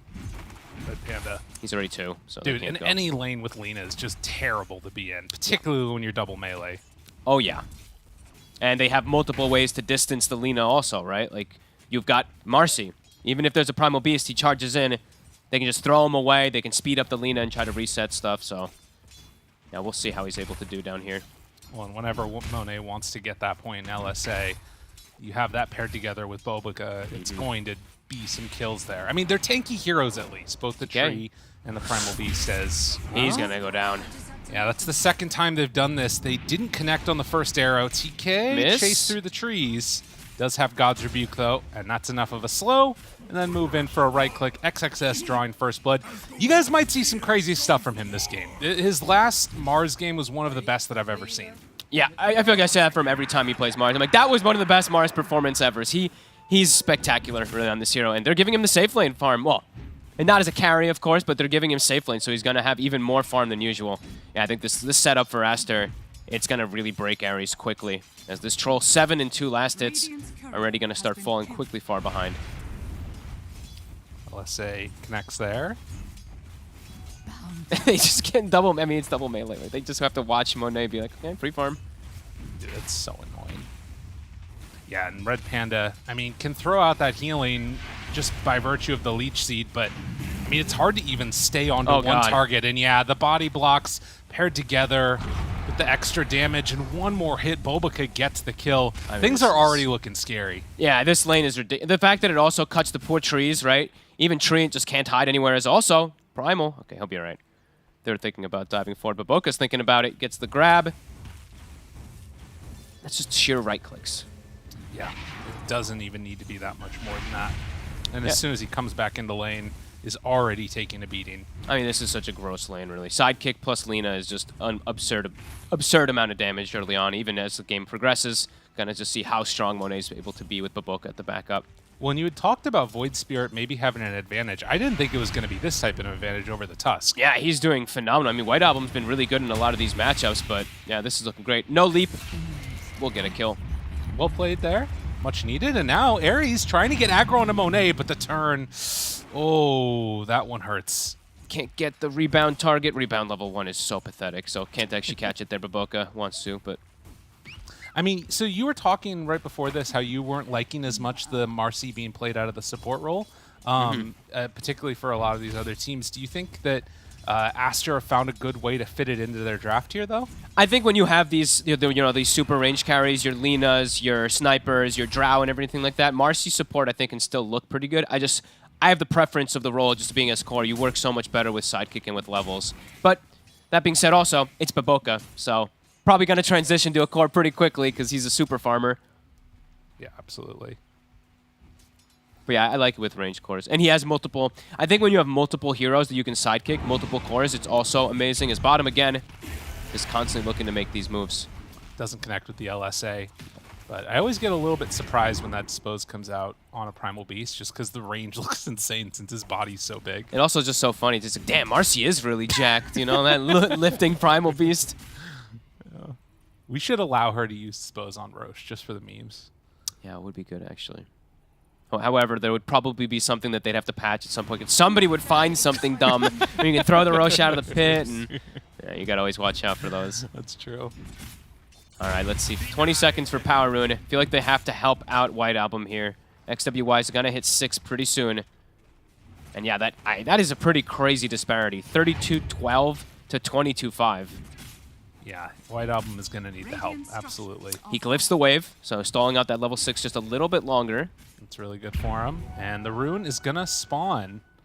He manages to get the regen down bottom there. He's going to go right away. Arrow. At least it's catapult. At least it's a catapult. Taunt.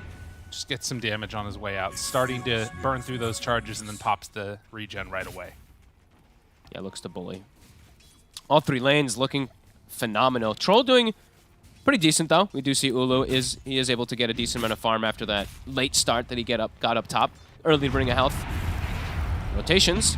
Yeah, indeed. LSA connects onto one. Monet trying to back out of there. TK moving into range. But now XSS shows up. The bigger rotation coming from the core.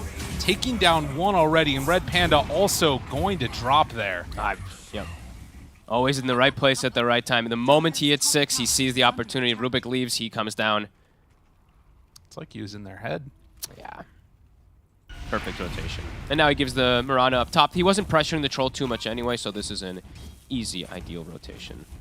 Yeah, it feels like this was always part of the plan here, as Monet heads off into the jungle to try and farm up this area. He's going to have sidekick too, so should be able to heal up almost to full. God, he's going to be huge. Yeah. It's like such a nice little steroid of like damage and farming ability for him to have that. Yeah, now they can probably look to switch the lanes up, right? Because sometimes, even though it's a Lina, maybe you do feel a little fragile being down in the bottom lane. Now they can just send Monet to jungle, send him top, and just leave XXS as that traditional kind of offlaner, even though they switched up the start of it. And in the meantime, Pichu can keep farming on the top lane too. He's left completely alone up here, and Mirana's fine. And Mirana's actually one of the better ones at this too, because it already happened, but whenever there's a siege, you just arrow it. So there's actually no pressure that you can put versus Mirana's unless you dive and kill her. Well, we'll see how Ares try and shake things up. They're doing some stacks in the jungle, trying to you know, play a little bit more of that economy game. Doesn't get that one, unfortunately. Up top. But also making a rotation, bringing in the Rubik, have the tree in the area. XWY will get hit by a Fade Bolt, but doesn't really translate into any type of a gank here. Tough kill. That's why they went for this, not only just for the lane, but overall for the game. They have to commit a lot of their disables to pierce through this Void Spirit. And liking the item start here for XWY. It's a traditional one now, the Witchblade, but has the early chainmail, so even more so, White Album can't actually commit to go for any kill on this Void Spirit. He'll just live through the punch. Well, after rotating back home, Monet decides to come back bottom, farm out the jungle, and maybe get set up for a tower siege here. And likewise, you can see Ares making a similar move up top, mainly with their supports right now. They've got to dive this Mirana. Yeah, this is a pretty big move here. There's TP available for XXS also, so that's always going to be a big scare. If they dive here, he's just going to control the area. She doesn't want to show himself, obviously. Bottom. Yeah, Spear. Speaking of diving, going to make this move now. Laguna Blade out and going to get that kill. Red Panda rotates. Oh, he might actually just die for that. Yeah, that one hurts. The TP was completed for the tree and won't be able to keep this tower alive. Ooh, this early game is rough. Yeah, that's a tough one. And they also can't really kick out the Mirana either. Nope. Pichu's chilling. Well, Aster, there's a reason this is one of the teams to beat in this region. They're looking incredibly solid. Know what the plans are, know what the plays are. And they're beating out their other team. Yeah, it's a clean draft, clean play so far. Pretty flawless first 10 minutes and a kind of clever one too with the way that they set up their lanes. I think that was actually really smart. I think we're seeing more teams still setting up their lanes, like in tri-lanes and stuff like that, but this one feels like it's just done so much damage. XWY lays down the Remnant. It's going to be bottom. It's an invis. He's having some bad luck. He's getting the runes at the end of the day, but he's never on top of them. No. Only the first few. And it's also, you know, has to be frustrating, I would imagine, for White Album as the Tusk. What is White? What? Baboka's got a point booster queued up. Does he want some like Wraith Pact or something like that? Interesting. He just likes it. For the Marcy, yeah. It's a pretty color. Neat. Top tower will fall. They will finally push this pesky Mirana out of there. But bottom, Red Panda shows his face. Monet. Ah! Get out of there, tree. Nah, there's no way. He's just going to get pummeled. Monet moves in. Almost has Maelstrom completed now. 10 minutes in and 4,000 gold lead. And Aster not wasting any time. They're going to just park this Void Spirit here for a moment with the catapult going to work. It's going to be some pretty decent damage onto that mid tower. Oh, he's setting up for top 2. Still has the invis. Mirana is scouted walking through this ward, but Ulu, he might think he's safe. He might be. Oh, it's just a Mirana. I might be okay. They're actually going to throw the scan just in case. So I guess they did have tabs of that invis rune getting picked up. Yeah. Heads up play, playing it safe. And after that Witchblade, XWY eyeing up the Aghanim Scepter. No defensive item, which is maybe something that we could watch for later on if they can punish that on the side of Ares. But so far, feels as if they're playing pretty conservatively and not outside their bounds yet. Witchblade gives them a little bit of both, right? Like it's Yeah. like the 6 armor is very relevant versus something like Tusk Control. So I like this Ags build. I think it's perfect when you're playing versus Troll and versus Tusk. I mean, it's the usual build anyway on Void Spirit, but the silence is going to come into play. And so with this lead just continuing to expand right now, Aster, they're going to smoke up a couple of heroes. And looks like they want to make that rotation around to possibly set up for a mid-kill. Or if they can, I mean, this would be a great Ulu. one. Yeah, they really want Ulu. They have this ward still here too. Pushing out the wave. Did they get the catch? Looks for him. Jump in. Nope, not going to do it. They see the TPs coming in. They immediately back away. Okay. Only the Rubik that made that move. And he immediately gets a D-ward too. Yeah. He's like, they backed out way too quick on my TP. But it's yet to see a move for Ares. Let's see, bottom, looking for XXS. Quickly speared away. Won't be able to get him. What's the troll build here? Is he going? He's going Battle Fury. Yeah, Okay. I feel like he has to. Otherwise, I mean, either way, he's going to get outpaced by the Lena's farm, but feels like he just has to go this build. As bottom again. Both jumps used, taunted, and speared. So they back away for a moment, wait Arrow? for the gank to fall apart, and then go in for another kill. And I don't know if they're going to waste their time trying to go for Red Panda on this tree. Looks like they're just going to leave him alone now. Back to farming. Another kill for Aster. 8-1, putting all the pressure on and just letting Monet free farm. Yeah, It's problematic for Ares. Like, how are they? They're at some point they have to try to hunt, but they're never given the opportunity because Aster's the first one making the move every single time. Yeah. And yeah, but Boca does buy that full point booster, so he's got 2 options, right? It's either the Ags or he's just gonna go Wraith Pact. Please go Ags. That would be hype. I've literally never seen it in a pro game or a pub game, but he queues up the Wraith Pact.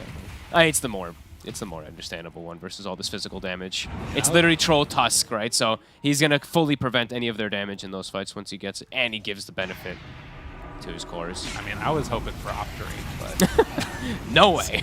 As we get the catch here again. And Shang-Zi chasing down Pichu, but gets out of there. 6-1. Arcane Rune bottom. Snagged away. Yeah, and nothing really gained there at all. So you can see these numbers just continue to spiral upwards. It's going to start to look a little bit better for Ulu as he has this Battle Fury completed. But already being this far behind the Lena, it's just going to sort of continue to snowball for her. And will probably consistently remain above that troll unless something changes and they can connect on a few of these ganks. Yeah, just not the easiest for them to get onto this Lena. Even though they have Tusk, even though they have Primal, and in theory, on paper, perhaps you could look to... She's going to have BKB by the time they even make their first move. Like, Monet is 700 or 800 gold away from having it done. Heading in this direction, and it's only the Marcy on this side of the map. With 4 heroes back here, maybe hoping to catch somebody who wants to clean up this wave. I mean, but Boca knows this is happening, it looks like. Yeah, he's peeping forward, boom. Dude. Breaks it. Even takes the bounty. God. Dude, that's like how little fear you have. You know what I mean? They're getting like literally everything out of the map. They get this D ward bottom. They're pressuring towers. Like everything is just going Aster, Aster, Aster favor. I mean, just psychologically, that does something to a person. Yeah, this is and this is painful. Well, 8-1. And Ares needing to, of course, wait for those items that they need to get online to make the fights happen, and it feels like it's gonna maybe need to be that Tusk Blink Dagger now. But even I mean, he's gonna be blinking into double BKB. This is this is looking rough. Game's rough. Game is hard. Game is super hard. Let's see if they can get any more kills on the map at all. Let's see if they can kill any more cores this game at all. I feel like they might actually never kill a core. I think that part of the reason it's so rough too is what the panel was talking about and what everybody there was sort of mentioning, that at the end of the day, none of them liked the matchup of Lina versus Troll. No. And I'm learning more and more about that, you know, the Void Spirit versus Tusk. I mean, this one, it was maybe a bit too one-sided, but it looks like an excellent kind of counterpick matchup for mid. Yeah. And yeah, on to start pressuring even more. They've got the BKBs done. Lina's is coming, Mars is done. And now, what do? Ares, they haven't even gotten a chance to use any, they haven't gotten a chance to do anything. Like, the tree ult is online. They've got their blink now on Tusk, but it's into this commanding lead of Aster. Where do you go from here?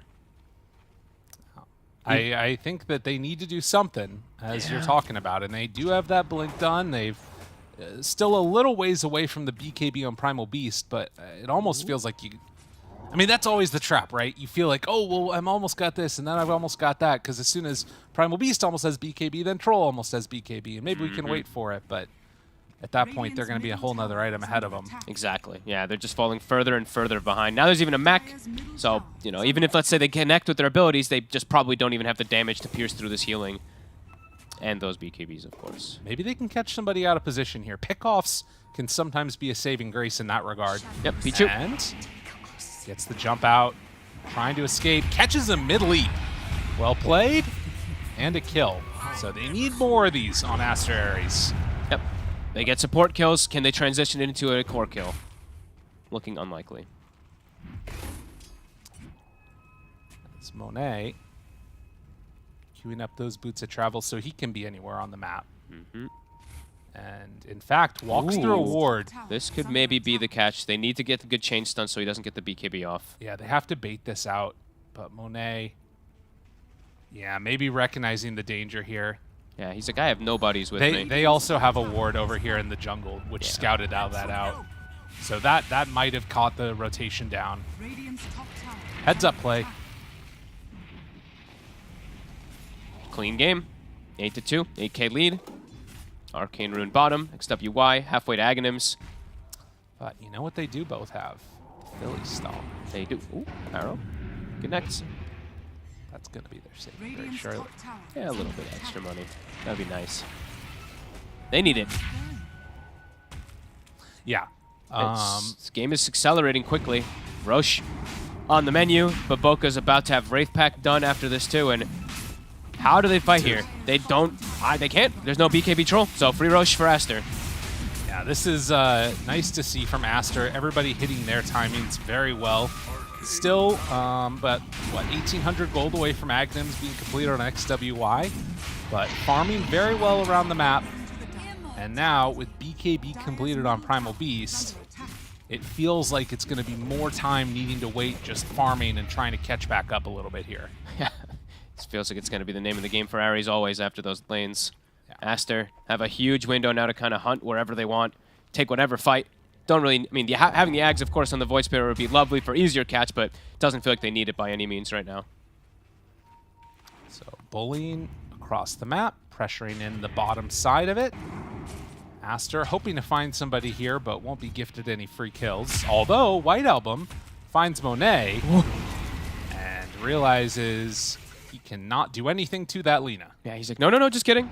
It was a prank. Just a prank. How much does that Lina have now? Going in for the Gleipnir next. Yep. Our standard build that we're seeing. I have seen some change-ups in terms of like the order that people go sometimes, which is always interesting to watch, whether it's like Shadowblade or something earlier. Yeah, this one he's just so free. He can kind of do whatever he wants on this Lina. Yep, there's the Wraith Pact, so even when Troll, Tusk show up, they have to deal with this pesky Wraith Pack that's going to be reducing 30% of their damage too. Physical, of course. So, tier 2 tower down bottom gets one volley of tree armor, and then it's going to fall. They just have to watch. They actually just have to watch and be like, we cannot take any fight versus Aster. You know what it reminds me of? Remember like the Star Wars movie, the first one, when the walls are closing in the trash pit? Yep. That's kind of what it feels like for Ares right now. Yeah, it's been I mean, those walls may have been closed already. It does feel like a few minutes ago, because I'm just not seeing, even with these items being picked up, I just don't know how they're that far behind. It's a full item on each hero. Oh God, Han Solo putting up the tin pipe, trying to stop it from closing in around him. XXS is there. And they're actually able to get a little bit of a disengage. This is BKBs being used just to escape. That's both of them, right? Yeah, both BKBs just to run. He realized he's hitting XXS, and XXS is like, okay, I'll just turn my face toward you. I got my bulwark on. Dude, they even keep this catapult alive right here. They're going to be forced to use the glyph. Oh, with another creep wave coming in a second, they're still going to be able to take this tier 2 tower. Gem being picked up. Looks like Aster's going for those closing items. Dude, did they just go high ground here? Constrict the map. Might try to poke it a little bit, but they can look to just take top probably and just play more farmy route, play the safer one. Let's see. Looks like they will. I was just wondering, because they don't have a glyph again now. It's true. Arrow connects. But looks like indeed they're just going to sort of play a little bit more of this side of the map. White Album. White Album.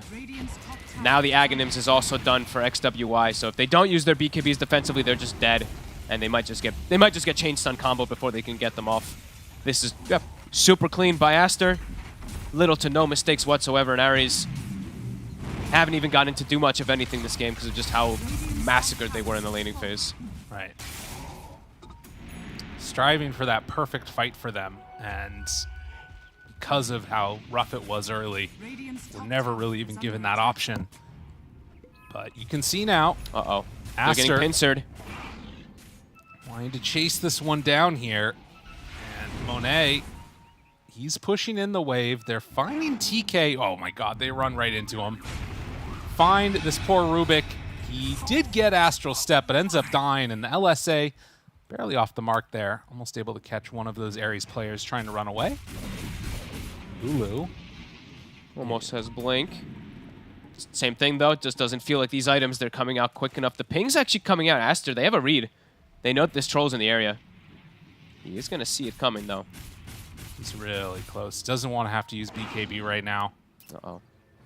And sees the arrow. Dude, he gets the courier. Wait, he's going to get it. Oh my God. That's a crazy play to make. I mean, he saw the arrow used, right? It's so true. He felt confident to be able to TP as long as one of those other +1s doesn't come, but whew. Jeez. I mean, he has to take these risky plays at this point. If he doesn't, they're just losing. Absolutely. Yeah, and at the end of the day, you know, a bunch of heroes TP to that side of the map. The small wins. Yep. Gotta take them where you can. Primal Beast is upset. He's stomping in the base. Well, you can see Lina ready to push out the top side now, and Aster will likely group back together around that Lina again to... Well, actually, I guess they can't really do anything because Roche is going to need to be another 3 minutes till it's capable of respawning. Get Pichu. Dude, he doesn't care. He's like, they're here. And Ares, yeah, reluctant to even go in versus 2. They don't know where the rest of them are, so could just get met with that destructive force. And shoutouts there. Primal Beast not popping the BKB at that first sight of a Mirana. Could definitely imagine another world where that would happen, given the state of things at the moment. Aster, though, looking to sweep again and clicking on XXS. As we mentioned, you know, this is the build he intends to do almost every game on his Mars. He's almost got his Hex. So even more forms of catch, limiting those BKBs from doing much of anything. As Ares, this could be the big fight. Oh my goodness.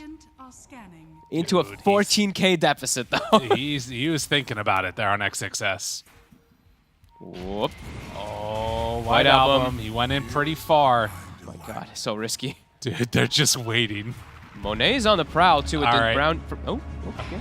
So a little off the mark there. And stolen... Oh, it's Rebuke, though.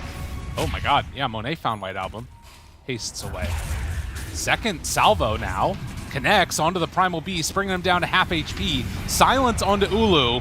And with BKB already used, they gotta run. I mean, they're back and forth and indecisive about when they want to go. The spear catches them to the tree, and Troll didn't get to do a thing in that fight. This is. I mean, they're not gonna call it just yet, but this game is very done and dusted. You can just see there's nothing. The BKBs are popped, and they're like, I can't. Even if you battle trances, he's dead. He's just gonna get kited, controlled. Aster, a masterclass. This game looks perfect.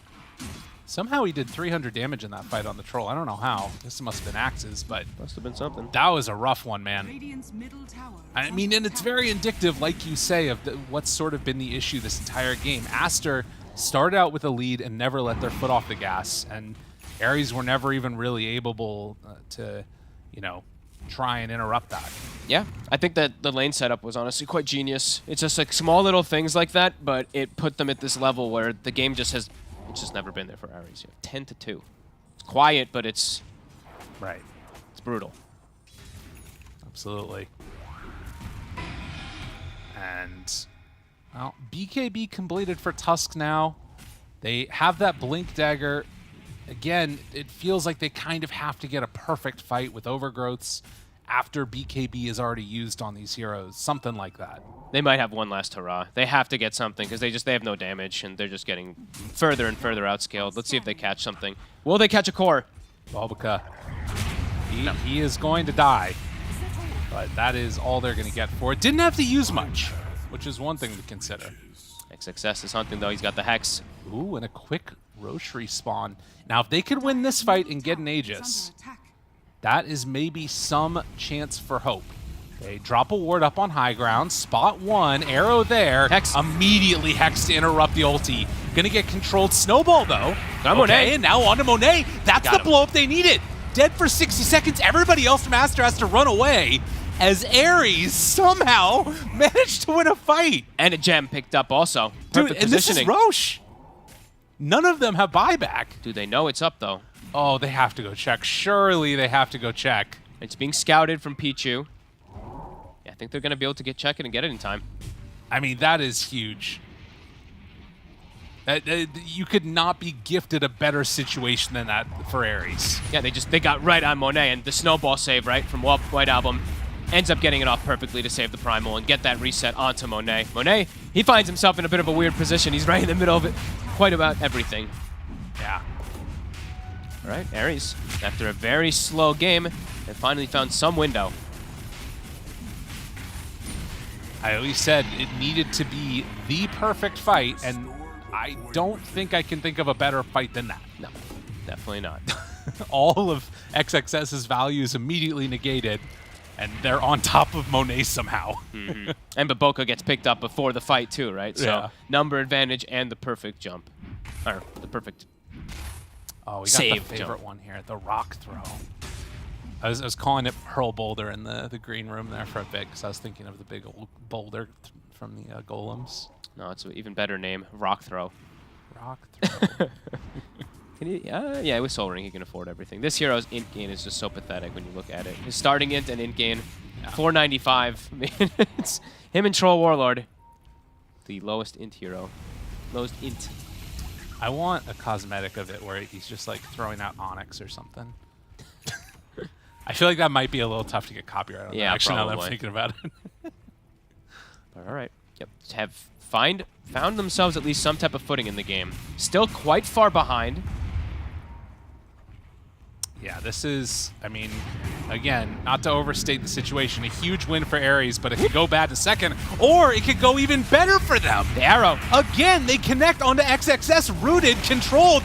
Lina is starting to die. Somehow Troll looking like a good hero right now. Oh, but LSA and Monet walks away. And they reset from this. That was a good attempt from TK. And TK before that fight, he actually still had arrow stolen. So they catch XXS, they chain stun him with that arrow. Beautifully done. I mean, Ares is playing this very well. Mm-hmm. Does force, it's the triple BKBs though. So 20 seconds Aster, when XXS respawns, they could look to strike back. quite strongly versus Ares with those BKBs down.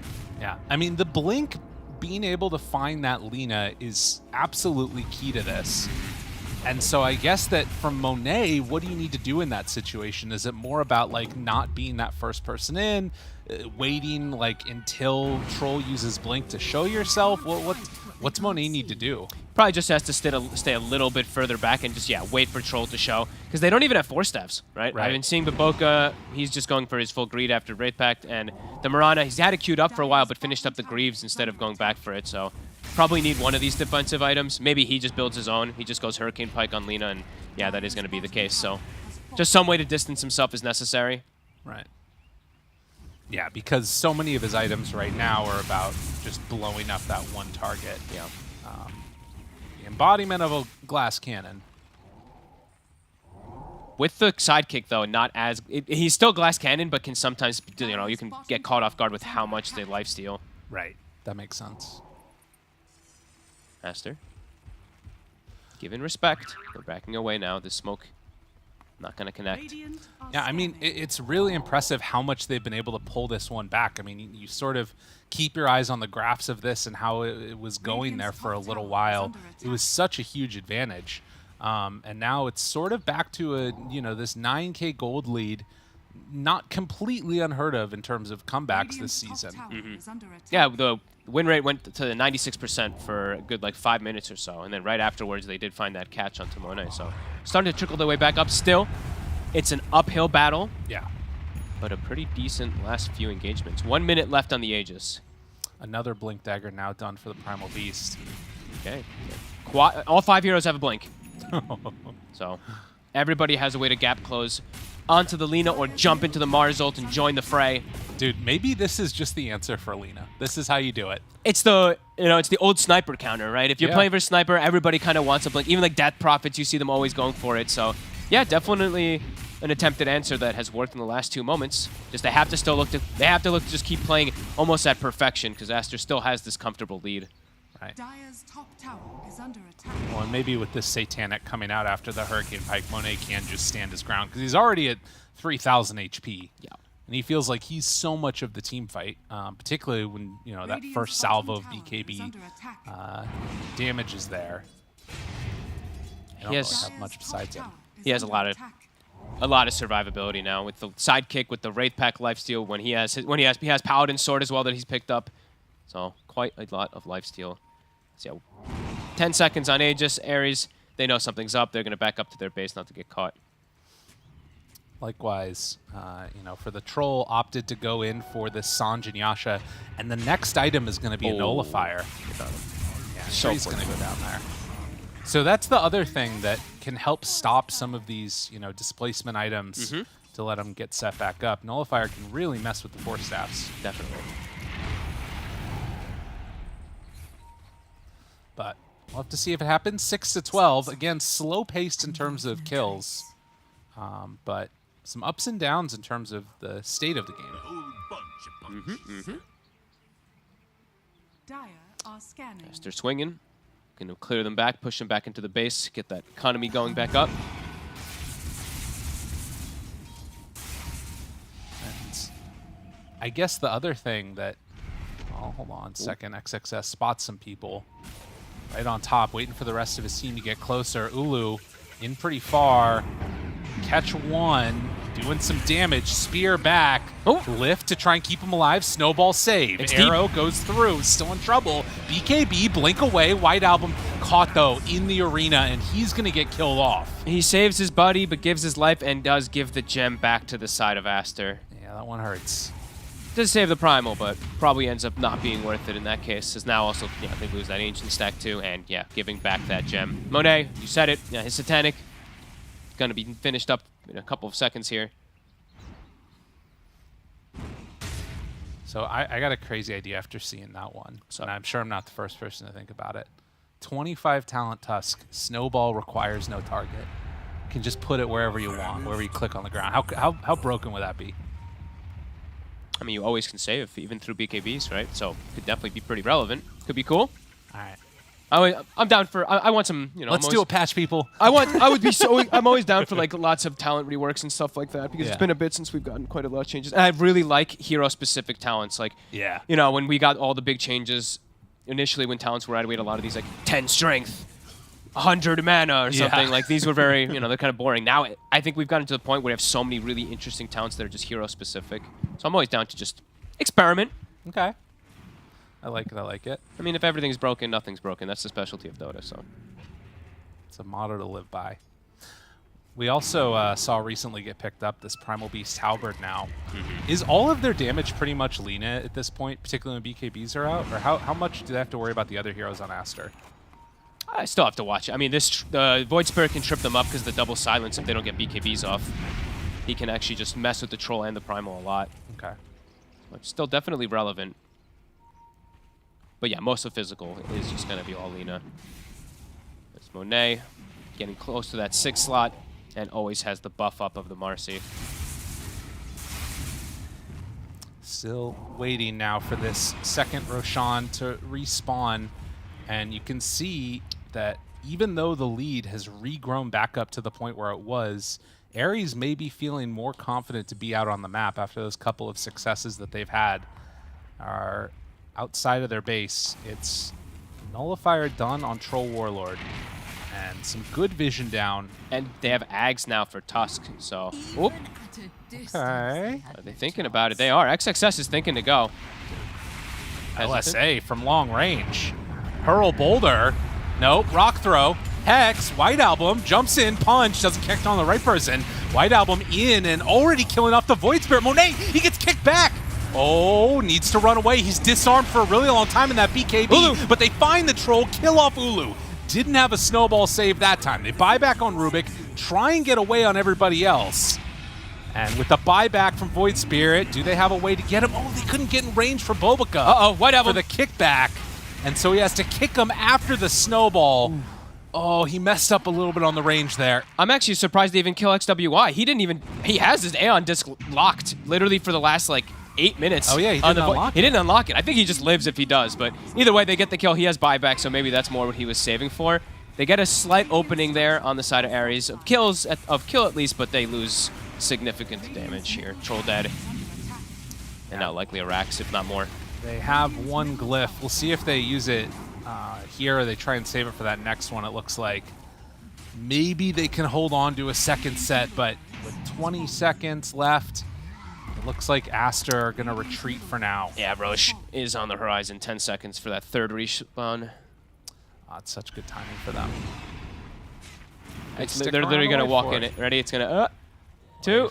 Wait for it. Boom. So yeah, here you see Void Spirit. I mean, we'll see this in the replay as they're just doing the rush, but they cast XWY, and the whole time, he could just unlock. I'm waiting. I was like, he's going to unlock.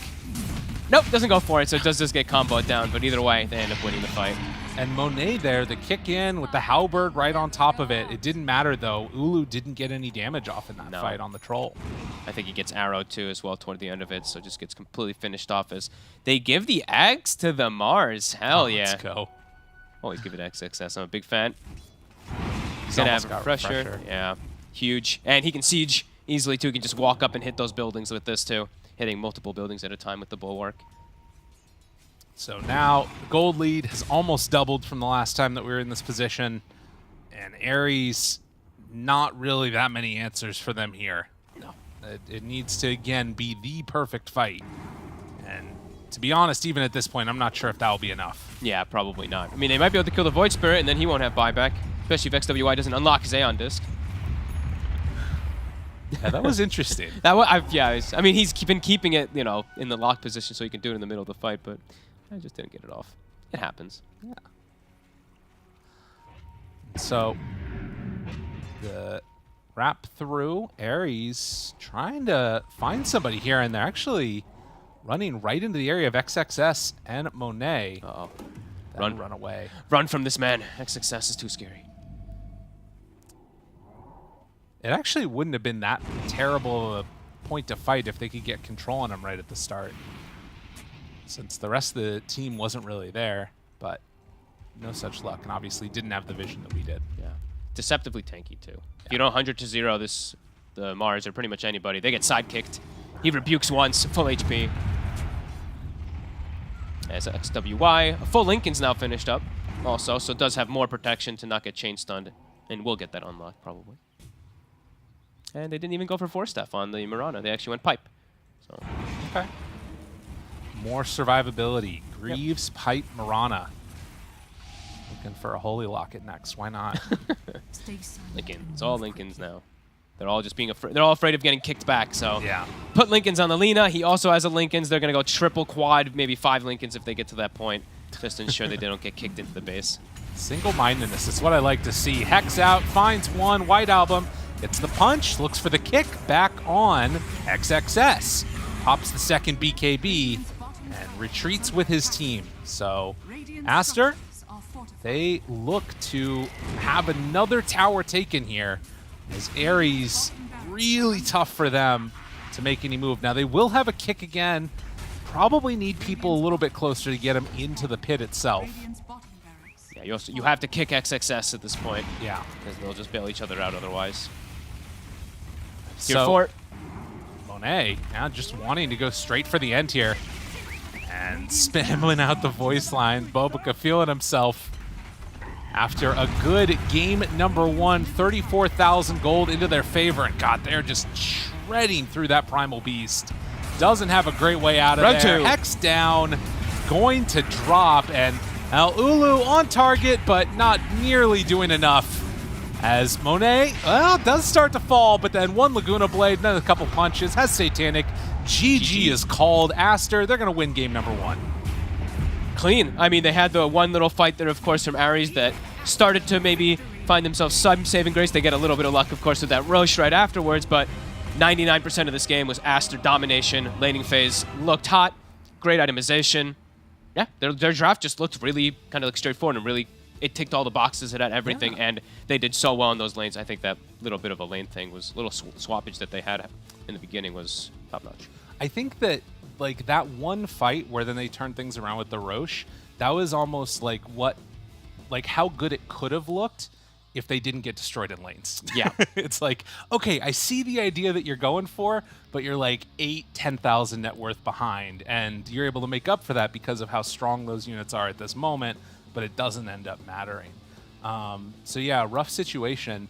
I mean, do you think just better lanes is the antidote for next game? Like, or I'm not really sure. It feels like it's just a drafting issue at that point. I mean, it's a lot of different things too. Right. I think Aster overall have shown themselves to be a more comfortable team. They know how to play these kind of constricting games where they can take it late. Sure, it doesn't look like it doesn't look like the game is any chance for Ares to come back or anything. Then it actually just gets like progressively worse and worse. Like we've seen Aster do this even in hour-long games where it's just like, we're going to constrict you. We're going to make you feel really miserable to be forced to make moves, and we're just going to dominate. So it's like how an Anaconda kills somebody. Yep. It's terrifying.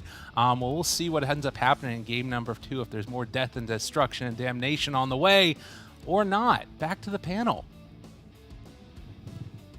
That was that gold deficit for Aster Ares, but also a little bit of a comeback. I guess we could describe it as a shining moment, despite the fact that Aster had a very meta lineup with the Lina and the Mirana and the Mars, and anyone can chime in The at rest. any time. And And the whatever rest. other heroes they And all pick. those creeps in those lanes. And the Roche and the Aegis and those BKBs and... What's up, Sind? You didn't believe in Ares. Do you believe in them a little bit more now? I believe in them a little bit more after they managed to find that fight in the mid game. This looked like it was going to be a total beatdown, and I mean, in the big picture, it still kind of was. But the fact that they were able to at least make that successful move and make it look like the game was going to potentially be competitive was nice to see. But I mean, overall, it's just a massively stacked deck. 5 minutes in, even. Aster won all 3 lanes. They got really far ahead. And interestingly, we were talking backstage about why Aster dodged. So they didn't put their Lina Marcy in the safe lane. They actually ended up putting it in the off lane to... We theorized it was to try to dodge the Primal Beast, but they ended up getting that lane matchup bottom anyway. But it's just with the rotations, they ended up being favored. They got ahead regardless. I think even with a normal lane setup, it would have probably been a similar story. Yeah, to me, this was just like a massive outclass. Like they're super outfarmed. They won all the lanes, and except that one slip up in the Radiant Triangle, Aster were in control the game start to finish. For me, it's literally just a waiting game for Ares. Like they're waiting for all the blink daggers. I believe at one point they had 4 on their team. You just have to get any sort of mobility to get on top of that Lina. If you aren't able to get on top of Lina, you're pretty much losing the fight. But the problem is, even when you do, there is a Mars. Like he just jumps in, he has a Hex. If you don't BKB, you're controlled. The arena is popped, and there isn't truly a ton that you can do. And like you said during the drafting panel, I think Sheep agrees. Lina just feels really good against the Troll. If you have to itemize for her, right, like specifically for her, and you're already in a bad position. Yeah, it felt terrible, and not to mention, Ares drafted no tower push. Like, for the majority of this game, in the early especially, mid tower never went down, bot tower never went down. They only managed to take the tier 1 top, and there's so many, like, repercussions to that, right? The waves are just always going to be kind of on their side of the map, just as a result, because it can't get past where the tower is. So the Aster lineup just always are able to see where they are and take the fights to them that they want to take. They're not able to really like contest Roshan area. Like, it's so hard for them, and like this Lina is just farming and farming and farming harder than their carriers because they can't contest her, they can't get to her. Their map is so small and it's so hard. The thing is, we talked about that, I guess, team fight that Aster Ares did win in the top part, like the top triangle there on the Radiant side. And then they went to Roche, and it felt like from there they could have been able to take that mid tower and open up a little bit more. Let's say they had to put a bit more focus on that. Could we have seen a different result in this game, or it still was just very much, you know, Aster biding their time and waiting for some more items to come online? I mean, theoretically, possibly yes, but they were never favored. Even after winning that team fight 3-0 and getting Aegis, they're still pretty far behind because at the end of the day, if you're going to go and push this tower, there's so much risk. Like, the Mars can blink spear your troll to the tower, he's going to die with Aegis. Or if you start snowball saving him, it might get even worse because you're just playing into Mars's hand at that point. So, yeah, I think as kind of boring as it sounds, I felt like this game was honestly, for the most part, kind of over minute 10. Like, I just think this is such an insane mountain to climb. There are games where you're behind 5k gold and you can see the finish line somehow. It's like, okay, there's the condition. But that's the problem I had with their lineup. I feel like if they don't have that win condition already, like, how do you get across and turn into a W? I don't know. Yeah, he's just a troll hater, that's what he is. No, I mean, I completely agree. Some games you can see a change happening after a certain item is there, and I saw that Blink Dagger and I'm thinking, okay, maybe they have a shot. But even if they do take a good fight once or twice, it doesn't matter, because eventually I feel like Lina is just very solid, even in the super late game. I feel like we should turn our eyes a little bit as well to the Marcy. It was the MVP there. I did have a little bit of a look when we were watching that game. Marcy has been played a lot, mostly by China and SEA teams. So clearly, I mean, these two regions also scrim each other a fair amount. So there's something happening in the background there. Do you think it's going to be a banned Sheep, or whoever is going to get first pick will be picking up the Marcy? There will be teams that don't prioritize her. It's just team dependent. It's like you see the exchange of like tusks and stuff as well, because people like different things. I think the Marcy is pretty strong. I also like kind of the freedom that some players have been showing her itemization. It used to be, oh, you have to buy a BKB, and even supports were doing it, and it was so bad and weird. But you see Baboka going like a Wraith Pact of all items. That's crazy cool. We haven't seen that one in ages, but it's so good against the troll. Yeah. Like, they weren't able to kill the cores like Lina in the space of a trio on BKB because of items like this.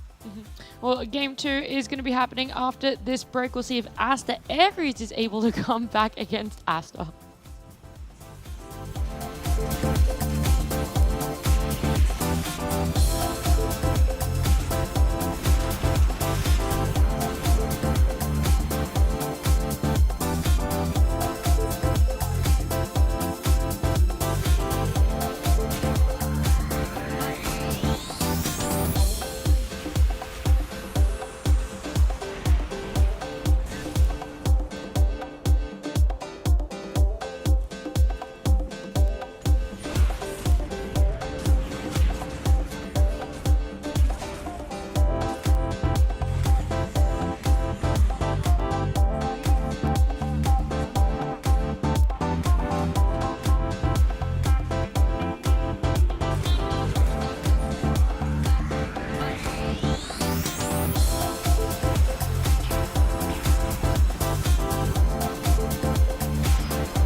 Second series and second game, Aster versus Aster Ares. Draft will be coming up on our screen very soon.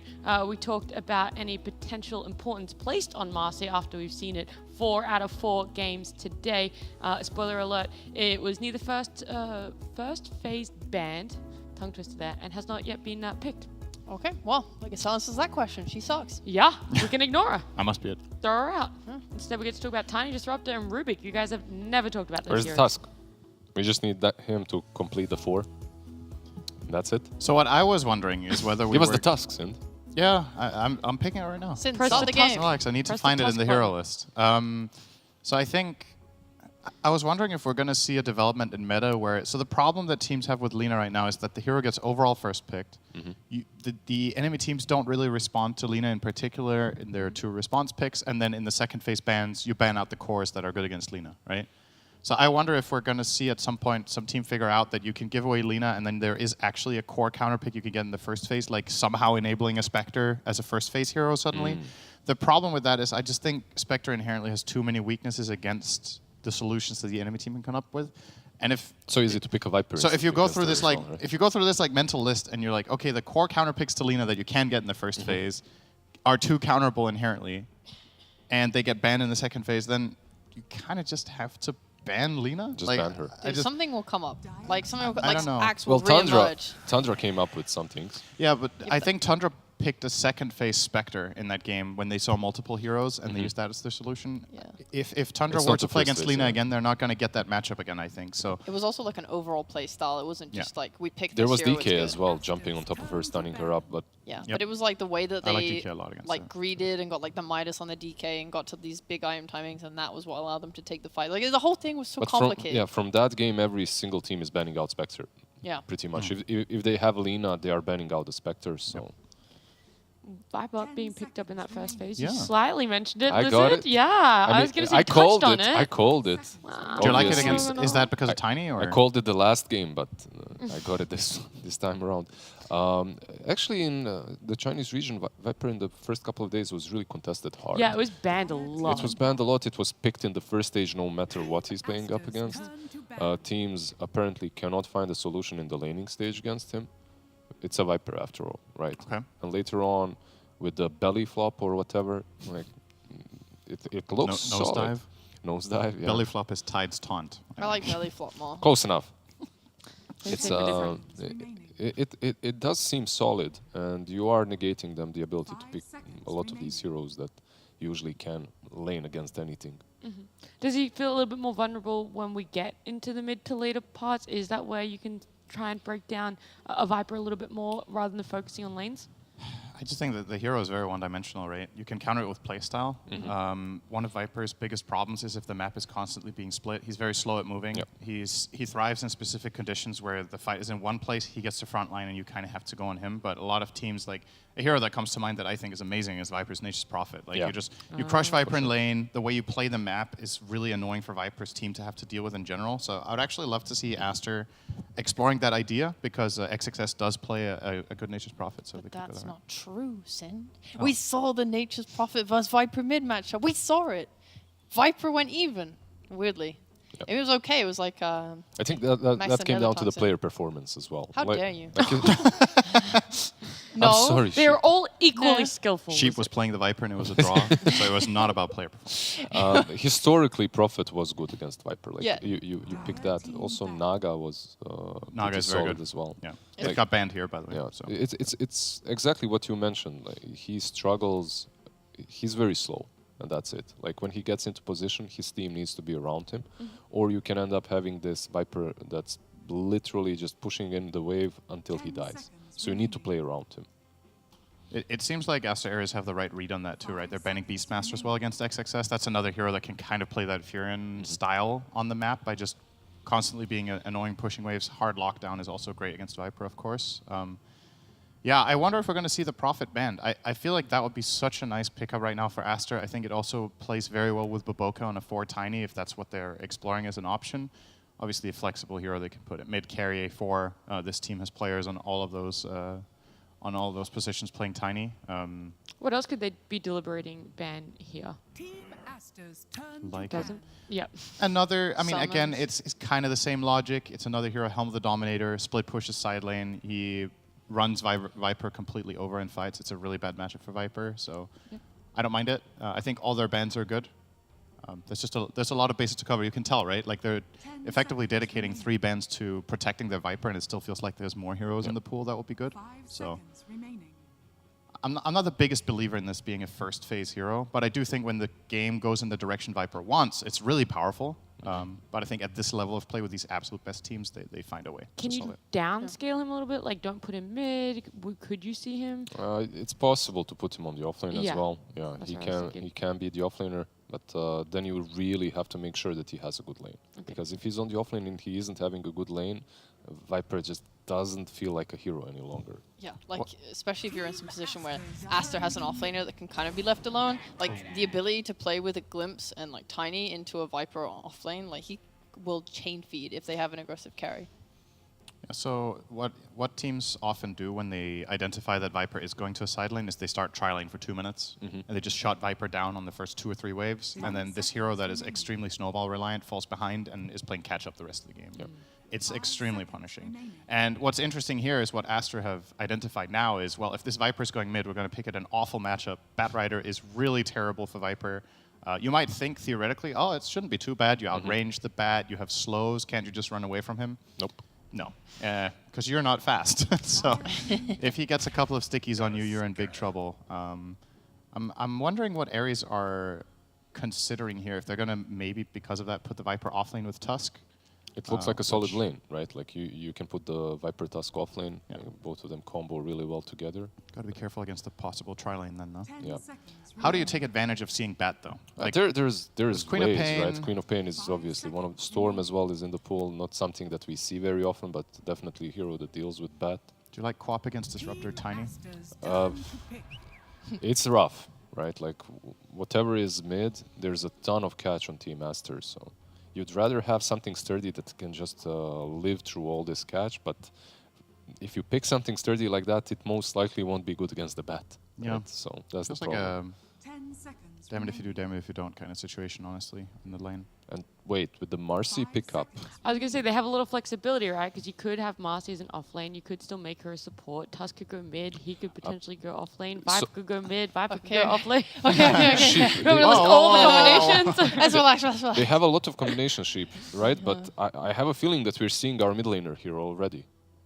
I'm just Between the Tusk and the Viper. I'm not sure. Like you said, it's very flexible. Maybe it's Rubik. Rubik mid. Rubik Oh. mid. Let's go. problem is I'm too bad with mid matchups to know which is the best. I feel like you just figure out the best mid matchup and then you They all work lose from to there. They all lose to Bat. One- That's the problem, yeah. Okay. Which one loses the least? There it is. Nice. Love Yeah. that pick. I like the range hero against the Viper, just in general. I mean, they could have gone for a Drow as well. I think would have been okay, but the Natures. I mean, like the Natures is a little scary because he can't defend himself as well. Like Drow with the Gust is able to kind of push heroes off of herself, but Natures can just die. 10 seconds. Are we maybe focusing a little bit too much on the lane itself? Like maybe we Yeah, I'm should look at thinking the about the lane. yeah. 5 I seconds just, remaining. I feel like Nature's Prophecy is good for everything. Yeah. Like he's good for the flow of the game and what you want to do with Bat against Viper as well. I think if he gets a lane matchup against Viper in either safe or off lane, he does fine. No, for sure. Coming from Astra, I'm just thinking for Ares. What can they Oh, I pick see, here? That yeah. like is Okay. there a Spectre possibility for them right here to pick up to mess with the Prophet or maybe a Slark, something like that? Then just lane any way that you can, hope for the best, and go late game versus him. Maybe Bat runs over a Spectre. Yeah, they still Yeah. banned it Fair. though. They banned so it, yeah. Astra do respect the possibility here. Oh, I guess with the Blade Mail build, it's not so bad. Yeah, I could have seen it.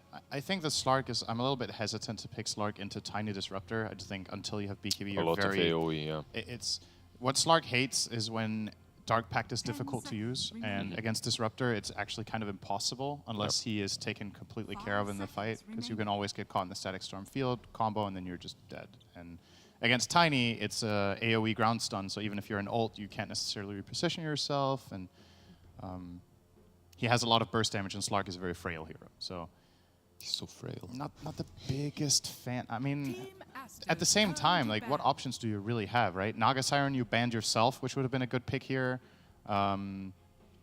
PL is Life Stealer? kind of not a good Not really hero for the great. most part. I mean, PL in theory could have been really good here a year ago. I think teams would have loved to pick PL now, but it's just not very strong. Lifestealer looks good, I think. It's probably the best suggestion so far. But then I'm concerned about the pacing on the map, right? Like, you're playing against Nature's Prophet, Batrider, pushing out side lanes, making picks. There isn't a perfect pick. Yeah. Maybe there is, but we're not seeing it. I see Faceless Lifestealer and I see Void Slark, but both of these have their problems playing into Team Master. So Maybe like a faceless void. You Yeah. don't have much Just damage banned like out, yeah. Oh wait, my bad. Yeah, Sorry they, guys. They literally just. I mean, you good idea, though. You Nice. called both their carries with Spec and Void, right? So Yeah. I honestly think I would have been concerned with Void as well for the same reason I am with Lifestealer, like just the overall pacing of the game and the way the map will be played. But like you have to pick something, right? Yep. And unfortunately, I do think the best pick left now is Naga, but you banned that yourself, so don't really get that luxury. Team Aster's See what they come up with. okay. It doesn't spark joy.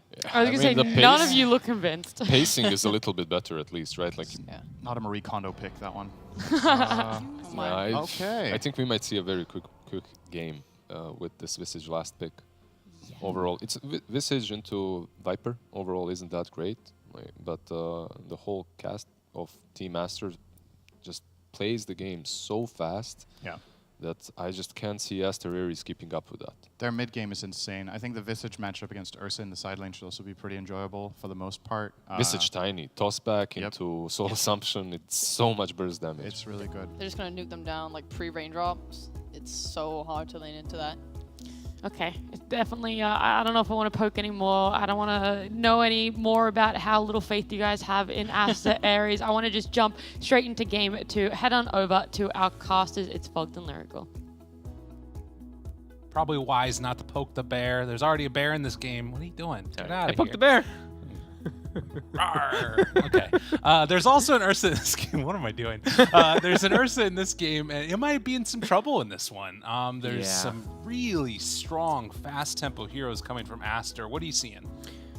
Quick pace, lots of team fight, lots of battling. I mean, it seems like they've got, again, quite a lot of everything. I think this Batrider has gone kind of unanswered as well, so that's one of the biggest ones I'm looking at. XWY excelled last game, kind of shutting down White Album on the Tusk already with his Void Spirit, so yeah, it looks like it could be another one of those difficult games. They've got tons of pressure bottom. I'm not sure if they're going to be able to offset it either, right? They have the Ursa and the, Ursa Rubik kind of lane, something like that, so Yeah. the spam is going to be there. They're going to keep that Ursa constantly low. And it's an Ursa also into a matchup that he does not really like to play against, into the Disruptor. You know, it's going to take time. You know, you're going to be able to need to have a BKB at some points, otherwise you're just silenced in every fight. And yeah, it looks like another uphill battle for Ares. Well, time will tell if they have what it takes. And I mean, to be fair, if we think back to last game, I was sort of talking about like, okay, is Troll going to go for this Battle Fury build? Is it going to be more of like a high tempo thing? I think there is some potential for Ursa to play that high tempo style. We've seen like the Diffusal Blade at times and things like that. Odds are though, Ulu's style, we're probably going to see Battle Fury again, and that might mean that they don't come online quick enough. But we'll see. Yeah. Could definitely see. I think I do. You know, I always want to say, I want to see them go for that faster, like Diffusal kind of fighting kind of thing. I think we've seen it already once here in the DPC, but Yeah. every time they're versus Nature's Prophet, they're just like, need Quelling Blade. Must Right. get Quelling Blade, must get Battle Fury, because I don't want to get stuck in trees. I don't want to be RTZ'd. Right. So probably the case that he will. But yeah, let's see if they're able to batch pace. Because one thing is we are talking about Ares a lot about how they are behind in the draft, but they do have at least ways of being able to snowball. Let's say they do have this Viper have a good time, Ursa has an okay time, Marcy has an okay. They actually have very quick pace draft. It's not cooldown reliant whatsoever. So I guess that's the one thing to look at for me is if they do have good laning phase, perhaps they could transition into a very big snowball. And there have been some cool things that we've seen with regards to, as Ares actually get 3 of those runes there, so pretty nice start for them. Nope, 2-2. Oh, wait. Ares, Yeah, Aster. God, I my know, I brain. did the same thing at first too. My brain, yeah, 2 apiece. Okay. So one of the things that, you know, we've seen be kind of cool out of this mid Viper was Alacrity playing it and going for an Aghanim Scepter build. I think that could be kind of cool this game with so much magic damage coming from the Batrider in particular. I'm not sure how well it does against like summons and things like that, but it could be a nifty way to do it. Yeah, I mean, we'll see. I'm concerned for him for lane. I mean, Viper tends to be one of those like lane dominators, but Batrider is just the absolute worst to play against when you're playing one of these slow heroes. Right. Your 280 move speed or whatever on Viper, you get a couple of these sticky stacks. He can just run you down if you make 1 or 2 oversteps on this Viper. So eyes on White Album. could have a good lane, but also could just make one or two mistakes and just dies, and then the lane's just over. So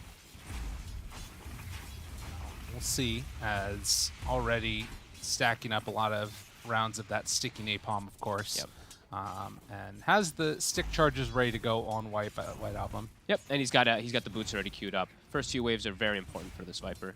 Yeah, appears to be getting through them pretty okay. Yeah, he's doing pretty good. He did lose his ward, though, right at the start. We did see Baboka come in and kill that ward, which it is pretty relevant when you are playing that like Viper versus Bat. You want to be able to constantly get that hit of harassment, keep that poison attack to limit the Bat's potential to kind of dive and go on you. And at least for now, with the whole creep wave coming in, Bat's only gotten, what, 4 last hits right now still. He's really doing a good job so far on White Album. Yeah. But we'll keep our eyes on the other ones, because the other lanes that can sometimes really get out of control. I mean, first of all, TK right now getting body blocked by those treants. Monet going to draw first blood. And then on the other side, the thing I was thinking of was Visage, who also gets some good damage on Ulu, almost gets a kill there too. Yeah, these side lanes are incredibly oppressive. Visage and Tiny, I mean, we've seen how Tundra's able to make that Visage always look, and then, yeah, these double ranged versus a Rubik and a Marcy. It's going to be a tough start here for Ares in these side lanes. XXS doing his best 33 impression. XWI actually making a little bit of a mistake here with his bottle. Doesn't actually get it in time to be able to get the rune. That is painful. He actually, like, I mean, I could talk about it a few times here, but he was trying to pick it up from low ground, and the courier was on high ground, and he was like back and forth stepping where it got to a position where he's like, uh-oh. If he walked down, he would have gotten his courier killed and not gotten his bottle. So White Album is doing excellent in the matchup, 13-5 to 5-2. Yeah, I mean, first of all, just that beginning start, but then also the fact that he was able to get that, you know, not able to get that extra bit of regen from XWY. I'm curious if they're going to, you know, sort of battle things out and send somebody to refill his bottle potentially, or if they're just going to feel more comfortable waiting it out for now. Because, I mean, Batrider's still doing okay, but I'm wondering if this is the type of thing where you anticipate doing better. The wave is going to meet there, but also almost a kill down bottom. And top. And top going on. The turn now onto XXS. It's enough to finish him. They got on him. Creep pull was going on. They got the shards to trap the Visage. XXS a bit out of position there, gets punished. You know, this is a crazy start because, I mean, both side lanes have crazy kill potential, and then also mid is one of those where, like, if Batrider all ins a Viper, somebody's dying. One or the other of them. This game is more than likely to have a lot more kills than last time. Last game, I think it was quite slow. We had like 10 to 2 sitting for quite some time with the gold lead continuing. This one is just a very aggressive lane from both sides. Or aggressive lanes from both sides, sorry. That's quite a lot there. But 4 minutes, next round of Water Runes coming up. And this one, as the wave is pushing out, should be a lot better for Batriders. Bobica does another little creep pull here, gathering the rest of them together. Gets the range creep. Not able to get the deny, and in fact, Bobica might be in some trouble there. They turn with the Avalanche, the toss. Another round of Soul Assumptions. Ulu's in trouble. So too is Bobica, but can they bring him down first? Looks like they will, but yeah, the third Soul Assumption, that's too much for the Ursa to deal with. I love it. The third Soul Assumption, right? Yeah. Does cost him quite a bit of that regen, though. A bit of that mana regen. He's actually got no mangoes left up here in XXS. But he's got Arcane Boots, so a bit of an interesting build-up so they can go for that constant spam. And he's just going to go the mech build. Interesting. I mean, yeah, Soul Assumption is one of those abilities that's, like, crazy how good it is. And yeah, they're going to have to refill bottle mid. XWY is starting to get pretty destroyed from White Album. That early start from the Viper has kind of set up everything here. That's trading hits down bottom. And Boka is looking to help in the mid lane. Okay, he looked like he knew that there was a ward there, so they will get the D ward in the mid lane. And he's going to maybe look to go for a gank. I mean, if he gets the toss forward on White Album, it's likely just a kill. Does mean top that they are going to try to go aggressive on XXS. Now recognizing how alone this Visage is pre-6. And down bottom, do they want to do any Glimpse type play? Doesn't have the mana for it right now. They used it before. That's how he's gotten so low, yeah. They pulled him out of position there. Helm of Iron Will for the Marcy. So a bit tankier, at least to sustain versus these two right-clicking heroes. Yeah, playing out of that core role this game, so going to have a lot more damage than we saw in the last one. Yeah, he's going to do the armlet build. So we've seen it a couple times, of course, from the offlane, but see each person has their own style of build that they like to do from offlane. You can see also, while the 6-minute mark is going to come around, it's an illusion rune down bottom. And TK takes that one away, so no bounty rune, or no rune for the Bat Rider. TK, he'll be all right. Yeah, the fear of what Viper could do there is keeping back the Bat Rider. Viper's already 6, so if Bat tries to go, he's just going to get Viper striked and killed immediately. Dude, they're doing a really good job of giving XXS, like, lane experience. Baboka's been running away, and so XXS is almost level 6, while Ulu's just level 4. He's about to hit 5. It's always scary when you are like these Ursas and everything versus an early Visage 6. Pretty much any carry is Monet. Pulled back there. They're on him. Jump in. Couple more hits, but the Sprout, can they bring him down in time? No. Can't quite get there. Super close. And XWI, he's completely forced out of the lane, so he's even making his way toward bottom. He's 1,200 behind that Viper. Didn't get to get any type of opportune play to get an early kill, so now he's just desperately trying to find some farm. And Baboka's just going to set mid. Looks like maybe he sets up a kill down bottom, though. Yeah, that's nice for him at least. Make some type of rotation, make some kills happen, get the team back on track a little bit there. Wrath of Nature soon to be online. So the Visage, we talked about his familiars almost ready to be able to pressure the Ursa. That plus a Wrath of Nature, Ulu's going to have to be a little cautious up here. He does have Red Panda to protect him, but... Right, well, and I think back to that last game and how rough things looked for Ares, and one of the biggest problems is the only lane that was going well for them was this Troll Warlord, right? This game, it's the Viper, who I feel like can kind of do more. As Red Panda is deep. Yeah, he might get punished for this one. Has the snowball back to the creep wave, but Baboka with an avalanche ready, and not even going to need to use that. Has the glimpse. White Album moves in now, and with him nearby and Ulu, maybe they can make something happen Toss here. into tier 2. This is huge. Ares make the move, but now Monet shows up, and White Album, he gets the TP out of there, will be fine. Ulu cuts through the trees, but XWI right on top of him. It's eventually going to be this Ursa going down unless he gets away from him. Phase boots and the stick charges, but no, it's not enough. Big knockback. I think the Wrath of Nature actually only hit like one of the heroes there. I actually thought it was going to be even worse there for the side of Ares with that dive coming out, but the Wrath doesn't hit all of them, and also XXS wasn't quite level 6 either. So still a pretty deep dive for Ares. If they somehow do get their Viper away. I thought White Album was screwed. I was like, oh my god, a Viper being tossed under tier 2. 8 minutes in, uh-oh. But yeah, he gets a bit lucky there. Yeah, also has a lot of stats at this point in this game. His build, double Wraith Band, Magic Wand. It's just all survivability and trying to dominate the lane, it feels like. 5-4. Yeah. Much more aggro than we had last time around. Baboka. White Album is going to get the toss away. Snowball out. And XXS not wanting to chase with those familiars. Early boots of travel on the Viper too, so he can always mirror the movements that come out from XWI, who's, I mean, everybody just goes the bots on the Bat Rider also, so yeah, off to a good start on the Viper. Marcy also looking pretty good, so infinitely better than last game. Yeah, it feels like they're actually going to get to play Dota. Yeah. Disruptor right now looking to set something up with the armlet done now on the Marcy. I mean, the thing is if Disruptor shows himself, he's just going to get dove and killed. Yeah. He needs to have some type of backup coming in. And playing versus a Marcy at this moment in time when she gets the armlet, it is very scary. Her damage is pretty ridiculous. Oh my god, that's got to be so frustrating for Bat.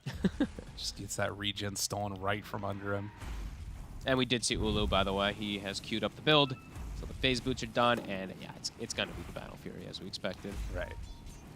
After the way that the lanes are have gone, I think it's always probably the right choice to go on the Ursas, but either way, they've already come out excellent in this early game off of the lane, so he knows because he's going to be able to get good space to be able to farm. They have other heroes that can do stuff. Yeah. You know, Marcy in particular feels like it's a run around, make things happen hero. So, 11 minutes in, and NP top of the net worth charts. You can also see that right now with the Boots Travel. Viper just kind of hanging out, farming the jungle, waiting for something to happen so he can TP in and make a counterplay, it looks like. Looks like they're going to make an aggressive move. Tome has been eaten. Disruptor has the 6 now. Monet, gets out. Perfect time. Red Panda was just there. As Ursa, there's that silence. Yeah, not quite as lucky, and he's going to get pushed back into it even. And a glimpse. Pulls TK into a bad position, so a double kill. Always nice to get that with the Disruptor. Yeah, that's the, that's why we were mentioning during that end of the draft there, that Disruptor pick versus the Ursa. Always going to be annoying until you get BKB, which is going to take a long time. Look at Marcy thinking about it. There's a lasso still available. And with Baboka nearby. He's going to try, but Baboka knows. Oh, no, dude. They were so ready for this. Yeah. They're diving further. Are they really going to go for this right now? I mean, this either is amazing or it goes quite bad.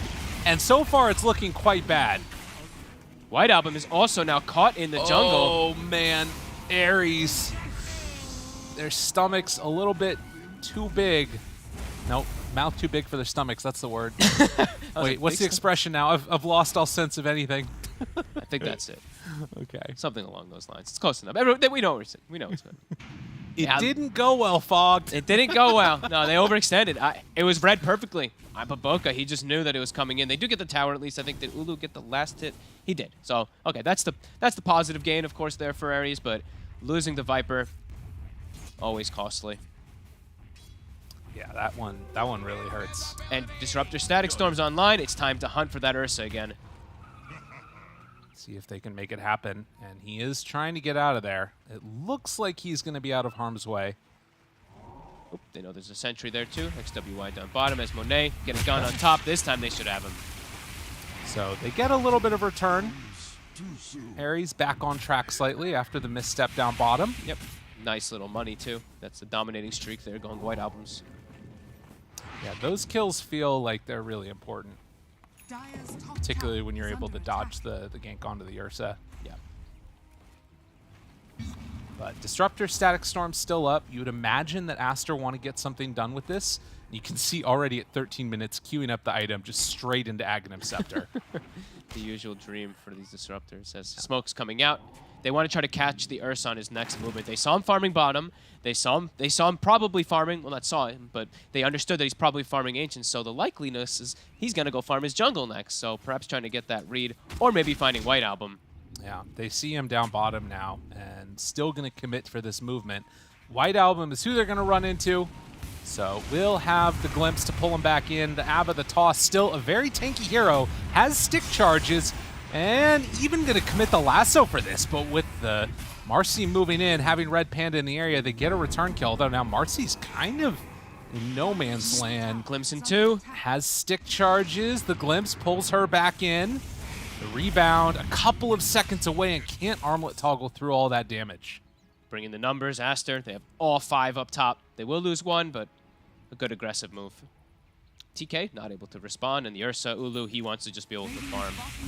I mean, it's one of those things playing against Disruptor that always feels like such a tough situation to sort of work through, right? Because normally you want to bring numbers to the fight, but in this instance, if you do, you either, if you bring everybody, then, somebody's going to get glimpsed away, and if you just bring a couple, then 2 people are going to die. Yep.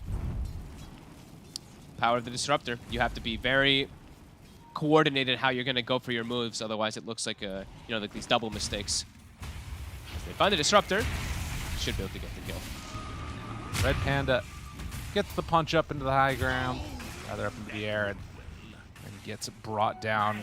Baboka running away, and Ares can't quite connect now onto the Tiny. So we'll head back through the jungle, farm that one up. Still, this entire time it's been space for the Ursa to get his farm on, and almost has that Battle Fury completed. Yeah, all things considered, pretty good. 11-8. We said way more kills in the last game. It's still looking to match the aggression that's coming out from Master. It's limited cooldowns for Ares, so I think for them it's always trying to kind of look for these fights. For Aster, they need a little bit more downtime between some of these pickoffs, either waiting for Static Storm or Lasso. So perhaps Ares, they could look to take advantage of that. But Aster, XWY, He's got that last already. Almost everybody set up around top. You know, it's interesting. Going into this game, while we were sort of in the lobby there, as soon as we ended and we got back into it, Ulu was saying, okay, go, we ready. And it was like they were ready to go as soon as the game was going. It felt like they were upset about the way that that last one went and then immediately wanted to pop into this. And you can see, just based upon how they're playing, how much more composed they were. They weren't shut down or discouraged by that last game. They knew that they had more to prove, and they're putting on a really good performance here with it. Yeah, I mean, the last one just felt so hard to play after those lanes. So this one, as you mentioned before, they're actually getting to play, but the siege is starting. Tried to get a glimpse back across the map, but weren't able to get it. He Good got play. it on. The Rubik was the one who TP'd. The Marcy was the one who was actually still already lingering from before. Decent attempt. That's another nice way to play this, is the Disruptor paired together with Vision heroes, the Visage or the Treants running in. Another smoke. Again, they can always kill the Ursa if they find him. Ulu, long ways away from that BKB. One static storm into just killed Red Panda. Nicely done. Reading the movement.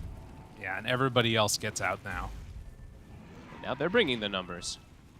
Trying to run into this area. Red Panda, Snowball up to the high ground. Disruptor ulti only used now onto one as the jump in comes from Marcy. He's going to get glimpsed back, but Ulu right on top of XXS almost finds him and then tossed away.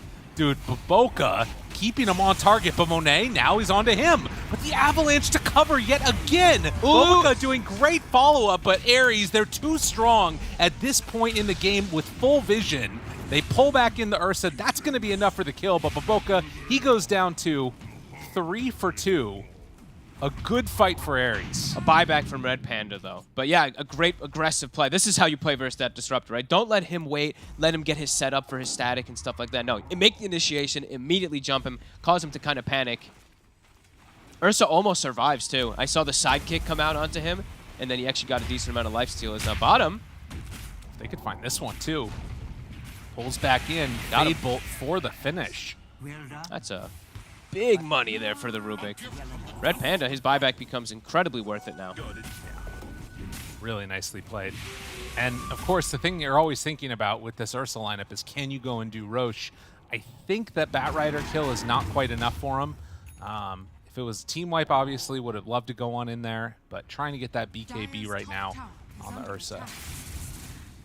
Their lineup only needs the 2 heroes to really do it quite easily. The Marcy and the Ursa can just sneak in there at any point with that sidekick. And Marcy has the BKB ready. Disruptor ulti at the go with Ulu nearby.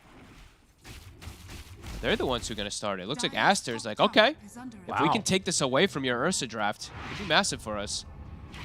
Yeah, and right now, no idea that this is going on from Ares. Yeah, this is sneaky. This is really good for them. That's going to be... I mean, Greaves were finished up before the fight. That's going to be XXS's level 12, Baboka's Blink, and almost the Batrider's BKB. So they're getting some pretty big timings together of it, while for the side of Ares, they still need some time. They've got the BKB that was done on the Marcy earlier, but Ursa's is still far away. I mean, obviously, you have crazy scaling on this Astra lineup if everybody's very farmed. But I will say, it's always scary running into an Ursa in the late game. This hero can absolutely decimate people, and I feel like Astra might be willing to play a little bit more fast tempo now. Yeah, I think they want to just start to kick up the pace a little bit more, because yeah, it's definitely scary. It's an Ursa who also has steroids, right? Yeah. He's got the tag team if the Tusk is near, and he's gonna have sidekick, which is almost a free satanic for a hero like Ursa. And of course, there's things like the Disruptor ulti with Aghanims, but I mean, I'm imagining that you as a support player, you never want to have to rely upon that to win you the fight. Yes, yes. But he's got the first point. He's got the point booster. Piece 1, check for Disruptor. Right. Yeah, it's like a quest item. Yeah. Well, down bottom, Ares trying to play away from the rest of Aster. Although, jump in, BKB. Oh my god, dude, Marcy! Oh, yeah. Dude, Marcy! Alright, Marcy's still a hero, everybody. This is silly. NA just gone. Okay, just like that, Aster, you guys got owned. Oh, no. Hits the level 12 right before he gets that jump up there. Oh, my God. It only gives 975 bonus attack. It's perfectly timed, really, how he gets it. Okay. I mean, core's looking good for Ares. That's one of those things where I feel like gauntlets of strength, like in the inventory, might have legitimately made the difference. You know, these like one or two little things, right? Yeah. The extra damage that they need there. Beautiful. Well, I mean, how much does that change things now for Aster? It definitely slows them down a lot because now they're probably reluctant to make any aggressive moves, which means Ursa's got a blanket to finish BKB. I feel like that's very impactful, actually. They're going to smoke up, but now they're smoking up with no BKB, Nature's Prophet, and no Aegis on him either. I mean, if this fight goes poorly now, granted, it does also mean, you know, actually, Marcy didn't have to use BKB and Unleash is back up again. It's just if they were able to find a good fight, and you can see that Ares, recognizing that danger, are very spread out, people heading back home, and as Monet pushes in bottom, they're kind of in position to come back and defend this if they want to. Yeah, smoke up as 4, I think, is the play from Ares now. Ulu's so close to his BKB, though. He's 400 away. I mean, this is a crazy call then, but it's also really cool, recognizing that this is a cool moment for them to take this fight. Even without the BKB on Ursa, is it going to pay off for him, though? Could be risky. We see the XXS. He's got the shard finished on this Visage, too, so very survivable if they do jump on him. Ulu waiting. The team is baiting him out right now. He's so close to having it done. Red Panda, Snowball, keeping him alive. Marcy jumps in, finds the Disruptor. Kill him at the start. This would be huge. Barely left alive. They've got Disruptor ulti ready. They're trying to hunt him, but they can't get that catch onto the Disruptor. Him alive means a great static storm, but they're still able to walk through it, get to the other side. Bobica low too. They get that kill and now trying to clean up the rest of them. Can they do it? Monet, he's starting to get ran down, in trouble. Ulu on top of him and dead. XXS, can he chase any further? It doesn't look like it. He's in stone form. And with the rest of his team either gone or dying, this is going to be another pickup. Triple kill for Ulu. Gets the BKB delivered at the end. Doesn't even need it to jump in the fight. They get to go, right? They see this Disruptor for a second.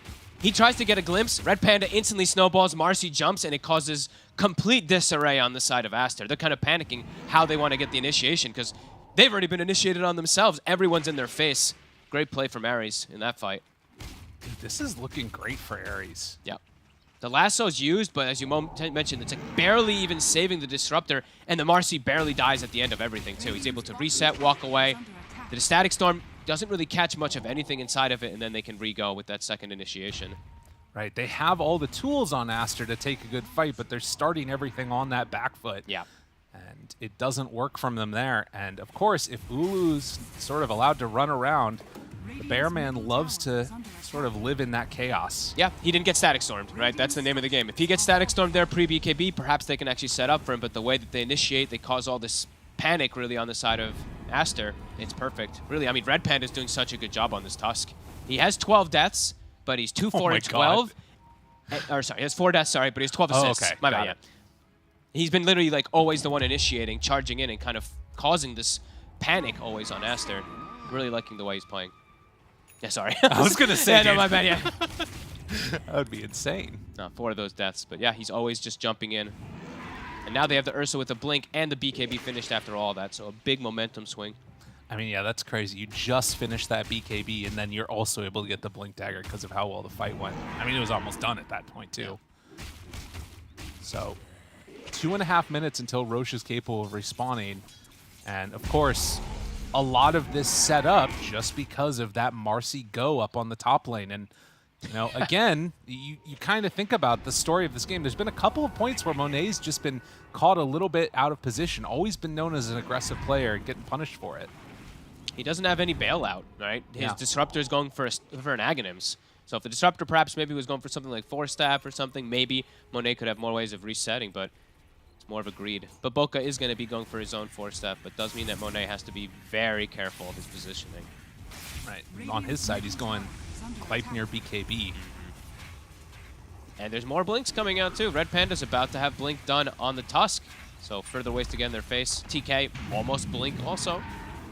The White Album, after going for the Boots of Travel with the double Wraith Bands, which, by the way, 25 minutes now, make him oh so strong, is also going to have the Aghanim Scepter queued up. And they have Basher now on Marcia. So these BKBs, not strong whatsoever versus her it doesn't really feel like from Aster they've been able to play with the same pace that we've seen some of these other like NP Visage drafts go for. Yeah. The death on Monet. I don't think that he really, I really don't think he expected to die up there. I think they expected to have an Aegis into that last fight bottom, which could have maybe changed stuff, but not the case. As Ares, we're seeing more and more of this 3-position Marcy, and I mean, I really like it. Yeah. And I think, again, it's worth highlighting, like you're talking about, that couple hundred gold until the Ursa has the BKB, and they recognize, in spite of that, it's a great time for us to take a fight. Cool call. Ares looking to fight again. Double smoke. I think it's under the vision of the ward and of the Treants, so a bit unfortunate for them there. I believe Aster's going to be able to dodge away from that or sit on a high ground. It's like, it's funny, right? Because normally you caster curse a player. I was just talking about like the shot calling of the team. I managed to curse the entire team. This is the worst smoke I've ever seen in my life. They don't know that ward. Of course, but I mean, I course. think the Treants also caught vision of them, which is, you know, no, for sure. Just a little sad. Yeah, it happens. A bit of wasted time. Ogre Seal Totem for Bobica now. Ooh, that's a nice item. And yeah, how close are we to that Agnum Scepter on Disruptor? Still about... Still a ways. No Philly for him. Oh, the saddest tale. If you get Philly, you're going to get the bags eventually. If you don't get Philly, there's a chance you might just never get it. Well, the next round of those neutrals are coming up now, and more of them so far onto the side of Aster. There's the next Blink. So Blink Rubik, Blink Tuss. Marcy has an innate built-in Blink. Ursa has Blink, so they all pretty much have ways to just gap close besides White Album on the side of Ares. So for Nature's Prophet, game is not easy. Avalanche, toss back. Nice connection for the kill. So they find one straggler there underneath the ward. And they try to get more with this lineup. They excel at catching the secondary and third. That's true, yeah, and have those Treants scouting out there the whole time, too. It's tertiary, right, for the third? Tertiary? Secondary, tertiary, Yeah. tertiary. There we go. Yeah, I was trying to think of it, but my brain stopped working for a second. You were on it. You're killing it, man. Thanks, man. Can't quite get those catches, though, but it's a long death for TK because he did use the buyback earlier. So 50 seconds, no Rubik. P2 there gets the D ward, too. So you can see that they're very much prioritizing this Roche now, wanting to get the full vision that they can make out of it. Ares underneath the ward again. 30 seconds. Oh, this is really good for them. They drop down. They have full vision get of the Marcy. everything. This is the fight they needed. But the counterplay from Ulu takes down the Bat Rider. Ooh, he was so quick. Leipnir onto 2, but that's only slowing down the pressure coming back this way. Now, Aster lucky because Bat Rider's going to be alive by the time Roche responds. Yeah. So fast there, though, by Ulu. No hesitation either. Pops the BKB, no funny business. Gets, I believe, the bash onto the Bat Rider, so we'll be able to get that quick cleanup. How many BKBs were used? Did Marcy also? No. Okay, so Marcy actually held her BK, which is really nice for them for that Roche fight that's coming up. Yeah. And the Viper Aghanims, I think you said, was about to, or it is completed now. Oh, he disassembled. Cool. I actually didn't know that he was going to have it this early, so disassembling that Dragon Lance for it. That is a cool build. That's neat. That's going to be pretty annoying, actually. Yeah, it's so much damage, I feel like. Even just the versus like the familiars and everything too. The disarm, all these little things can add up. Yeah. XWY pushing in this bottom lane now. And trying to farm up to get towards his next item. Already has the Aether Lens, looking for that Octarine Core and the Force Staff. Curious if he goes for the Force Staff earlier. Yep, I was thinking the same. It just feels like they need to have those mobility things against Ursa. Otherwise, he's going to have free reign. Yeah, versus Ursa and Marcy, right? It's like, gets caught by one little bash or something like that, very likely to just get brought down. They have so much overwhelming damage on Ares. Yeah, and you can see as soon as XXS shows on that creep wave, they immediately run into the Roche pit. It's dead too fast. Yeah. Trees coming to scout. I mean, I think that as soon as Aster headed down there, they had to know that they were just giving this one up. Yeah. Punches it for good measure. Get the hell out. Who grabbed what? Shard on Ursa. Yeah, shard on Ursa. Give them both. So this guy is now on point with the Nature's Prophet, and he hits so unbelievably hard. Has the Basher done. 4 minutes on an Aegis. Basher, Mindbreaker also, I mean, my most hated neutral item as a support. It's like, I can't play. I'm bashed, and then I'm Mindbreaker, then I'm bashed. It's very frustrating. He's level 20, also keeping up that pace really nicely. And Monet still not 20, so no Sprout Leash. Nothing like that just yet. Yeah. Well, and of course, they do have the answer for the Sprout continuously as well. Yeah. As Red Panda gonna lead the charge up into the jungle. Nobody's home right now. They also find themselves an Ogre Seal Totem on Ares, so even more answers for the Sprout. Oh, nice. Bonk out of there. Ulu still on the prowl. They're playing aggressive here on Ares with this Aegis. Yeah, they want to sort of turn the momentum now, it feels like. 18 to 18 with 2,000 gold separating them, but they're very much in the driver's seat on the Aster Ares side. And Marcy has a Blink Dagger coming out now, too. Scary. Squishy backlines. Even Nature's Prophet terrified. Monet does have the AC, so at least more survivable versus that high physical that's coming out, but it still feels like if they get on him, he's just dead. Right. Like, I mean, again, you think back to that one big play of Shang-Chi on the Marcy that completely turned things around up top. It was so much damage out there, and they weren't prepped for it then. I don't know if even knowing about it now is going to stop the damage from coming in. Got to get some way to sort of keep their distance from those two heroes. It's not easy. They're about to have the Ags, though. They've been giving Pichu tons of farm. Aghanim Disruptor, it's online, so that's one way to protect versus these BKBs. If they jump in initially, don't pop BKBs, he gets a Static Storm on them. That could be the thing that allows Monet to distance himself. So let's see if they've been keeping tabs of how farmed this Disruptor is, because I certainly did not notice how quick that he built up that last 2,000 gold. Yeah, that was a big jump right there. That looks like sold items or something. I don't know how they did it. But it feels like this might be one of those points. I mean, again, it's always rough because you're going into the Aegis. But if they could get a good Static Storm, catch everybody, it almost doesn't matter if you kill more than just the Ursa. But we'll have to see. Ares still controlling the map. Full Ags now for the Ursa as well. Want to smoke up for themselves. Oh, right on top of a ward. A couple times now this game. But they have a gem. We'll get taken away. It's just a minute and 40 seconds. Head off over here to the south side. And yeah, back goes for the 4-staff. Kind of hoped for. Right. They need anything for positioning. Yeah, they have one on Bobica. I think that it's smart for Monet just to go straight damage, right? Like, sometimes you see the Dragonlance Hurricane Pike thing, but I don't know. Don't think he can do that this game. I think he has to. They're already starting to fall quite far behind in the damage department, so. Yeah. Does feel like they might. Even if they catch heroes, I mean, if they catch heroes, Static Storm, if the Ursa gets the Enrage off pre-Static Storm, then maybe they will actually have trouble killing him. Oh, man, and there's a DD. That is... Oh, boy. Scary Ulu. Oh, wait, that's Aghanim Scepter Ursa, too. Yeah. Yeah. Cannot use it, of course, when silenced or anything like that, but it's when he's lassoed, right? He'll be able to protect himself.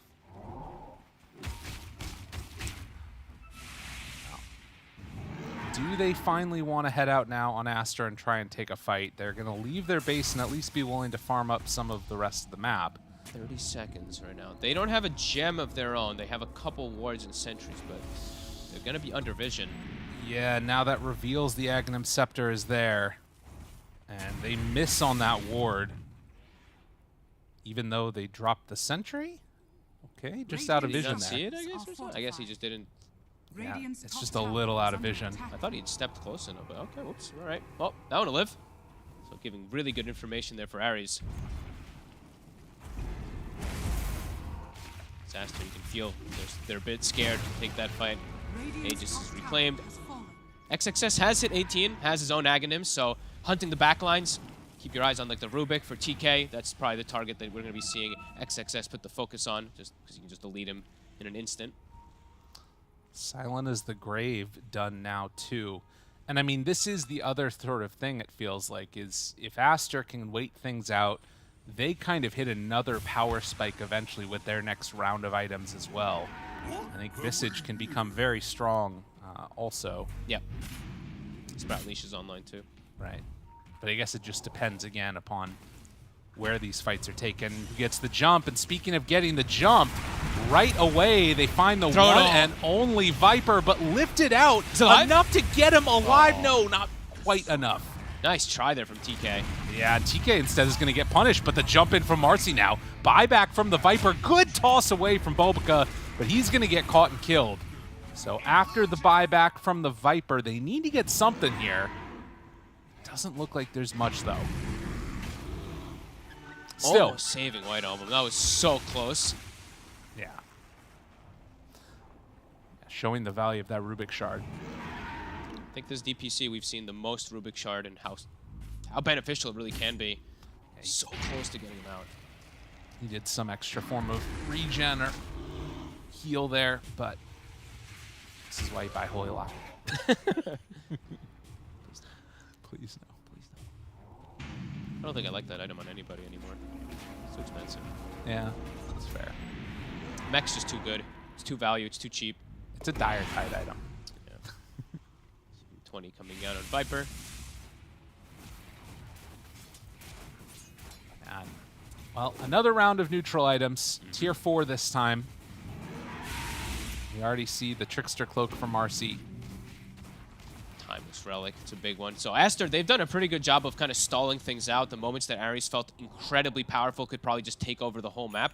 Aster has really just like calmed things down, gotten things back into a position where it looks still pretty comfortable for them. These constant grabs with this Ag Static Storm, it's going to be problematic, especially because there was a buyback earlier. So if they get White Album again, he's going to be dead for an incredibly long time. I mean, yeah, I think a lot of lesser teams, this is part of the reason why Aster is, you know, considered one of the best teams in this region, might have just lost the game right there. Yeah. In those couple of moments where things started to slip away. They've been able to, like you said, calm things down, maintain status quo, and we're back to about 50-50 in terms of what Dota Plus thinks, at least. Yeah, and you can see there it dipped to like the 63% or so for a moment there when Ares was getting that big momentum swing with all these items, getting the Roche and everything. So, yeah, Aster finding their footing.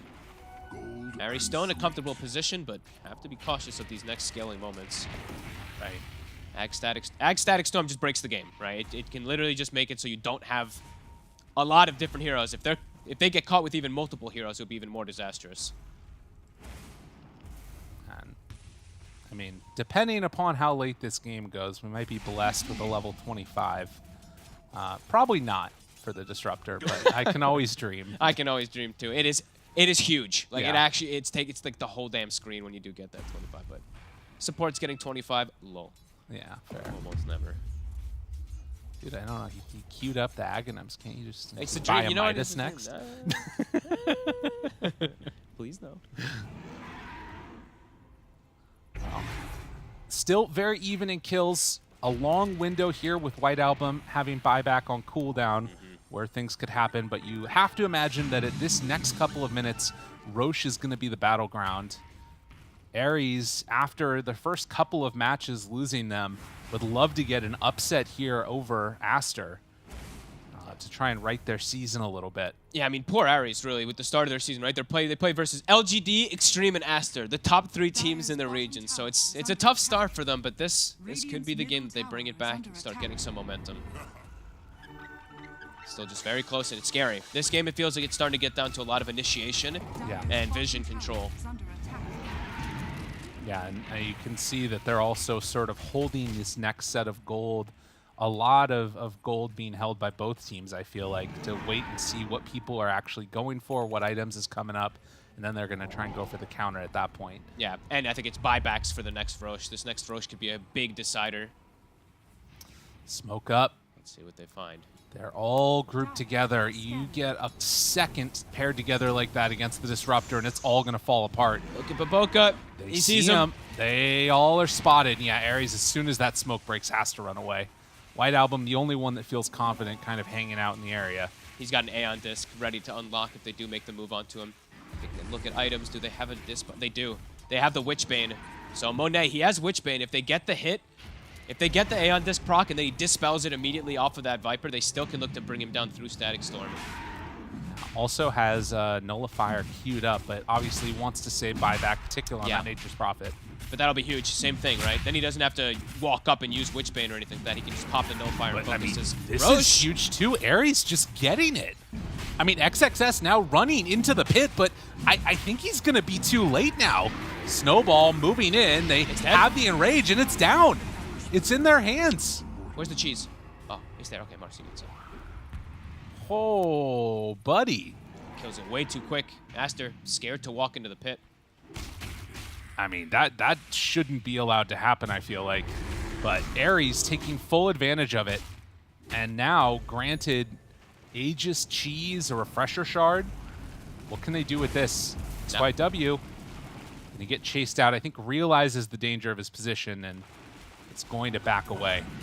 Now they can spend that gold, right, on Ares. They were really reluctant to spend gold before the Roche because they wanted to have buybacks. Now they complete a full salvo of items. Abyssal done for Ursa. Ag's Blessing is bottom. Silent as the grave. They find Red Panda. Ooh. The gem, I think, spotted that movement. And, whoa, they catch Monet. Okay, Monet turns, realizes they have to fight, but the bash is there. You're not TPing away from them. Static Storm down, but BKBs are already out. That is going to do nothing. Jason barely off the mark with that rebound. So Monet goes down. Oh, God, just invis next to a gem. Yeah, trying to get the catch onto him, and then Monet's just in no man's land. Yeah, that one is rough. There's that Aghanim's Blessing for the Ursa too, hitting critical mass. Well, Octarine Core on the Batrider, I mean, we're going to need to see some type of, like, you know, force staff play, pulling somebody into the fountain, it feels like here. Yep. They cannot have Static Storms that look like that in order for them to win a fight. They have to have it catch some cores. On right now, they don't have Static Storm at all. 30 more seconds until it's back up. Ulu ready to hit away on these buildings. 30 seconds also until Nature's Prophet is back up. They still have Glyph available for this tower, which they're going to use now. Ulu getting peppered by this tower. Bobica ready for a tossback. So tossback plays, definitely a potential here. Thinking about it, Ulu's already in pretty far. This is bold from him, even with the Aegis. Bobica. Ava, tossback. No, he doesn't get it. Oh my God, he gets bashed and killed. And Avalanche stolen by the Rubik. That was about as bad as it could have gone for them. But still, with the glimpse pulling him back in, they burn through the Aegis one time. Can they do it for round two, though? Do they want to even take this fight or just let him go? It feels like they're letting him run out of here, but Red Panda, he's going to be leashed. Static Storm, but the BKB got off for Ulu. He's out of there. Marcy on top of XYW. Monet, he just came back to life. Has to buy back to try and take this fight. Bobica lifted, bash, killed again.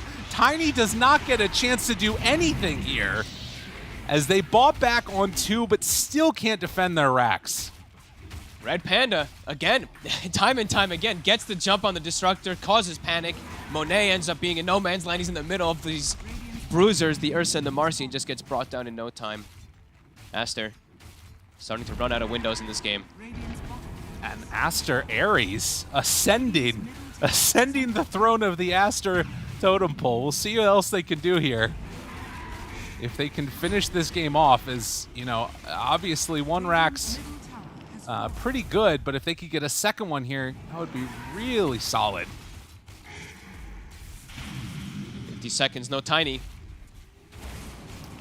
Start to try and take down this melee Rax. So too tanky, he's 25 also. It feels like they have to do some type of a play trying to pull him in out of position, and yeah, they're going to do it right now. It's a big one. And that is exactly the kill that they needed. Can they find more after? They want more. Chasing, hunting, XXS, Silence Grave, chase out. But with the blinks away, it looks like Ares will get away with everybody else. Still hunting. Monet also chasing. Oh, never mind. They find Marcy. That's a big kill. It's a leash. Control. Birds right on top. Still leash, still stuck. Gets the rebound, walk away, and blink. Ooh. Oh, he blinked the wrong direction. Can't get him. So in the end, the damage is only 1 lane of racks. Yep, 1 lane of racks, and well, a lot of gold. It's 3 buybacks as well too, right? That Aster did have to use before that. So still, I think Ari's very happy with the hit that they've been able to do. And Aster now, they need to get the better jump. They need to get that better static storm if they want to have a chance now in these next fights. The gem was taken, so I think they did recover that one finally in the fight. And they do have a Hex also on XXS, so now maybe they could get these chain sequences of control to get that proper static storm, but eyes on Red Panda. I mean, he's been the one determining every initiation, it feels like. Oh, and this is always a dangerous situation. You can have a buyback Ursa play if you want to, but yeah, I think that with the smoke out there, I was wondering if they're going to try and buy back and fight. It looks like they're going to let them go. I don't think you want to do that when you're at disadvantage, Yeah, right? When for he's sure. like this little time left on it, just let him chill. You're still in a great spot this game. And XXS retreating. Ooh, spots White Album here. Do they have vision for him? They have sentries on the Tusk, but XXS, he's being sneaky. Okay. Gonna push back out this way and head down. Does have the Hex, so pick-off potential is there, but you can see the swing that we've witnessed in the last couple of minutes here. Very much into the favor of Aster Aries. Still a pretty solid percentage, as anything can happen given these teams and their lineups. Yeah, especially since it's now Ares is the one who has to push into the Bat Rider and Tiny, which should always be the risk of these tossbacks. And now Monet has to spend his gold. Did have to use the buyback before. He has Nullifier, so perhaps can actually kill some of these targets that were a lot more difficult. Well, 47 minutes now, as we're getting closer to another Roche. 1.5 minutes until it's capable of respawning. I'm curious if Aries try and make another move until then.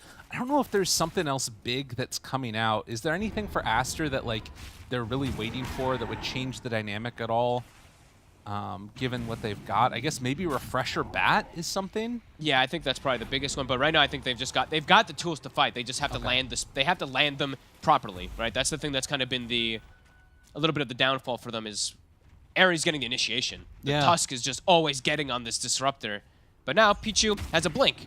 So now he can actually play way further back on the disruptor and perhaps try to get these static storms to connect on those cores that he hasn't been able to a few times. Yeah, just make his life a little bit easier. Yeah. I mean, even in that last defense down bottom, you think about that moment where Bobica blinked in and just barely out of range to get the toss back onto Ursa, how different that could have looked. Absolutely. But the counterplay from Ares has been absolutely clutch. That ward is still there. Yeah, good point. There's the gem on the disruptor, but they are just bad memories down here. Not like, good no. vibes. Stay away. They don't want to remember. They are getting little bits of information from that on Ares. Yeah, that's rough. And Red Panda, he knows what the next task for them is. He's like, look at me. Very patient, taking a look at minimap constantly. They have good vision. Yeah, a little vacation in the pit. Let's see how quick it's going to be. 3, 2, 1.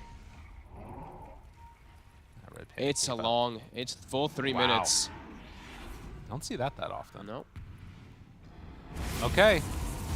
So we are going to be around 52 minutes when that one comes down.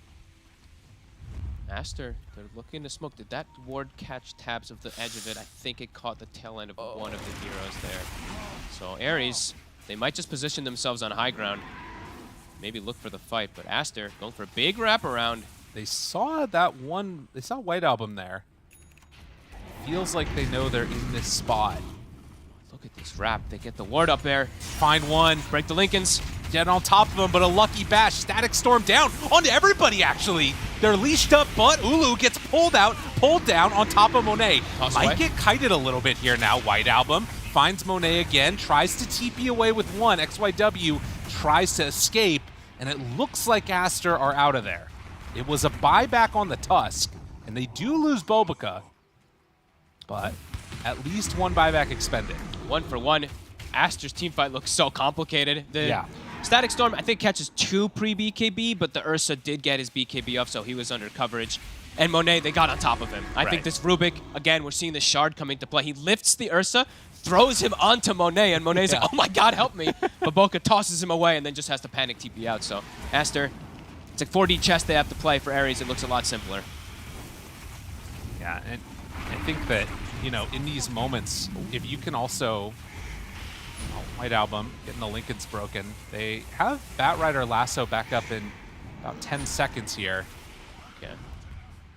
And you can see Aster, they're respecting the timing of that and are going to head on back, anticipating that Roche should be up, but still a minute away. Level 25s, how many of them do we have now? 26 Ursa, 25 Bat, soon next to 25s. And the Batrider one is always super annoying. Pushing high ground into this is devastating. You make 1 or 2 misstacks, you're going to get like 10 sticky stacks and no problem. So do have to be careful of this Bat. His damage is crazy. Tons of gold on it too, 7k. Yeah, the refresher in his eyes. Trying to figure out if that's what he wants to go for. Hex is also another option. We'll see what he opts for.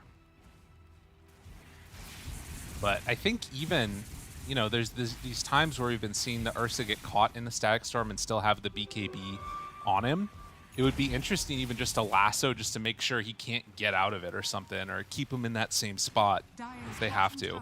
Just hard because there's not really the most options once he has BKB active to grab him because the Lincolns, right? Yeah, that's true. So they have to sprout him because I think that's their only BKB piercing one besides that, and then lasso, and yeah, that's too complicated. Monet doesn't want to get that close. As XWY is found. Yeah, that's unfortunate. He was going out to buy his items.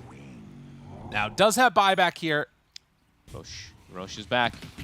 Yeah, that is really unfortunate because they could have mounted a defense otherwise. I wonder if he even wants to buy back for this. I mean, it's got to suck to have to give this one up, but it wouldn't have mattered anyways. Yeah, it is what it is. All right, well, Ulu already has an Aghanims. So this is going to somebody else. A lot of fun ones this game. That's Give it true. to the Marcy. Give it to the Marcy. They're not going to do it, no. Give it to the Tusk because they want to kick people. Yeah, that's the more likely one, so that one makes a lot more sense. These team fights are going to get weird. Yeah, this is going to be a little tough to keep track with the toss backs, the kicks, and everything. Come on, give it to Man, I really want to see. I mean, I know it's horrible. Trust me, I know how bad this Ags Marcy is. I was doing it for some time. It's terrible, but all right, Red Panda. He's been clutch this whole game. Now he can even do some clutch kicks as well. Don't even shoot, dude. It's terrible. Don't even shoot. It's so bad. White Album is not with them right now. He's got the bots coming in to join mid. Has a beam shard. Oh. Ulu dropping the birds. Punch Finding kick. the one. Kick Monet. out Monet. Oh my god. Oh, Monet. Does have buyback, obviously, and is going to need to use it, but they have Viper. White Album. Okay. Controlled, but do they have the damage? He is not taking that much damage. Lasso, Aeon Disc gets him out of trouble. Now Rubik's stolen. And they get some more control here. Another Aeon Disc. Ulu got lifted for just a moment. White Album getting lower and lower and lower. Visage also starting to fall. Eul Scepter to keep him alive. They buy back on White Album. Now jump in, look for more. Batrider Force Tap gets the look on Refresher and the jump away. He gets out of there. Marcy tried to jump him but couldn't make the play. Red Panda's gone. He doesn't have buyback. White Album. Okay, They're focusing maybe him. a chance. This is a dieback for the Viper. Oh my god. Can they find more? Ulu? Dude, this is working for them. Ulu now in trouble. He's got the Aegis for another 3 minutes, and it's going to be gone well before that, as he is going to start to fall and going to die. Now, Marcy, does she want to come in and play with them? Can he get him out? This is scary time, and yeah, passes over one, but it's not going to be enough. Eclipse. And now Marcy stuck around too long. Oh, but they don't see her.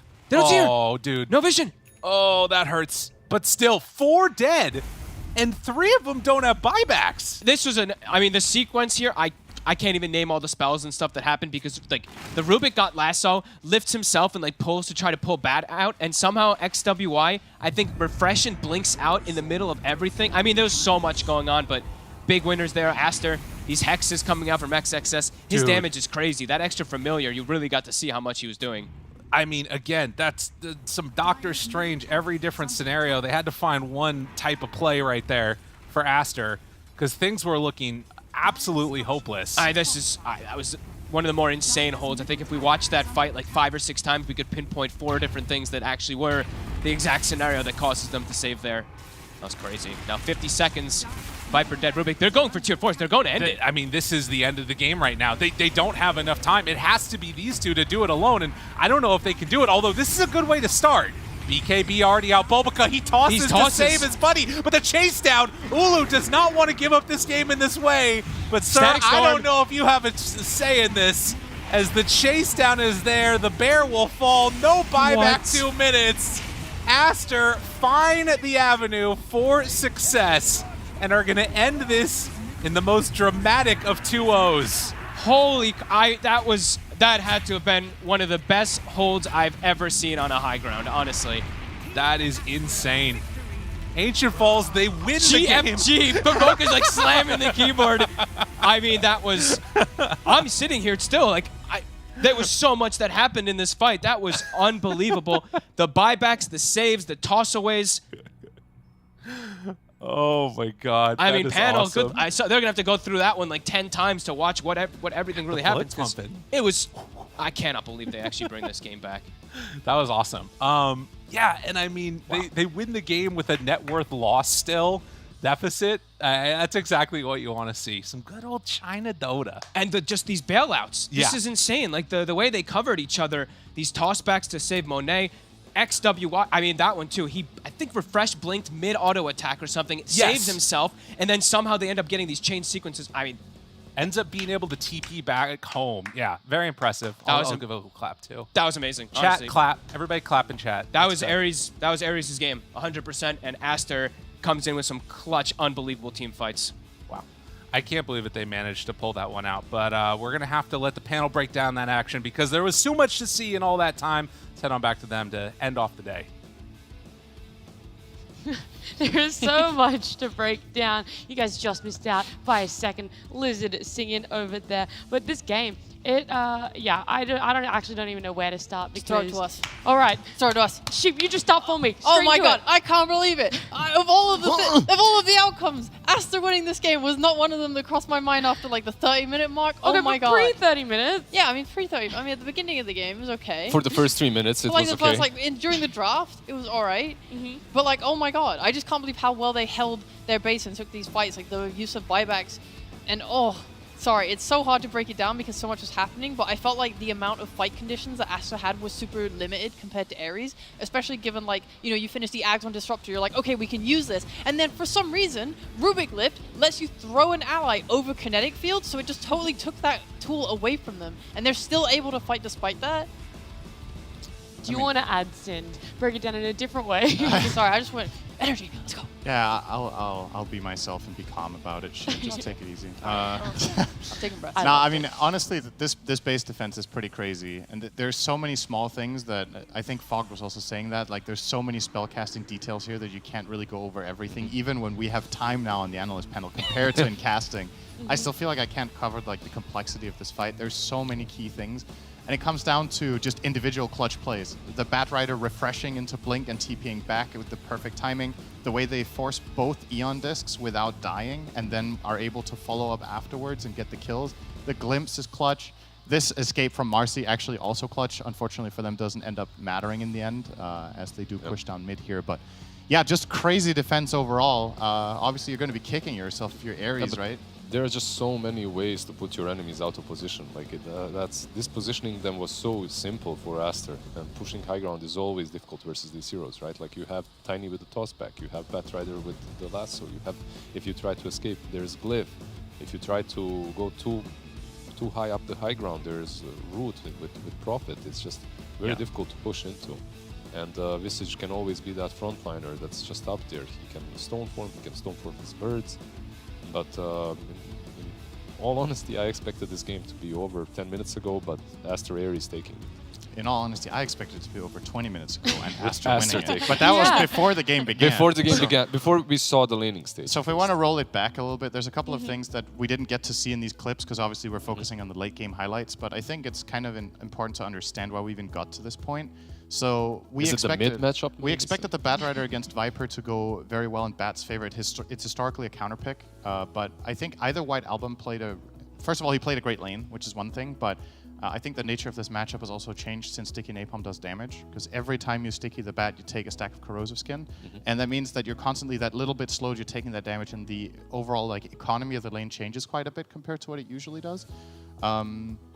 So that was different. That lane went so different than I expected, because White Album kind of crushed him. I think he was like 35 and 14 to bat 17 and 2 or something. So he got run over in mid.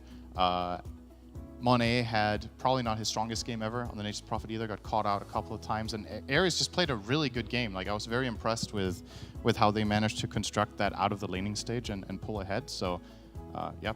We got the result we expected, but this was not the game I had envisioned whatsoever from the beginning. Why weren't Aster able to close it out a little bit early, Sheep? Obviously, that mid matchup being different, so it impacts just how much the mid lane is able to do. But, you know, there's other people around there, and they've definitely had an advantage as well, like you said, for 20 minutes. And yeah, I mean, they made some mistakes, like especially with one of their Aegises. I think Monet was farming top and near a tier 2 tower alone with his Aegis and got killed by the Marcy. In 3 seconds. Yeah, it was insane damage, honestly.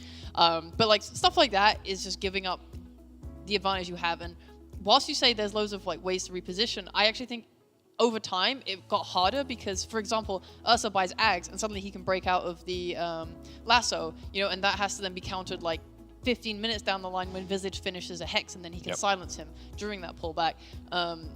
It just was like lots of things coming out from Aster Ares that allowed them to start combating the heroes on Aster, and then it just became very hard to play the lineup. Sometimes you also just outplay them early on. Like in the laning stage, that we had a ton of pure outplays. Baboka on his tiny just couldn't do anything. Like usually you expect him and Visage to be crushing the lane. They did not crush the lane. His rotations also didn't go that well. There were some maybe mix-ups that they didn't expect from Ares, like Red Panda playing the Tusk and Rubik being the 4. Those are some changes that perhaps you didn't envision while you were drafting. But yeah, you should expect them from Ares, because these 5s that they're playing aren't conventional 5s at all. Like we've seen them play even a Brewmaster on that 5. And we did see the MVP selected there being bad, right? I think honorable mention in this game, I think Baboka on the Tiny for the defense plays. He had so many core saves on tossbacks that were clutch, including in the base defense that won them the game. I think he took the talent with toss requires no target. He was just tossing people on the ground, just get out of there every time they got jumped by Marcy. But also Red Panda, I think that was an outstanding Tusk performance, although his team lost, unfortunately. I think he could be really proud of how he played that game. That's probably his best game this season so far. That was really, really good. He started so many fights. He was just always like the first to TP to an area to like get the catch for his team. Oh my god, he played out of his mind. The disappointing thing, if you are an Aster Ares fan, is that this is now their 3rd series loss. You know, they're getting up there towards half of their series being played.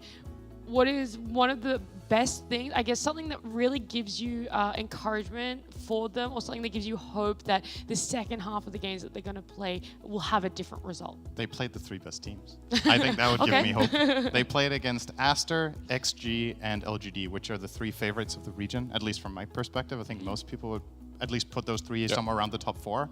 So, I mean, I'm not too worried. I'm not too worried about them from what I've seen, like with how they play. It's just this region is really stacked. So, I think the best case scenario at this point is probably 4th place. But if they can stay in that 5th, 6th, and at least remain in the division, that would be something.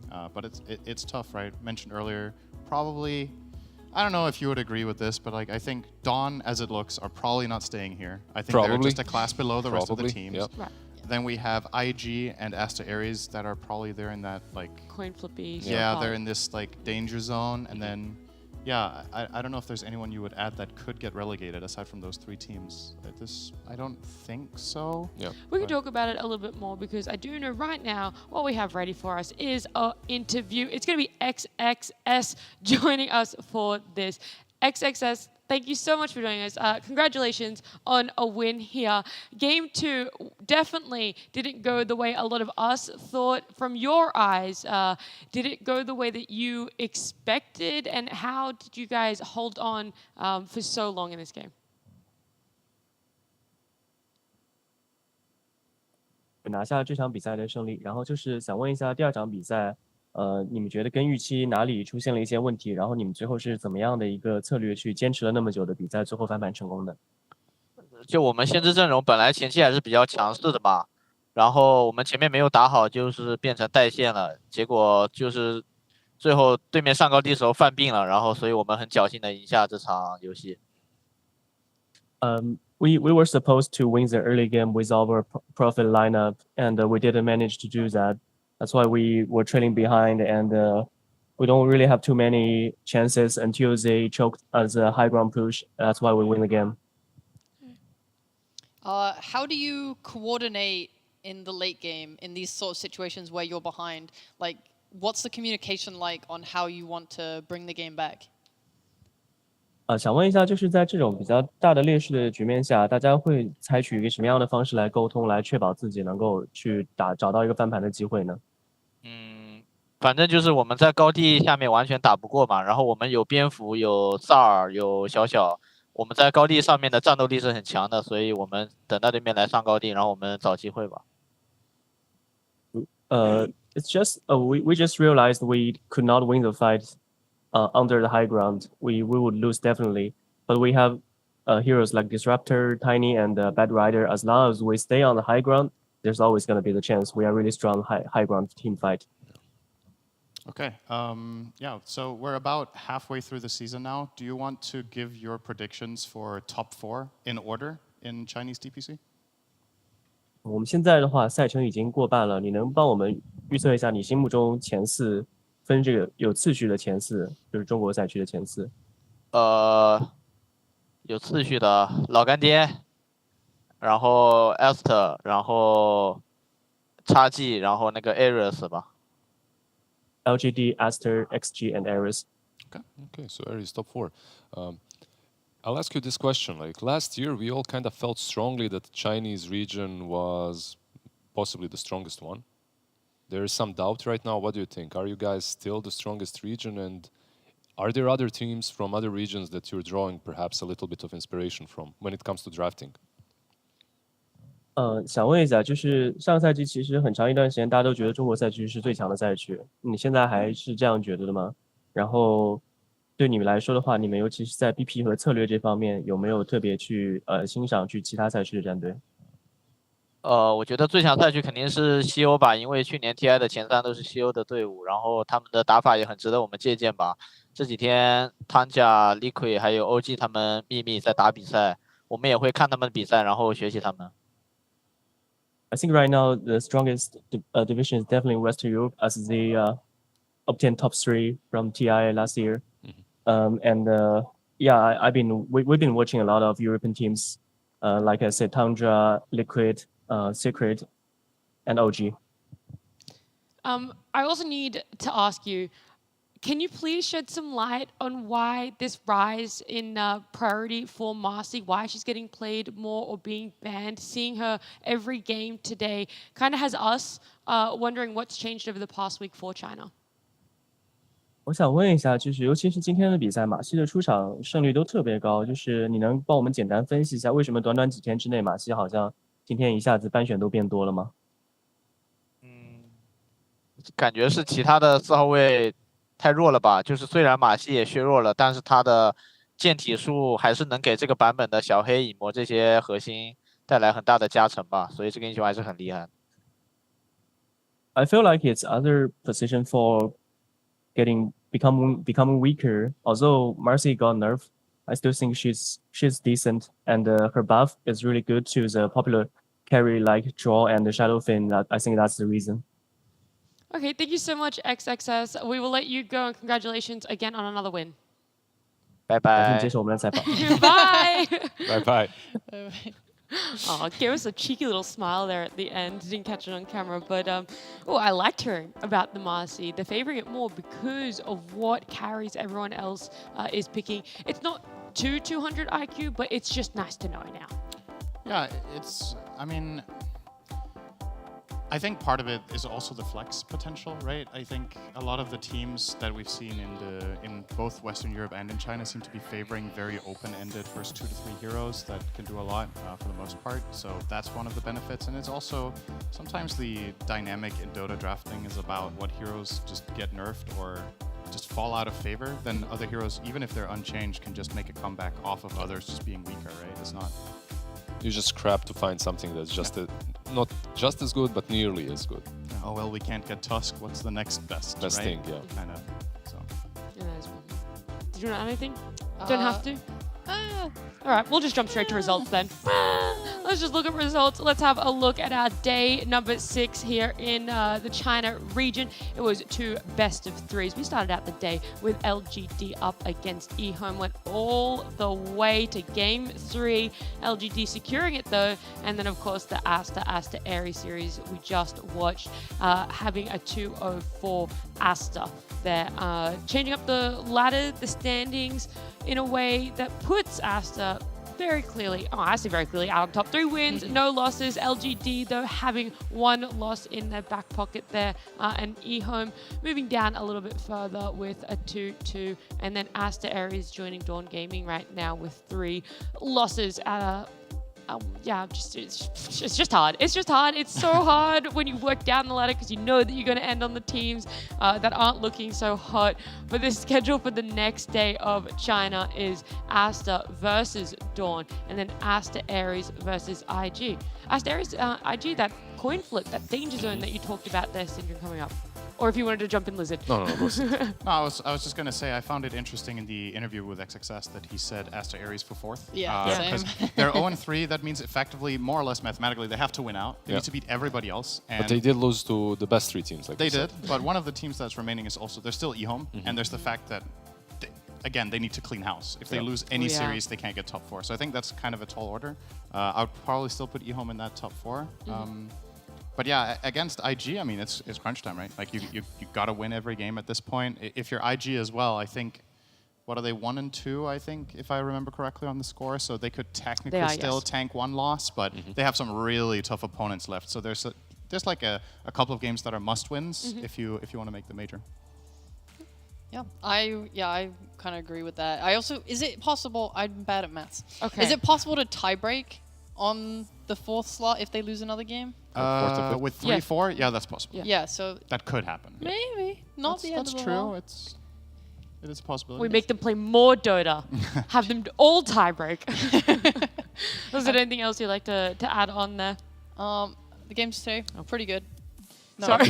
No, if you do want to keep going, sorry. No, why? It's fine.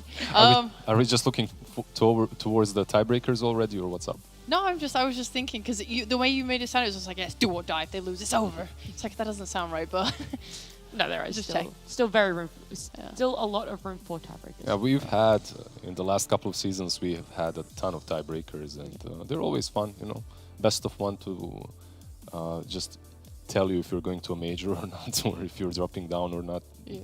I mean, it's fun for us, never for the players themselves. It's fun if you win. Yeah. And if you That's win, true. of course. It's a bigger high. The highs are high, the lows are low. You just never know when it comes to Dota, but I do know that we have more Western Europe on this channel tomorrow. If you're looking for China, though, it's going to be in 2 days' time, so it's going to be the 14th, Saturday the 14th. We'll be back here with some more Division 1 China action, and we'll see you guys then.